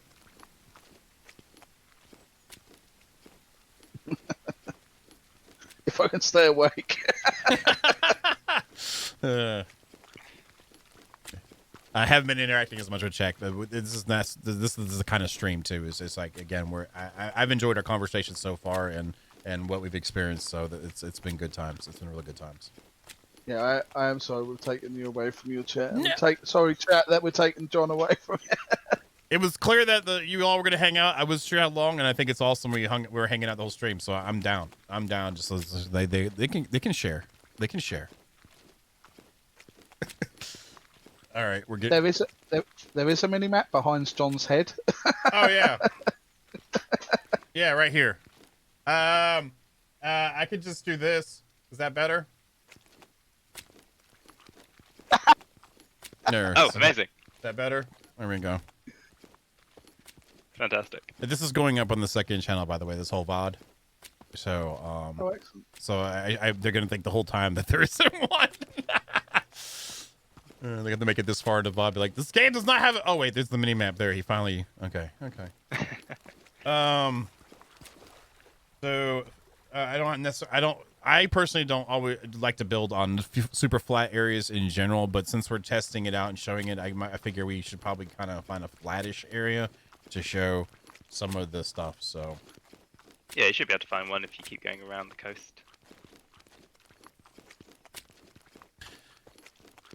And you can kind of like ignore half of what multi-gun says, and you can kind of like, you know, just and if it's like something you're like, what, why is he asking that? It's probably something that he's done, just in case you're wondering. So is that a flock of turkeys or is that a flock of rabbits? Pheasants? Yeah, I think that's a flock of rabbits. Flock of rabbits. I mean, What do you call a group of rabbits, Ryan? I don't know. I'm not the rabbit keeper. My missus is. it's like, why is there that many rabbits? I was just like, what the heck is that? I was like, it'd be awesome. There's infected bunny rabbits, because that would be great. And they have like red glowing eyes. And then if they see you, they'll shriek like when they die, kind of thing, like a baby crying. And then it alerts all the zombies around it. And then we did have a funny bug going on where you run the rabbits over with a vehicle, and they actually screamed out like humans. Yes, Horrendous. See, maybe could you put in a second actor, bunny rabbit that is a very low chance of it spawning in the game, so it just happens randomly, like if someone does something, it might happen, you know, like randomly or something like that, just to kind of throw, you know, shake them up. I mean, You can do, it's entirely possible. That would be awesome. Little Easter eggs. You like know that. what the future will hold. All right. So what do I need to do to get started? I got free build mode on, right? I did. Oh, right. So all building requires a building mallet. So that is the one thing you're gonna have to craft, but it's dead simple to craft because it just requires, I think, a log. Let's just look at that right quick. 12. There it is, right there. So I can craft it. Yep. What's that? So it's got that. All right, cool. And well, I have to equip it. Yes, I will. I guess. You may need to, because it's a melee weapon technically. Only consumables. Okay, so I have to actually equip it in my melee spot. Okay. So character, and then. You can just right click on them and they'll automatically equip as Oops. well. Okay, that's a lot easier. Okay, so getting started. Equip the building mallet to place blocks and edit existing building blocks. Use Q and E to rotate, Z and X to change the height of your placement. Left click to construct the first building frame. Placing building frames is fairly cheap. It will take more resources. Oh, so it's like you finish it off type of thing. You put it down and finish it off. That's it. Yeah, frames down first, then add the resources. And okay, let's just see how it goes. Okay, so we have this now. We have different options. Okay, so we have a basic block kind of thing that goes in. I'm just gonna throw it in here. It doesn't really matter. It looks like a cage almost too. That's kind of cool. And it automatically added an A-frame top. So is that like automatically added? So if I put here, it goes. Yeah. It does go up. That's it. So like all the roofs are like kind of automatically generated around the structure that you make. If you put multiple roofs together, then they will go to like an A-frame. Okay. Yeah. Now, can you build? How's the structural type of integrity work with this too? Is there structural integrity in here? There's not structural integrity because the foundation pieces get automatically generated if there's nothing underneath. So you'll always have like a structure that kind of works. So you can do some really interesting things with those. With those foundations because they generate down to the floor. So if you do start like on a cliff or something and you want to build really high up, you'll still have all the support that you need to. Do these repeat as they go down? So they're like a cube repetition of this, or do the poles themselves? It looks like there's a repetition. Is that what that is? Yeah, there's one after another, and then if you want, you could replace a foundation piece with an actual block if you so wanted. Just plug it in there and then do that. Okay. Mm-hmm. All right. So once I place it. So, okay, so then I go up to it and do something? Yeah, that's right. So if you go up to one of the pieces, and then right-click. Oh, sorry, you need your building hammer out to do this stuff. It's on play. Okay, improve wall. There we go. So, open global build settings, a menu, and change the settings which affect the entire building. Okay. Add resources, add available resources to build up the wall. Wall type. And then flip the wall to face. Okay, that's cool. So we can go in here and then choose our different things. Okay. The interesting thing that we really wanted to do with this as well, and what James it was James's idea in the first place, was that if you go up to one of the walls and go into your global build settings, you can actually raise and lower the whole building as one thing. So if something's clipping through the ground, or you want something to be a bit more level with like something that's already there, you can actually raise and lower the whole building as a whole. And then it will add like another foundation if there isn't one below it. That's it. Exactly. You can see it there. Actually, you can just see the tops of foundations. Gotcha. Okay. But you can only go so high. It's not going to let you build Like to a those, base to and the, then. yeah, to the Yes. collider or the outer realms, the skybox. So I think it's about. Is it the half the height of a standard foundation, or whole Yeah, height? it's approximately that. Or down. Yeah, I mean, other global options, you can change your column types if you prefer like square columns. We're gonna add a lot more variety to stuff like that in the near future. And yeah, and I think Are there different tiers too of the building, I assume, as well? So you said something about stone height or whatnot. So is this like a basic wood tier, or is this is what's in there right now, and then later on you're going to be adding more types of building pieces type per se, or is there? Yeah, absolutely.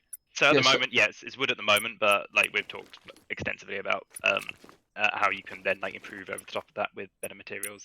Nice. So what we wanted to go more for and keep with the aesthetic of the world was you'd craft your wooden building, and then you'd build upon that. So you'd then start adding sort of like armored sheeting or metal sheeting Gotcha. to the sides or stuff like that to protect the wood that's behind it.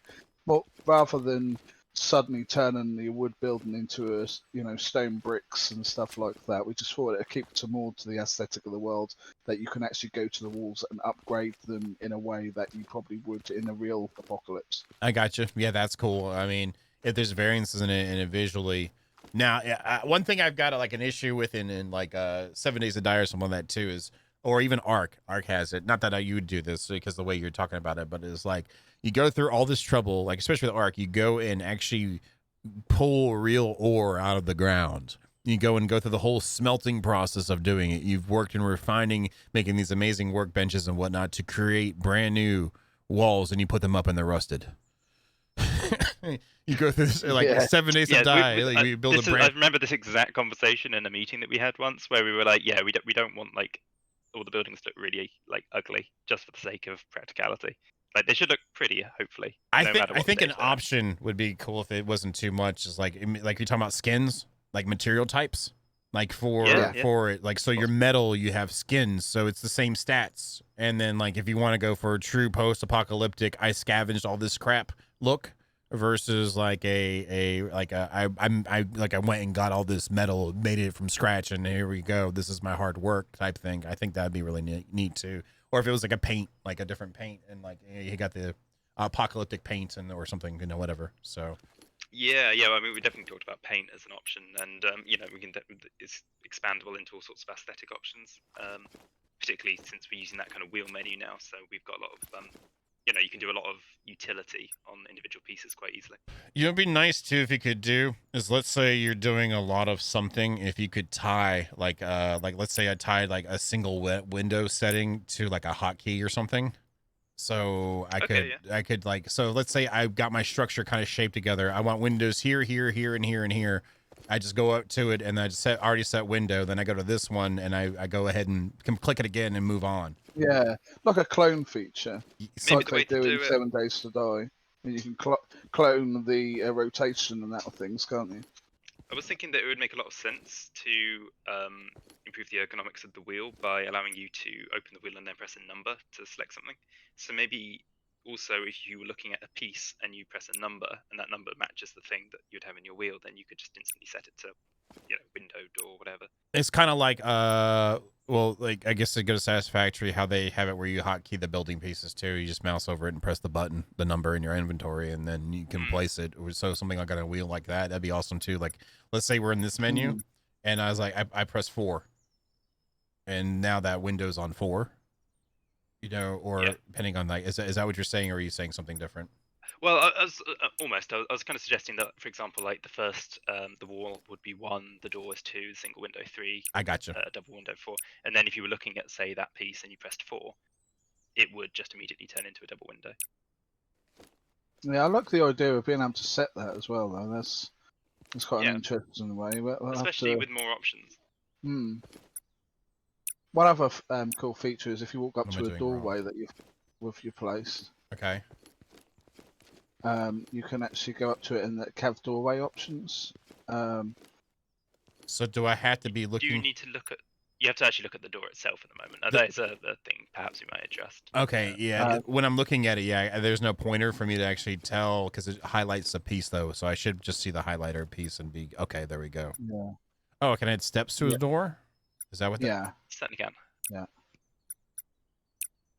Okay, and it's turning it on and off. I see that. Okay. Okay. Yeah. You can toggle things on and off. Yeah. Is there an actual? You said you haven't got the door stuff actually done yet, though. An actual door itself, right? No, that is That's the next step. Obviously, it's coming. I'm sure that's kind of a pain with interactions and colliders and whatnot. It's got its own little complexities, but yeah, no, it's definitely on the way. So when you build like this too, is this gonna remove sound from outside if you're not doing anything in it? It was gonna help you hide a little bit better. Are the infected going to notice like this wasn't here before, or any kind of wave type things happening because of a build or anything like that? Any plans for anything like that? Yeah, so with firstly, if you're in the building, then you're going to be to an extent protected from anyone trying to spot you from the outside. So just as stealth would work in the normal world outside your base. If you are spotted though, because you're seen or heard or whatever, then we're going to investigate having your building can be attacked essentially. Walls could be destroyed, and then of course they might need to be repaired. So there's a okay. There's definitely going to be like I say a combat element integrated into the building, which is going to extend to potential PvP encounters. Deny any speed curtain. A bead curtain would be amazing. Sounds like that'd be great. Yeah. And then you can get like different versions of that curtain. So have one that's like reacts to black light, and then you could have another one that is like I don't know, like a good 70s like orange and olive green color, and then and what you could do is lock it so you could deny others. He went there. Yeah, you're welcome. Yeah, you're welcome. What one thing that we feel still needs a little work is the adding the stairways in. Do you want to explain about them? Oh right, yeah. So if you wanted to go up a floor, for example, all you need to do is look up at the ceiling piece.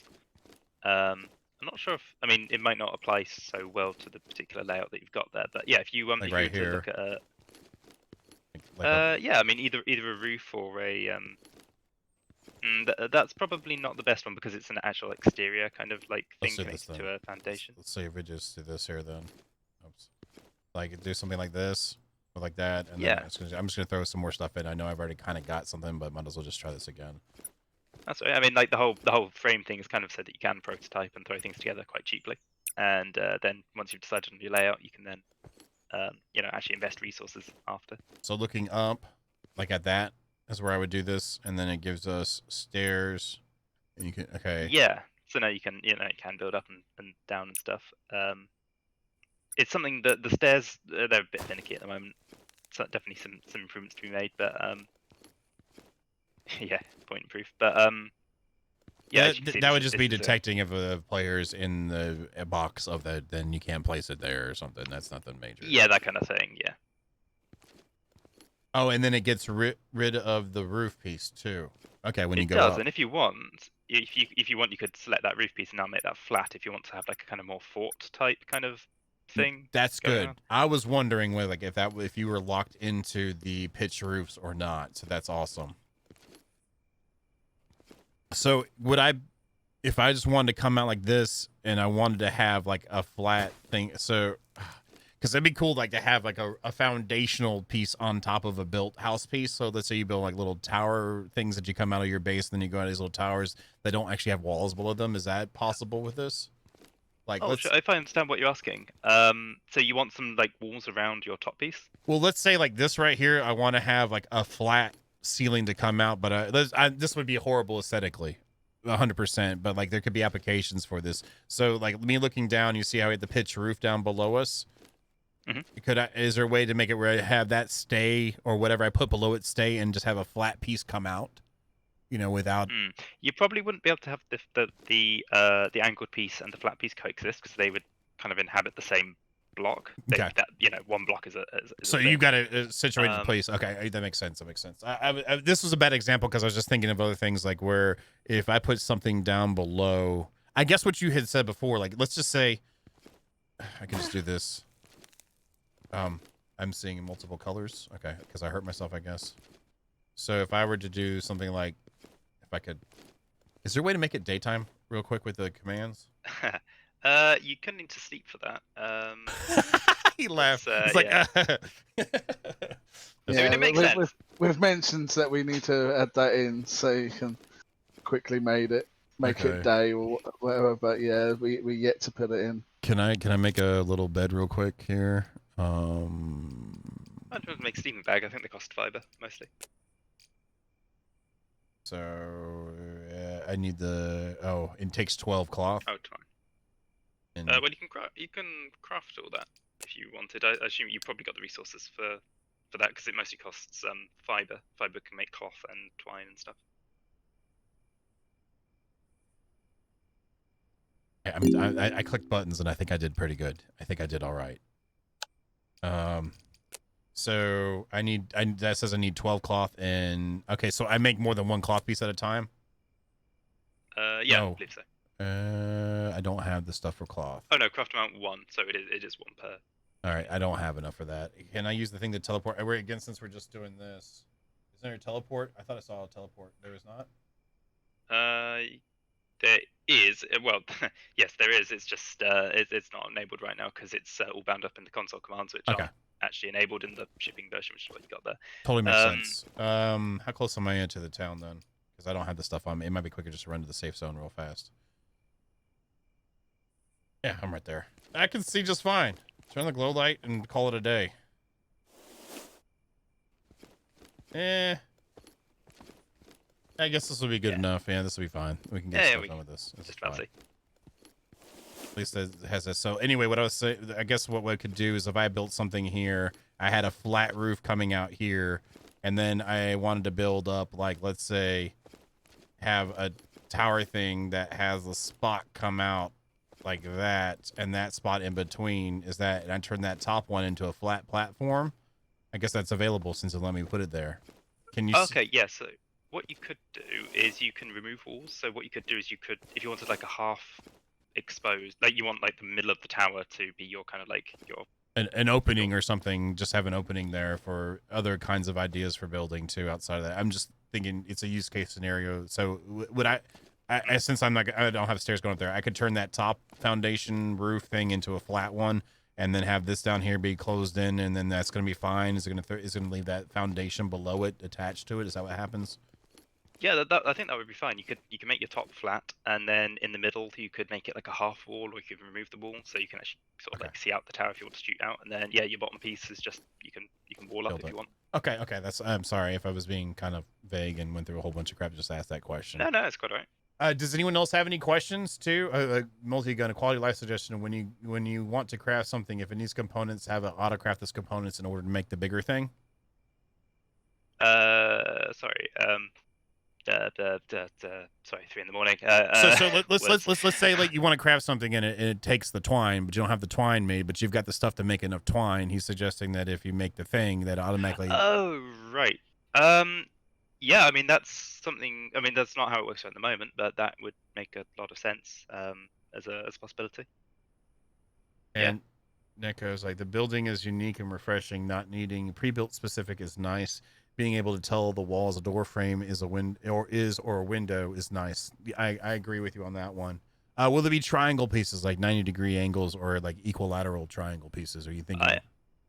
I think, I mean, everything at the moment needs to fit the grid pattern, but as long as it fits the grid pattern, I think pretty much anything goes. So I think it'll be really interesting to start experimenting with some like diagonal pieces and stuff. As long as it fits that shape, I think it'll be okay. Yeah, you'll be able to So do definitely something 90s, to but look not like into. an equilateral because that wouldn't fit in your grid, but a 90 would. Yeah. Okay. So no 45. Well, not 45s, but 120s. Well, I mean, I guess you could maybe do. Oh, I'm probably getting ahead of myself here, but yeah, I mean, like maybe there's some things we could try. I think it needs a bit of sort of R&D really to see what works and what doesn't. Because that helps a lot with variance too, is being able to at least change out of hard 90-degree angle snaps to do stuff. But I mean, right now I like the building system. It's its own thing definitely. And for you said this was a first pass. Yeah, that's right. We got loads of updates to the building system planned. That's a very good first pass. Because it didn't feel buggy to me. Like there's a couple things like indicators or something that could be, but like actually doing it did not feel buggy to me. I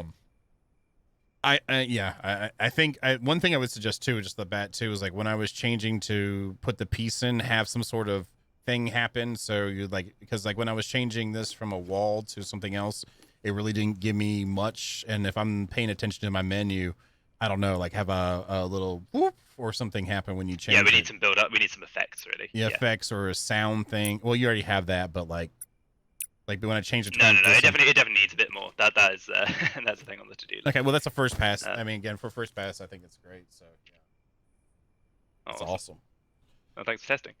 You're welcome, and thank you for coming back to it, because I remember you guys when the prototype stuff happened and you took it out. I know that you were having discussion if you were going to revisit that all the way or not. I think that was part of the thing, and I think the revisit to it's really nice.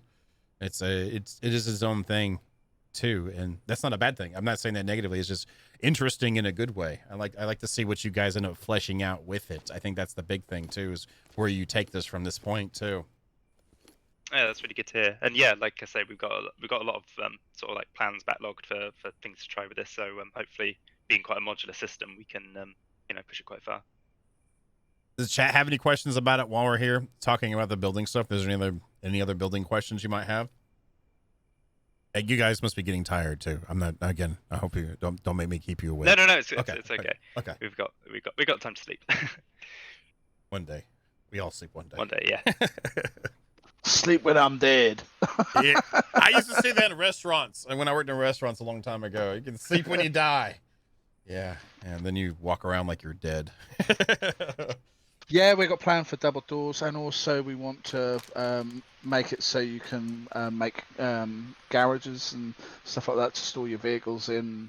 So it's going to have sort of like the big sort of kind of swing doors and stuff like that. Yeah, that'd be an interesting like idea for wall system, like palisades or something, too. But, like kind of like an outer perimeter defense thing going on with a gate or whatnot. Well, since you mentioned that, there are like kind of extra static defenses that you can put down, like spike traps and stuff that you craft in your inventory, and they kind of you place them down like a campfire or any of the other like placeables. So they're just like a little enhancement you can give you a bit of extra defense. We're also trying to make everything that you place down, you can also pick up as well. Okay. So you don't have to destroy it or just leave it there. Thank you. Thank you. Yeah.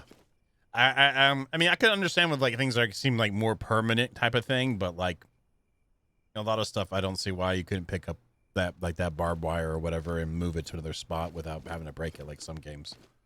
Exactly. Yeah.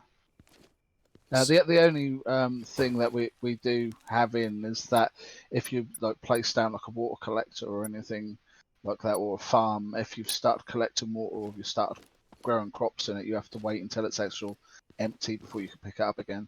We were actually thinking of adding an option to be able to empty it manually, but we just waiting for feedback on that from people playing really. So the farming itself, I guess we make crop plots or something like that to place down, and then it grows in that. Does it require any lights or anything like that? Does it need to be outside? No, at the moment it works better outside because when it rains, it collects water itself like the water collectors. But you can also, if you don't want to use that feature and you want to have indoor beds or anything like that, or if you decide to build inside a cave or something like that, you can then just manually put buckets of water in there. Okay. And we're gonna be adding sort of like the artificial light stuff as well, so you can build lights, so you can give it artificial sunlight and stuff like that. And then then you'll have so I guess there's gonna be energy management down the road too. Then when it comes to that, with the lighting, like electricity systems or something like that too. Is that? Yeah, we've already batteries. got we've already got a very basic version of it in at the moment. There's places on the map where you've there's defences using UV lights, and you power them up by just using a 12-volt battery from a car, and you place it on there, and that'll just use the power, and then you can charge it up with a battery charger, and then replace it on there. Oh, I like how you can change this after it's built. I didn't realize that. Yes, yeah, you're free to Play around with it. Okay. As long as you've put the resources in, then it's fine. Yeah, and even if it wasn't, it was changing like the pre-built version of it. I think it's just hard to notice. I'm getting used to it. That's what I should say. Oh, I like that little side little. Oh, is that a low wall that isn't like a little open window? What is that? Sorry, did you select low wall? Oh, I accidentally went over that. It is a small window. When I clicked it, I accidentally hit over low wall. So, okay, so that's cool. Yeah. Well, low wall is like it should be a half wall, but yeah, that's it. Okay, and then oops, I got.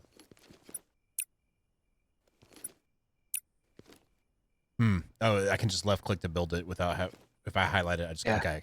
That's yeah.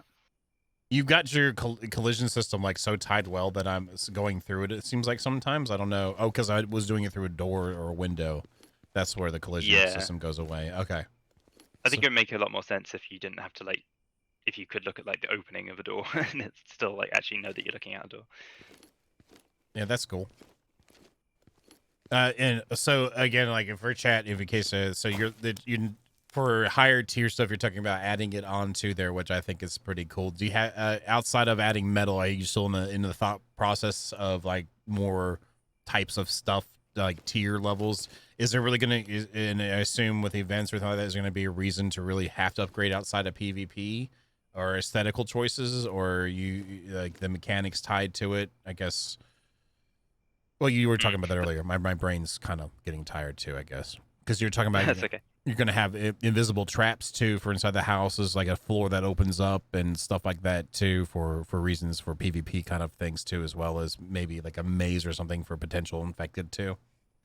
Like yeah, it's all possible, and I think the the main draw of I think upgrading walls would predominantly be just extra defense, both against players and infected, considering both to be able to do substantial damage to your structure. So.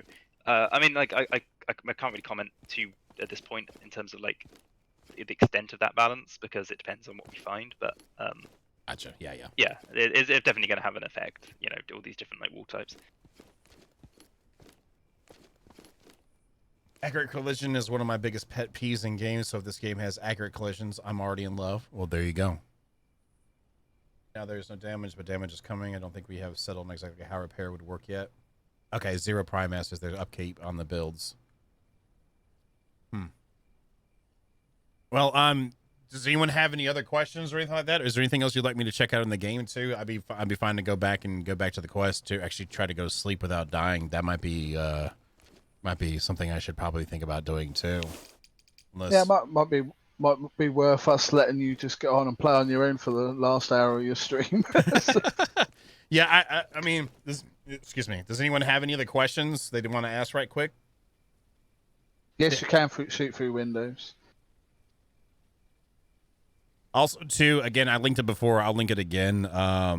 They have their own Discord too, and there are links as well. But we'll go ahead and do this right quick. There you go. That is their Discord. In case you want to join in on that, they do take feedback there, as well as the in-game feedback system with F1 or bug report. I'm sorry, bug report, and then I think Deny Others wants people to talk to as well. Thank you for the follow. This was he wants people to talk to. So if he says you're spamming him, tell him it's his own fault, right? Will I be able to make it back home? Back to the safe area? Okay, well, I mean, if we're looking to head off shortly, I just want to remind about the keys. Oh yeah, something.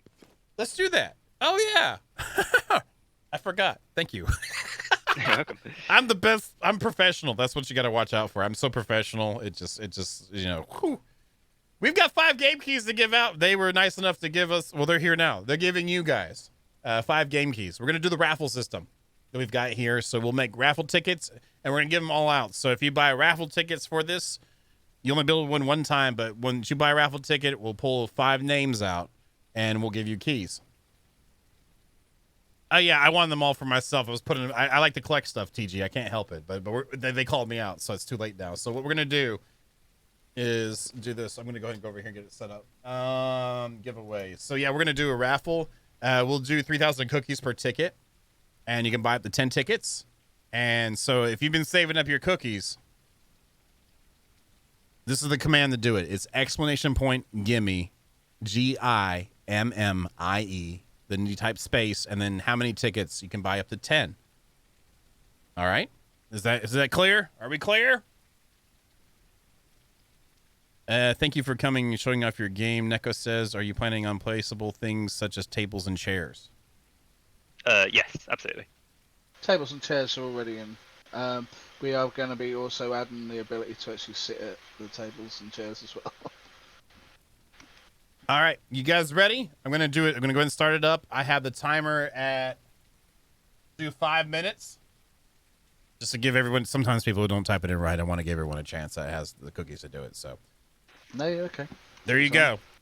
Exclamation point, gimme, space, and then how much you want to join to do it for. How much you want to do it for. So to get it in there, and it looks like we've got people already coming in. We're going to pull 5 names out of this batch. So if you want one, buy up to 10 tickets. That way, because I'm not gonna do more. We're just gonna knock out all 5 at one time. We're gonna get a good amount of people doing it too. Give me 1 second too. I need to stand up real quick. I'm gonna turn on my camera, but you guys no, you guys seem like two nice guys. So you're not gonna say too many mean things about me while I'm away, right? Wouldn't dream of it. We'll do. Try not to. We'll turn on one of their favorite songs in the background while this happens. How about that? Where is it at? If I can find it. Thank you for the follow. Thank you. Thank you. Thank you for the follow. Here it is. All right, here we go. I'll be right back. See you in a bit. Let's do this.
Everybody gotten the raffle tickets?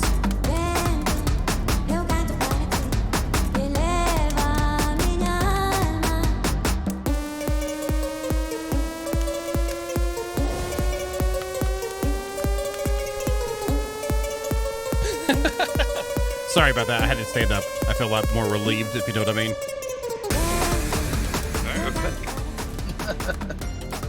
All All right, we're going to close it out a little bit early, so it isn't like anyone else is doing it. If anyone else is, then we need to know. We'll wait. Looks like people are still checking their cookies. Hulk's getting some too. There's Hulk in there.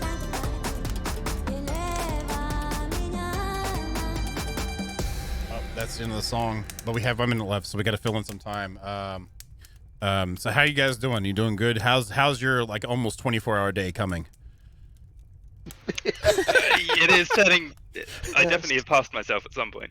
Yeah, 6 hours left for 24 hours. Well, I really appreciate you coming on and talking about the game and sharing with it, and you guys seem it's really been nice working with you today too. I really appreciate you coming out here and deny others as well. Okay, so honestly, it's been really great being here. So thanks ever so much for letting us talk. Yeah, it's what it's about, man. Is sharing it out, and like I try not to have too much of a plan and kind of see what it feels out to be and go from there. So it usually works out. It seems like it's today. 30 seconds.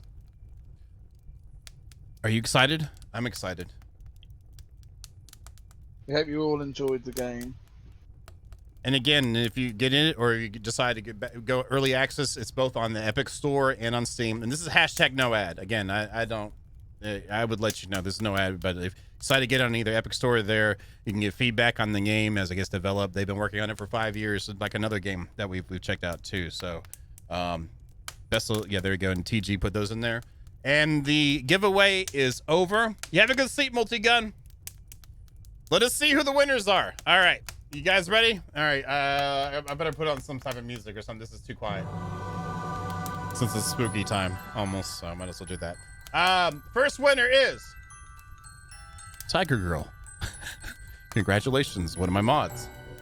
Now, if it does a repeat, we're skipping it and going to another one. Yeah, that's you, TG. That's you. Next winner, Taliesin True Strike. Congratulations. And then we have 3 more to go. JK Sarge is another winner. Congratulations, JK Sarge. And we 2 more. 2 more. What is going on? Hulk, congratulations. Oh, y'all bought a crap load. Maybe I shouldn't have. Don't let the mods join. I don't know. And Mr. Vito. Again, I press the button, it randomly chooses it. And there we go. So there you have it. Mason here only bought 1. That's why he didn't. So what y'all need to do is send me a message. I guess all you on Discord, just send it to me and I will send you a copy of your keys. If you get mad at Banebot. That's all I gotta say.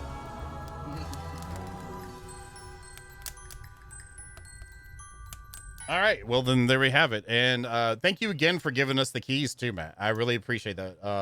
And passing them out to the community. Hopefully your first day of early access 2 has gone better than what you had hoped for too. Yeah, this has been a fantastic way to finish off the day. So thanks again. Yeah, well, thank you. Everybody, make sure you go if you haven't checked out the Discord and check out the Steam page. At least look at it so get familiar with it. If you like it, we'll stream it some more. And again, big thank you to Ryan and James for coming on the stream, and then also Deny Others for hanging out in the chat too. Y'all are awesome. Thank you so much. Thanks. Yeah, thank you. Bye. Thank you. Bye for now. Enjoy the rest of your stream. Will do, and you enjoy your well-earned sleep. Thank you.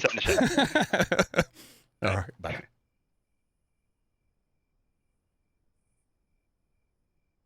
This is where we start talking junk. No, I'm kidding. That was awesome. It was very cool of them to come on here and talk and stuff like that and hang out for as long as they did, too. So I only expect them to be here for an hour, so it was great to have them. We're going to post the VOD on the second channel. So if there's information you wanted to see that you might have missed, there you can go. I have no idea if I'm going to be able to come right in the middle, like at this time of the stream and go from the beginning. So, yeah, it was really nice of them to do that. So, it was kind of them to be out here and hang out, especially after having. Thank you for the bitty bits. It was kind of them to come out here and be willing to discuss the game and answer questions and kind of on the spot this after a very long day for them and a very I can only imagine like 5 years in the making for them for early access. It's kind of like when we did Fractured Veil, them doing their Kickstarter thing Tasty too. goodness has arrived. Waggly Panther, thank you for gifting us so Deny Others. Thank you, Deny Others. You have a good one. I hope you get your door beads. Yeah, it's on early access now, lady. It's now on early access. Let me turn up some stuff here. And again, the stream today so far has been, what you saw was mainly information. If you had questions, know more about it, because, you know, we see a lot of things that look pretty good.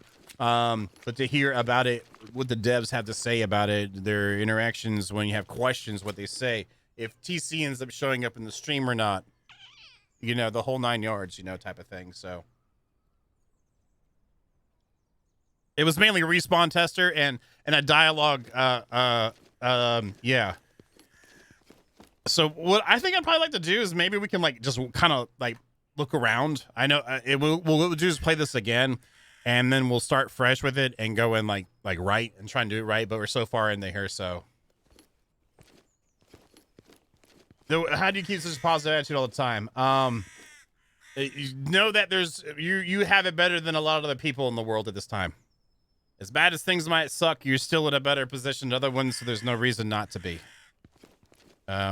There's moments of it where it goes away, but in general, there's a lot of people out there in a lot worse situation than yourself, and so you're lucky.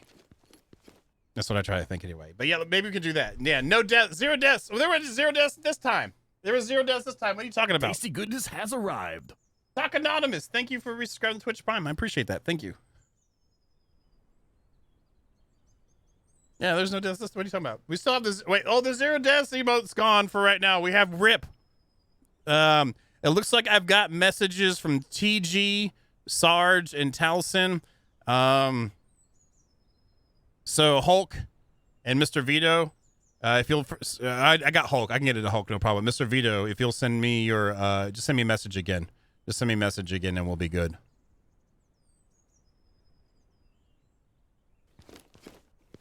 So middle mouse button switches shoulders. P goes first person and third person. V brings up your stat watch, which I really like that. Oh yeah, I wasn't even paying attention. See, this is one thing too. So we can see our hunger here and our hydration. Also, Alt switches around. You can see an amazing T-shirt.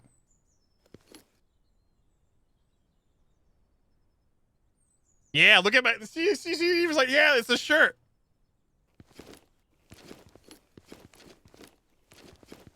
Control toggles it. It does. Oh, so like we could do like a runway model thing going on here. So can we do this? The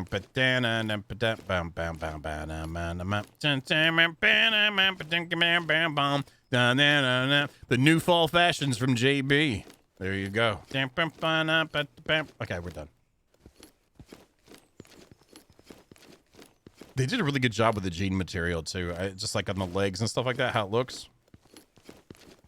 Nah, you just send me. Just send me.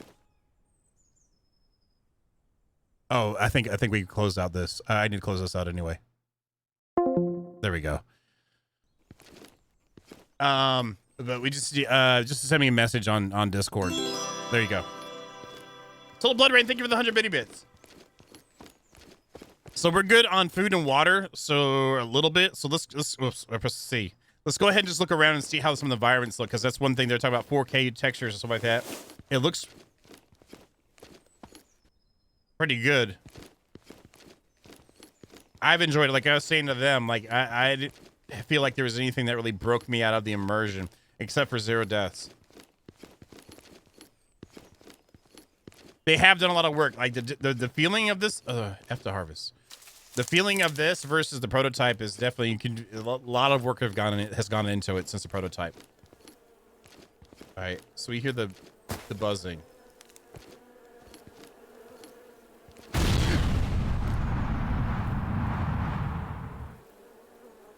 Halson, thank you for the 5 good subs, man. I appreciate that. Thank you. There it is. There's the hive. I got stung. I figured that was going to happen. Oh, they're after me. Go away! How do we do we just swing? No, go away, Get off me. Jump on water, There's no water here! God, there's no water here! I'm dead. Already. There's no water!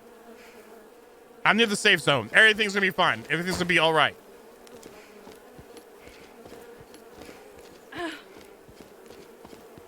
Maybe I could go take a shower real quick.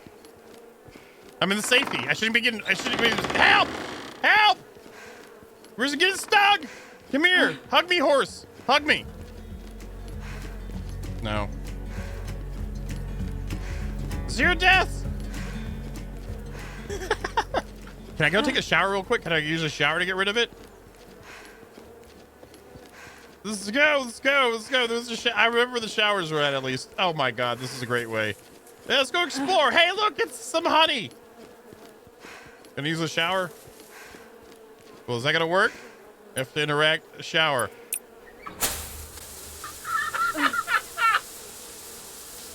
No, it's not working. It didn't work. Okay, this is like, okay, she's like, okay, well, that didn't go like I'd hoped it would. We tried anyway. Let's put this on now. I didn't know. I was just gonna try. I didn't know.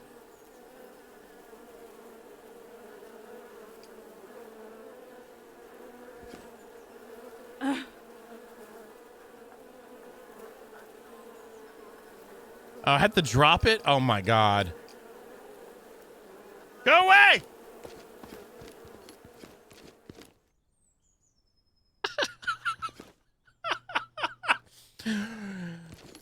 Okay, now that's been, we're good to go. We're the winners. So let me put some bandages back on my bar. I don't know. I just got this feeling in my mind. Where'd the bandages go? Did I lose those? I could just, there's not a search up there.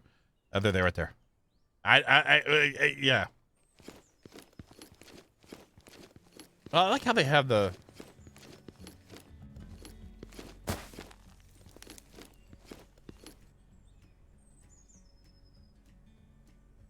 Oh, I'm looking at the trade.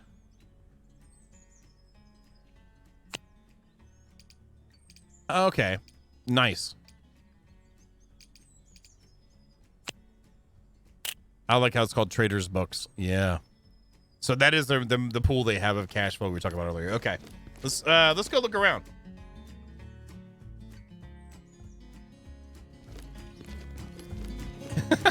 Well, I tried. I was like, I'm on. What would you do if you had bees? Like, hey, I'm not near enough to a lake. Hey, look, there's a shower. Oh, those are leaves. Let's go. Ooh. Oh, is this? I'm not gonna steal these, but is this? So that's the plants there. Cucumbers and apples, nice. Very nice. Okay. That's kind of a good way to showcase some of the potentialness of stuff. It would be cool if they did in incorporating like material type things like some of the buildings are kind of like, to where you could kind of have almost the matching aesthetics too.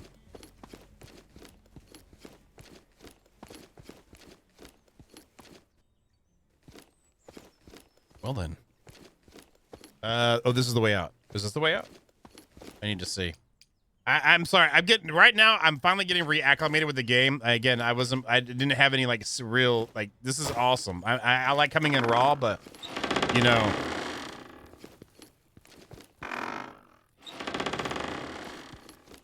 You know what this reminds me of? I played Dark Age of Camelot a lot, and every time you walk out of town, there was always like a stable, the guy that you would get a mount on to ride to the next town. Like, I was wondering what I was getting out of that. So, oh, we had a hype train? I didn't even realize we had a hype train. I am so sorry. Hype train!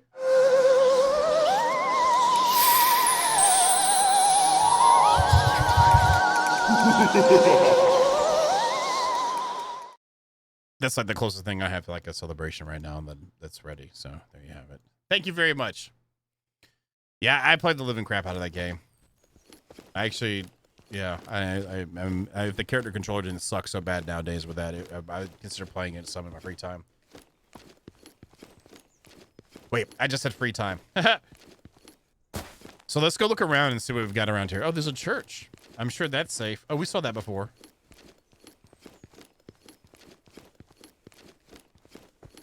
Ah! Oh my God. Taco!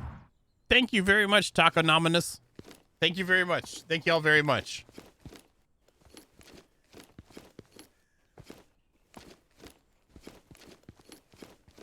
Yeah, I like how this they got a little winding going down. What do we need to craft arrows? That's something else I didn't check out either. Because I was enjoying that. So we have 4 arrows. Go full Rambo too.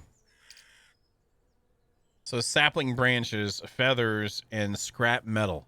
Interesting. Let's just craft 2 of them then.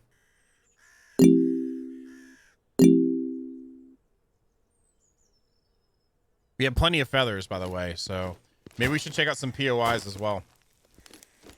Of 0 deathness, right? Yeah, thank you very much for the support tonight, y'all. Hopefully you've enjoyed the stream. I had a great time hanging out.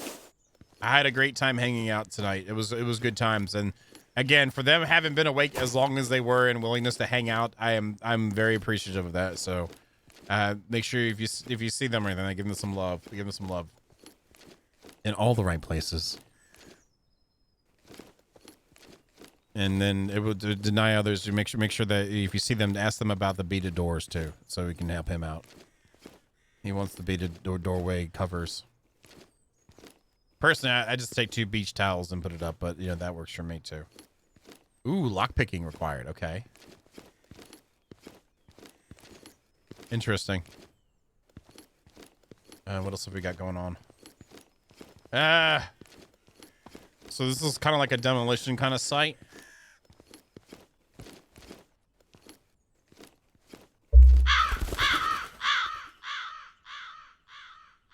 Oh, I scared the birds away.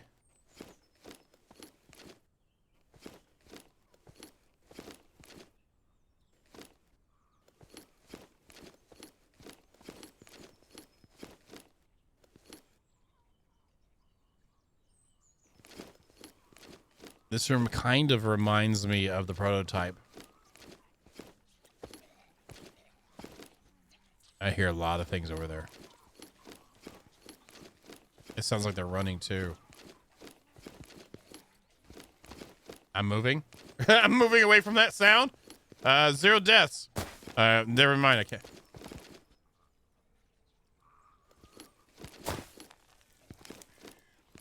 Yeah, this reminds me of that very much so. Oh, so they are relocating right now. That's a stage 2 and a stage 3 infected, I believe.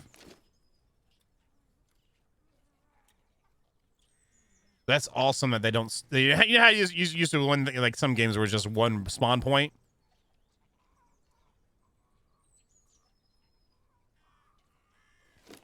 Are they just pathing? Are they patrolling?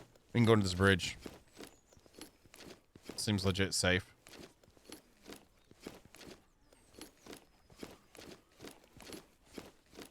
Yes, it is. That is a stage 3 infected 0 prime. If you get in that, you will catch what they've got. And you have, for right now, you have to eat biomass to get rid of the buff, and you get that by killing them.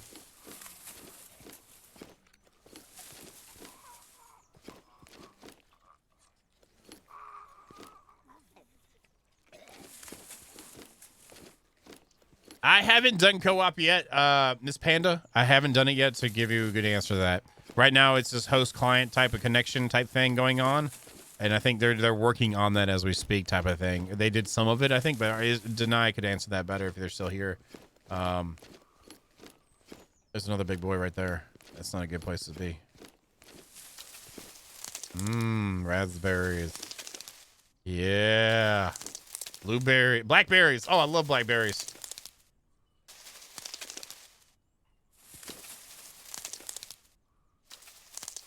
I'm interested in seeing how it works out when it gets servers and like later on, like if they've done what they've done in a couple, if they've done what they've done in a 2 years time from when I saw it last to what it is now, it'd be interesting to see if hopefully the early access does well, and then they're able to hire more people to get work on features and let some of the legwork get like passed down. Be interesting to see what they come up with and how it gets implemented. The idea of the events and the whole server moving forward in like a time scale type thing with the story. Really sounds super cool to me. I did not make a separate link also, and welcome to the stream, by the way. I forgot to make a separate link. Let me put the link for their Discord again.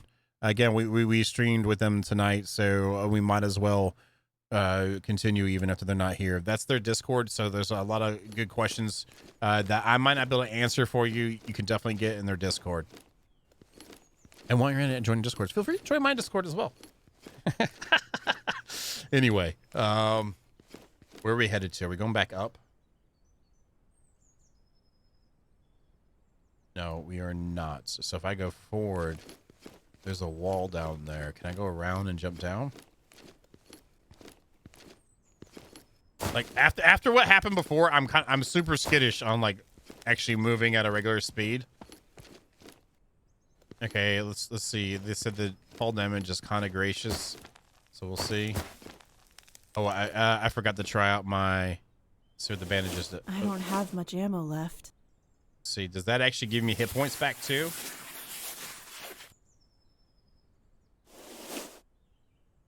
+5 health. Okay.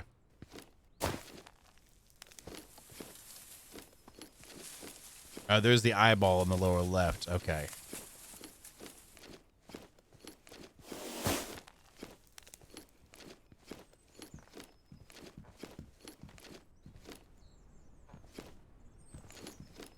See if we can loot batteries.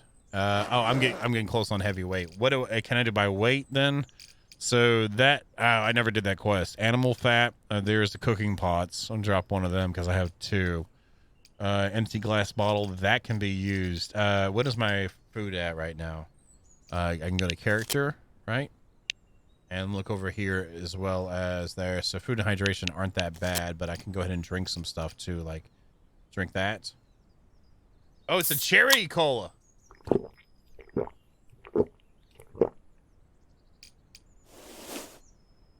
Oh, and I get a scrap can out of that too. Can I scrap these here? Or do I need to do... Can I recycle them into scrap? Yes. Ah!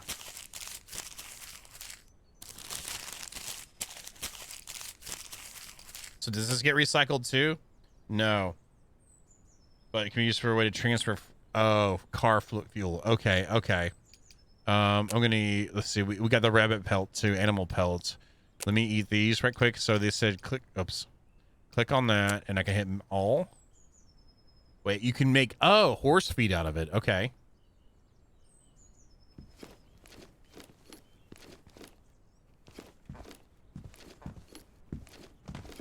Yeah, the decoration, it feels pretty nice. That. Is that a collar? Oh, thin wire. There's more jam. I'm gonna get encumbered before I'm done with this place. Experience points from that. There's some more soap, which maybe I'll find something useful. Dog food? What is that? I don't know. I put it in my pocket. Is that hot sauce? Is that beer? All right. What did I just grab? I grabbed a fig. I would grab the fig. What's in here? I don't need that. We're good. So all these are lootable in here. There's a watermelon. We got a watermelon. Hell yeah. Is that a... Tell me that's a carrot. What else have we got? Let's see. More wire. So I guess like how we will play this again and we'll come in fresh and we'll try to do everything right from the top and kind of follow the quest line to the point we're supposed to go to. And then That way we can actually play right. But right now, again, it's a little bit of exploration before the end of the stream because I just want to see what the world looks like.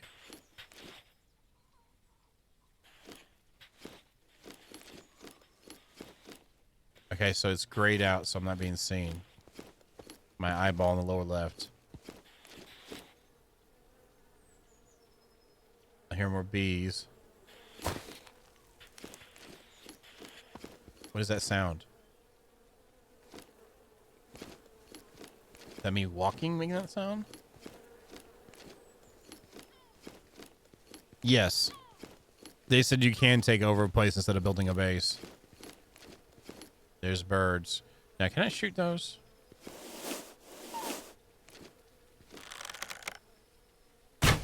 No.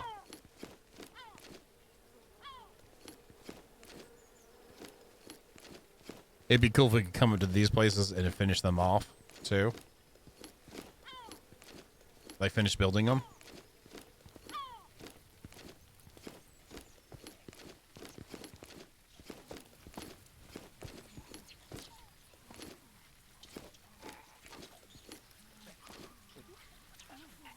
Okay, there's definitely stuff over here.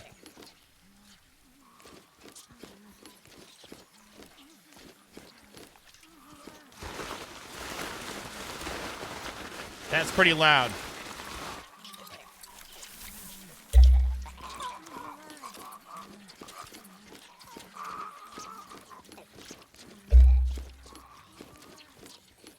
And just back it up slowly.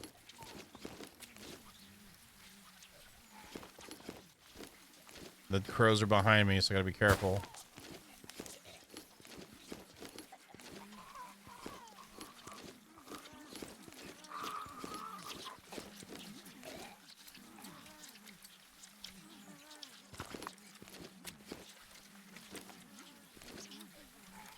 There's a few guys down there.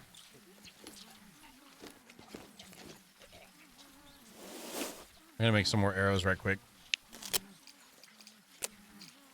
Oh, wait, I need to get some sapling branches. Okay. I like how we can get up in the raft, and you can fall through the rafters. That's awesome. But they have full colliders for the walls themselves, which I'm just gonna get too thin. They're too small of a gap for me to get through. Get down from there. We're not going in there. Personally, I'd rather have it be really easy to get on a ladder than have it like, because you know how many games we play, you have to get to the right exact position, go up to it, get lucky if you press the hotkey to attach the ladder. I'd rather be able to get near it and get on it. I'll tell you that right now. The birds are still over there. Okay. Let's see what's over here. So we had the ocean this way.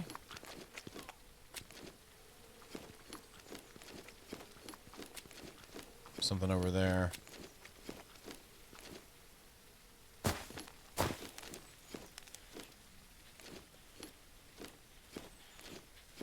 All right, looks like the beaches are kind of taken over. Is it the entire beach? No.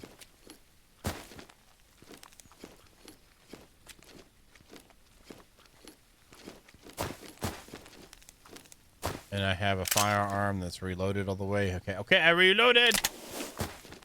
Good night, Lord Lauren. You have a good one, buddy.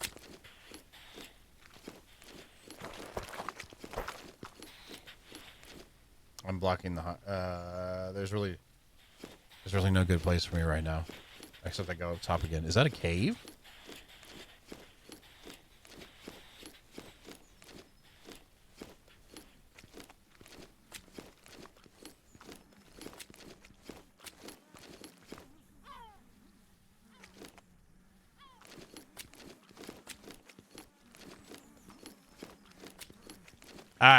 It's a different kind of game than Herpley than that one. Definitely. It's less simulation and more like RPG survival.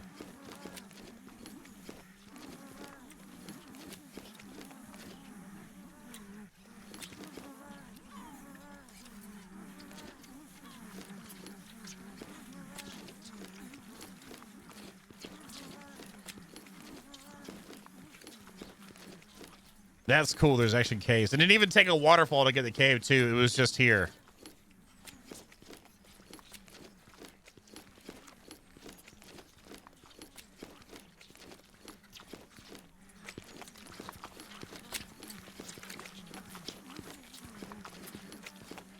There's a stink cloud above me. Am I far enough away?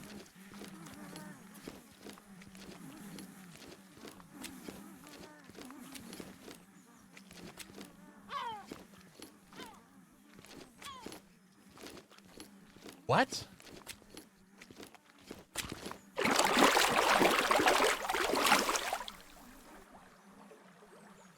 There's a guy right there.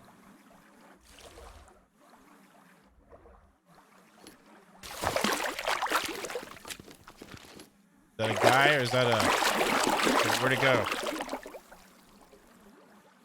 Oh, that's something you don't want to say about... There it is right there.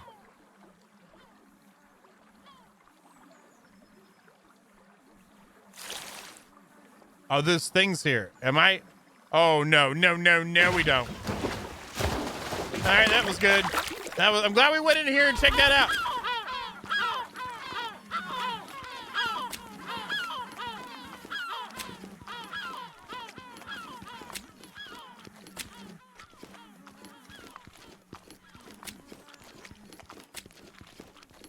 Are we still wet?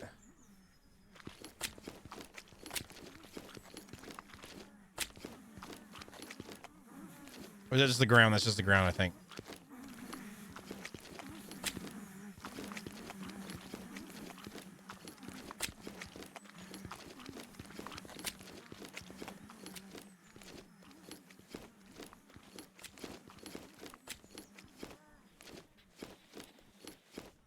It'd be crazy to just start just pouring over the side of that cliff.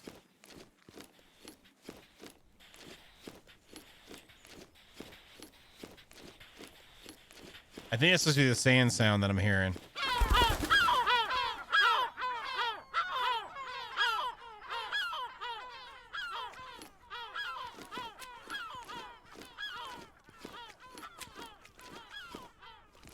All right, we gotta try it. This is for find some more ammo soon. This is for science right here, y'all.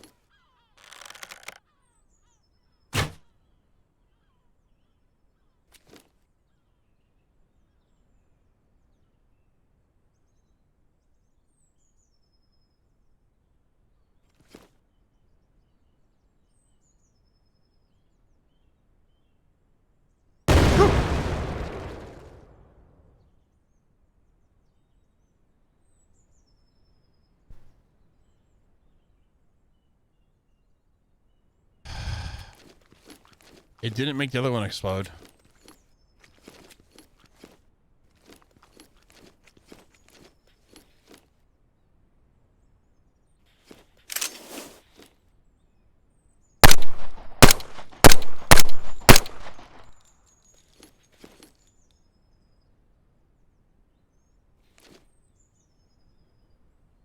Yeah, I know. I totally did too. That was so lame. I don't have much ammo left.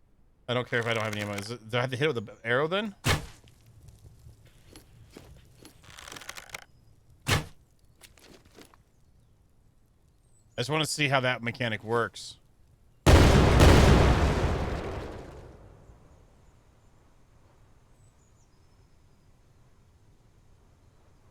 Okay, so now those ones are on fire. So they had sustained damage. Yeah, there we go.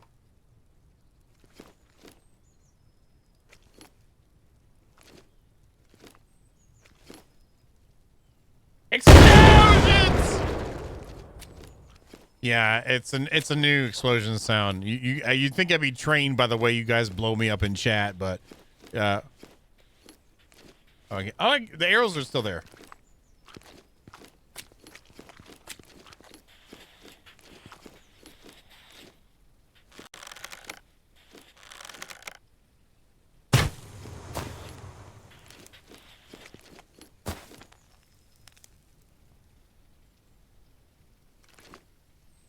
Explosions!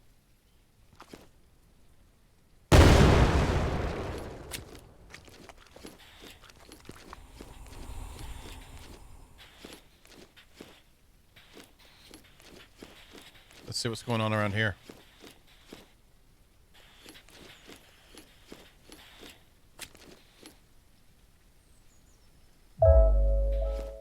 What? A lock has been reset. Try again or increase your lockpicking. What? Oh, wow. Okay. Oh, neat. Okay, so what is this? What is that? It's a shovel? Is that a shovel? Is that like a weapon? So it is a weapon.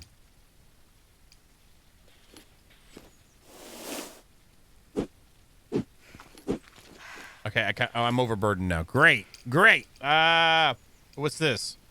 A fabric kit. One-time use sewing kit. All types of fabric, like clothing and armor, will replenish any wearable item to 100% condition without the use of a workbench, so it can be used in a field. I have sticks. So I don't need sticks as much as I need saplings, right? I need saplings for more arrows if I were to worry about that right now. Right? Sapling branch from maple. Requesting any requires flexible, in most cases, arrows or shelters. Okay. And that is made. Wait, is that how much does that weigh compared to my? See, this is interesting how they have the inventory management. So, soap bar. So if I were to like, since that is most. Oh, I need to use a. Oh, cool. So what you need? Okay, you need ash and that and large and water. Okay, interesting. I'm encumbered right now, but it's fine. I'm still gonna loot. So it's raining right now too. Cigarettes. Maybe I'll find something useful. Where's my only cigarette? In the bathroom, the bathtub. She sleeps there sometimes. Water cleanses, you know. So can we pick this? Is this giving us lockpicking skill then by doing that?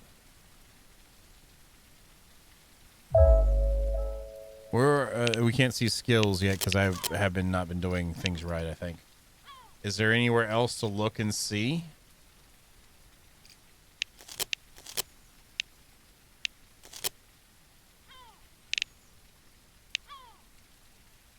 That's right, Taki. Or Tachi. I'm messing up. Let's go ahead and do. There we go. What's this now? It's a mallet. Is that a trap? I'm just gonna take it all. I'm encumbered. I don't care. What did we get? A thick plate used metal scrap smelted down. From a metal scrap smelted down a pressed. Basic hammer. A hammer useful for a tool for crafting. Okay. And then this is a handheld blowtorch, necessary tool in creating anything that requires a lot of heat. And a small rip saw, which can be shape wood and a requirement to craft complex items. Interesting.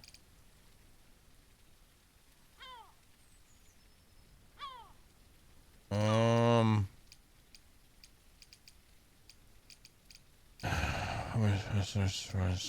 just want to move around some more. That dropped the sound pretty low. I don't care. We're gonna start from scratch when we play it again. So I shouldn't even be really worried about it. We're closing in. So yeah, get out of here, Bert. Oh, what's this? Oh.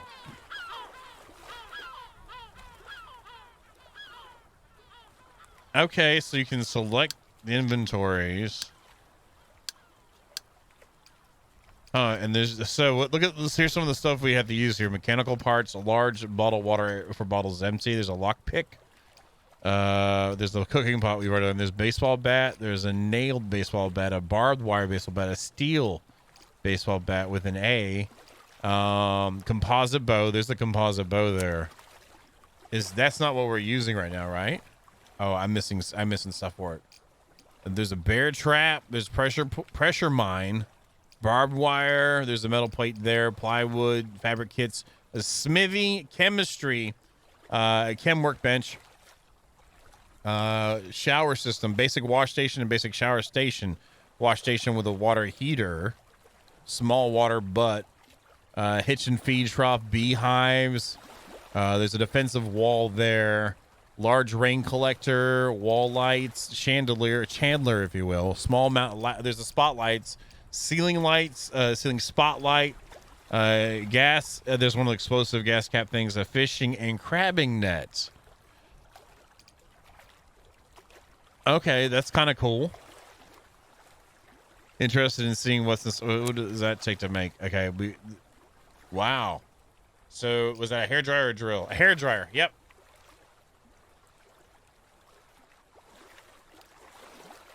Jay Fox, I'm gonna start fresh when we do tonight. We were just kind of hanging out with the devs and having a good time. Ryan and James, they were hanging out with us, and we were kind of like going over stuff while I was playing through the game. I want to go fresh in and go from the start with like just trying to dive in and actually do a good gameplay. I mean, we didn't die tonight at all. I don't know what happened. Can I get on top of here? Oh, is there stairs on the other side? I can't really see. No.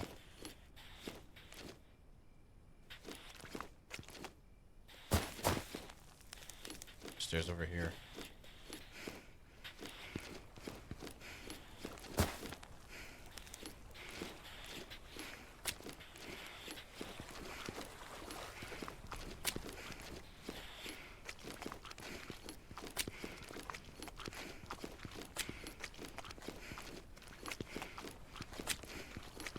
I can see everything in here real clear. This should be no problems, right? Is that a door? Yeah, I can't go in.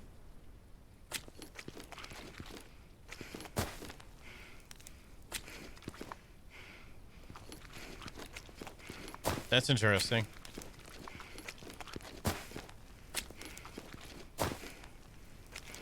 At least I remembered how I got up here.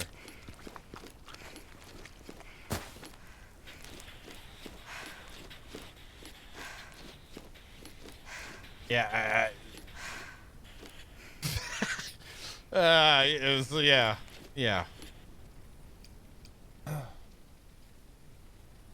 Have a good one, Corey. You take care. Yeah, the respawn timers and stuff like that.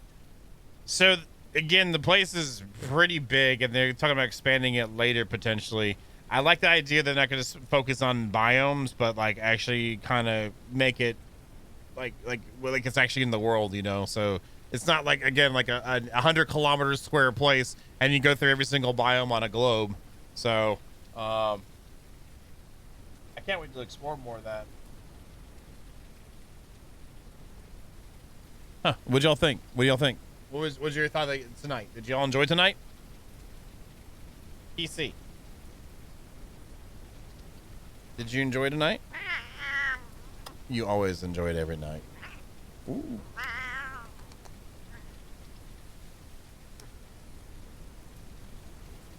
I'm just saying, I had a good time. I hope we all had a good time too. We're gonna go ahead and press this button, I think. Is this the button? This is the button.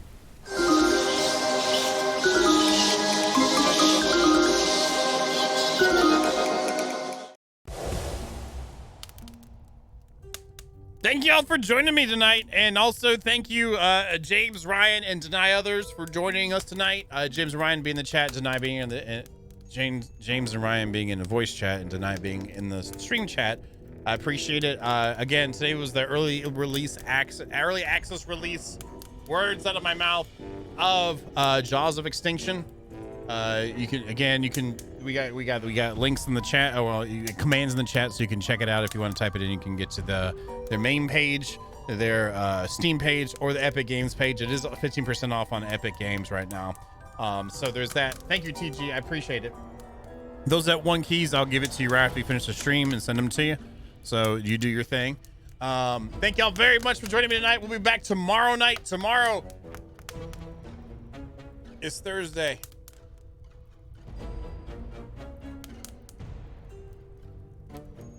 If you're a long-time Baniac,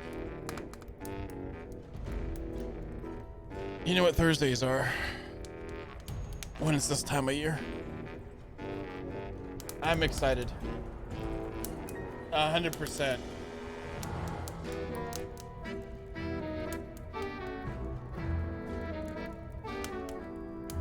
That is one of the things, but it's always Baby Friday. But what do we do during this time of Hulk almost got it right. Hulk almost has it right. Hulk almost has it right.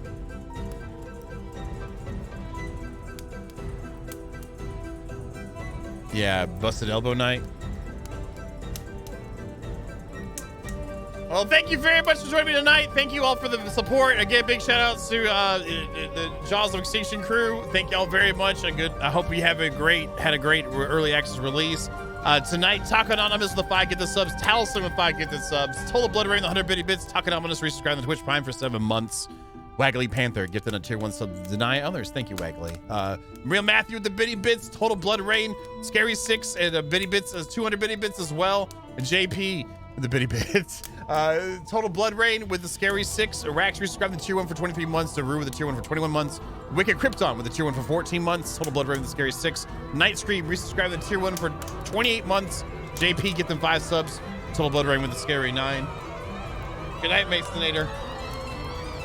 Haven gifting out 10 subs. Skeeter with the tier 1 for 14 months. Haven with the tier 3 for 36. Carrie Joe with the 5,000 bitty bits. Thank you. Zoe Bay with the tier 1 for 10 months. Glaurung with the Scary 9. Total Blood Rain with the Scary 6. Mia with the Scary 6. Good night to you too, Greenface 1. Taliesin, 10 get the subs. Boom Bang, 10 get the subs. Glaurung with 5. Also resubscribing to Heaven there with the Prime. Twitch drop SM with the tier 1. Slayer Z with the tier 1. Shaney Brook with the bitty bits. And also resubscribing. Thank y'all very much for the support. Again, this is how I do my thing, and I appreciate y'all doing what you could do to help out. You both have a good night too. And I will see you tomorrow. I wasn't as interactive with the chat because I was trying to make sure we asked good questions, got good information for with the game, because if we're gonna preview a game, we need to make sure we're previewing it. When the devs are taking time to hang out with us, the least we could do is give them our attention. So hopefully those of you looking for questions, you got them answered. And if you don't, you can join their Discord. Either way,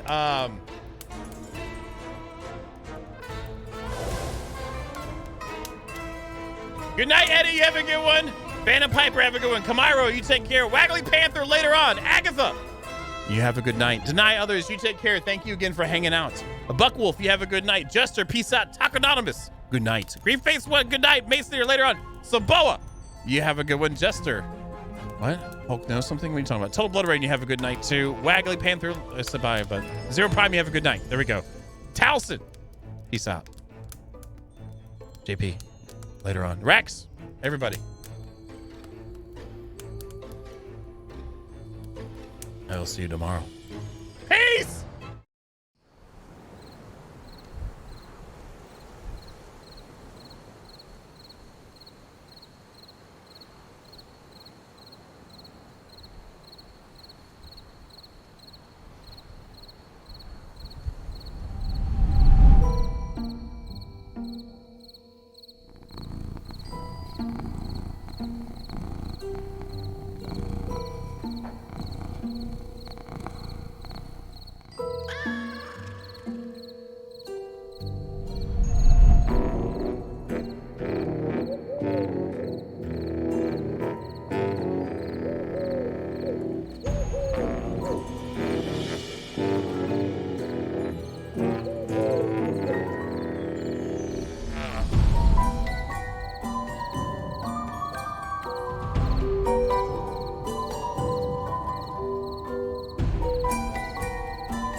I got a message from Sarge. This is why we don't close out the stream immediately if you're still here. Sarge actually doesn't like zombie games. So I'm going to press the button one more time to see who gets the 5th key. Because I was passing out the keys. I'm going to press the button one more time. I'm going to press it one more time. And the new 5th winner. If they're here or not, doesn't matter. I'm just gonna press the button.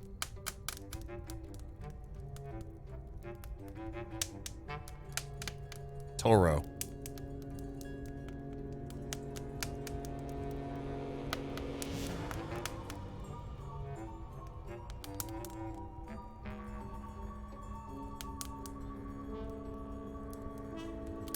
There it is.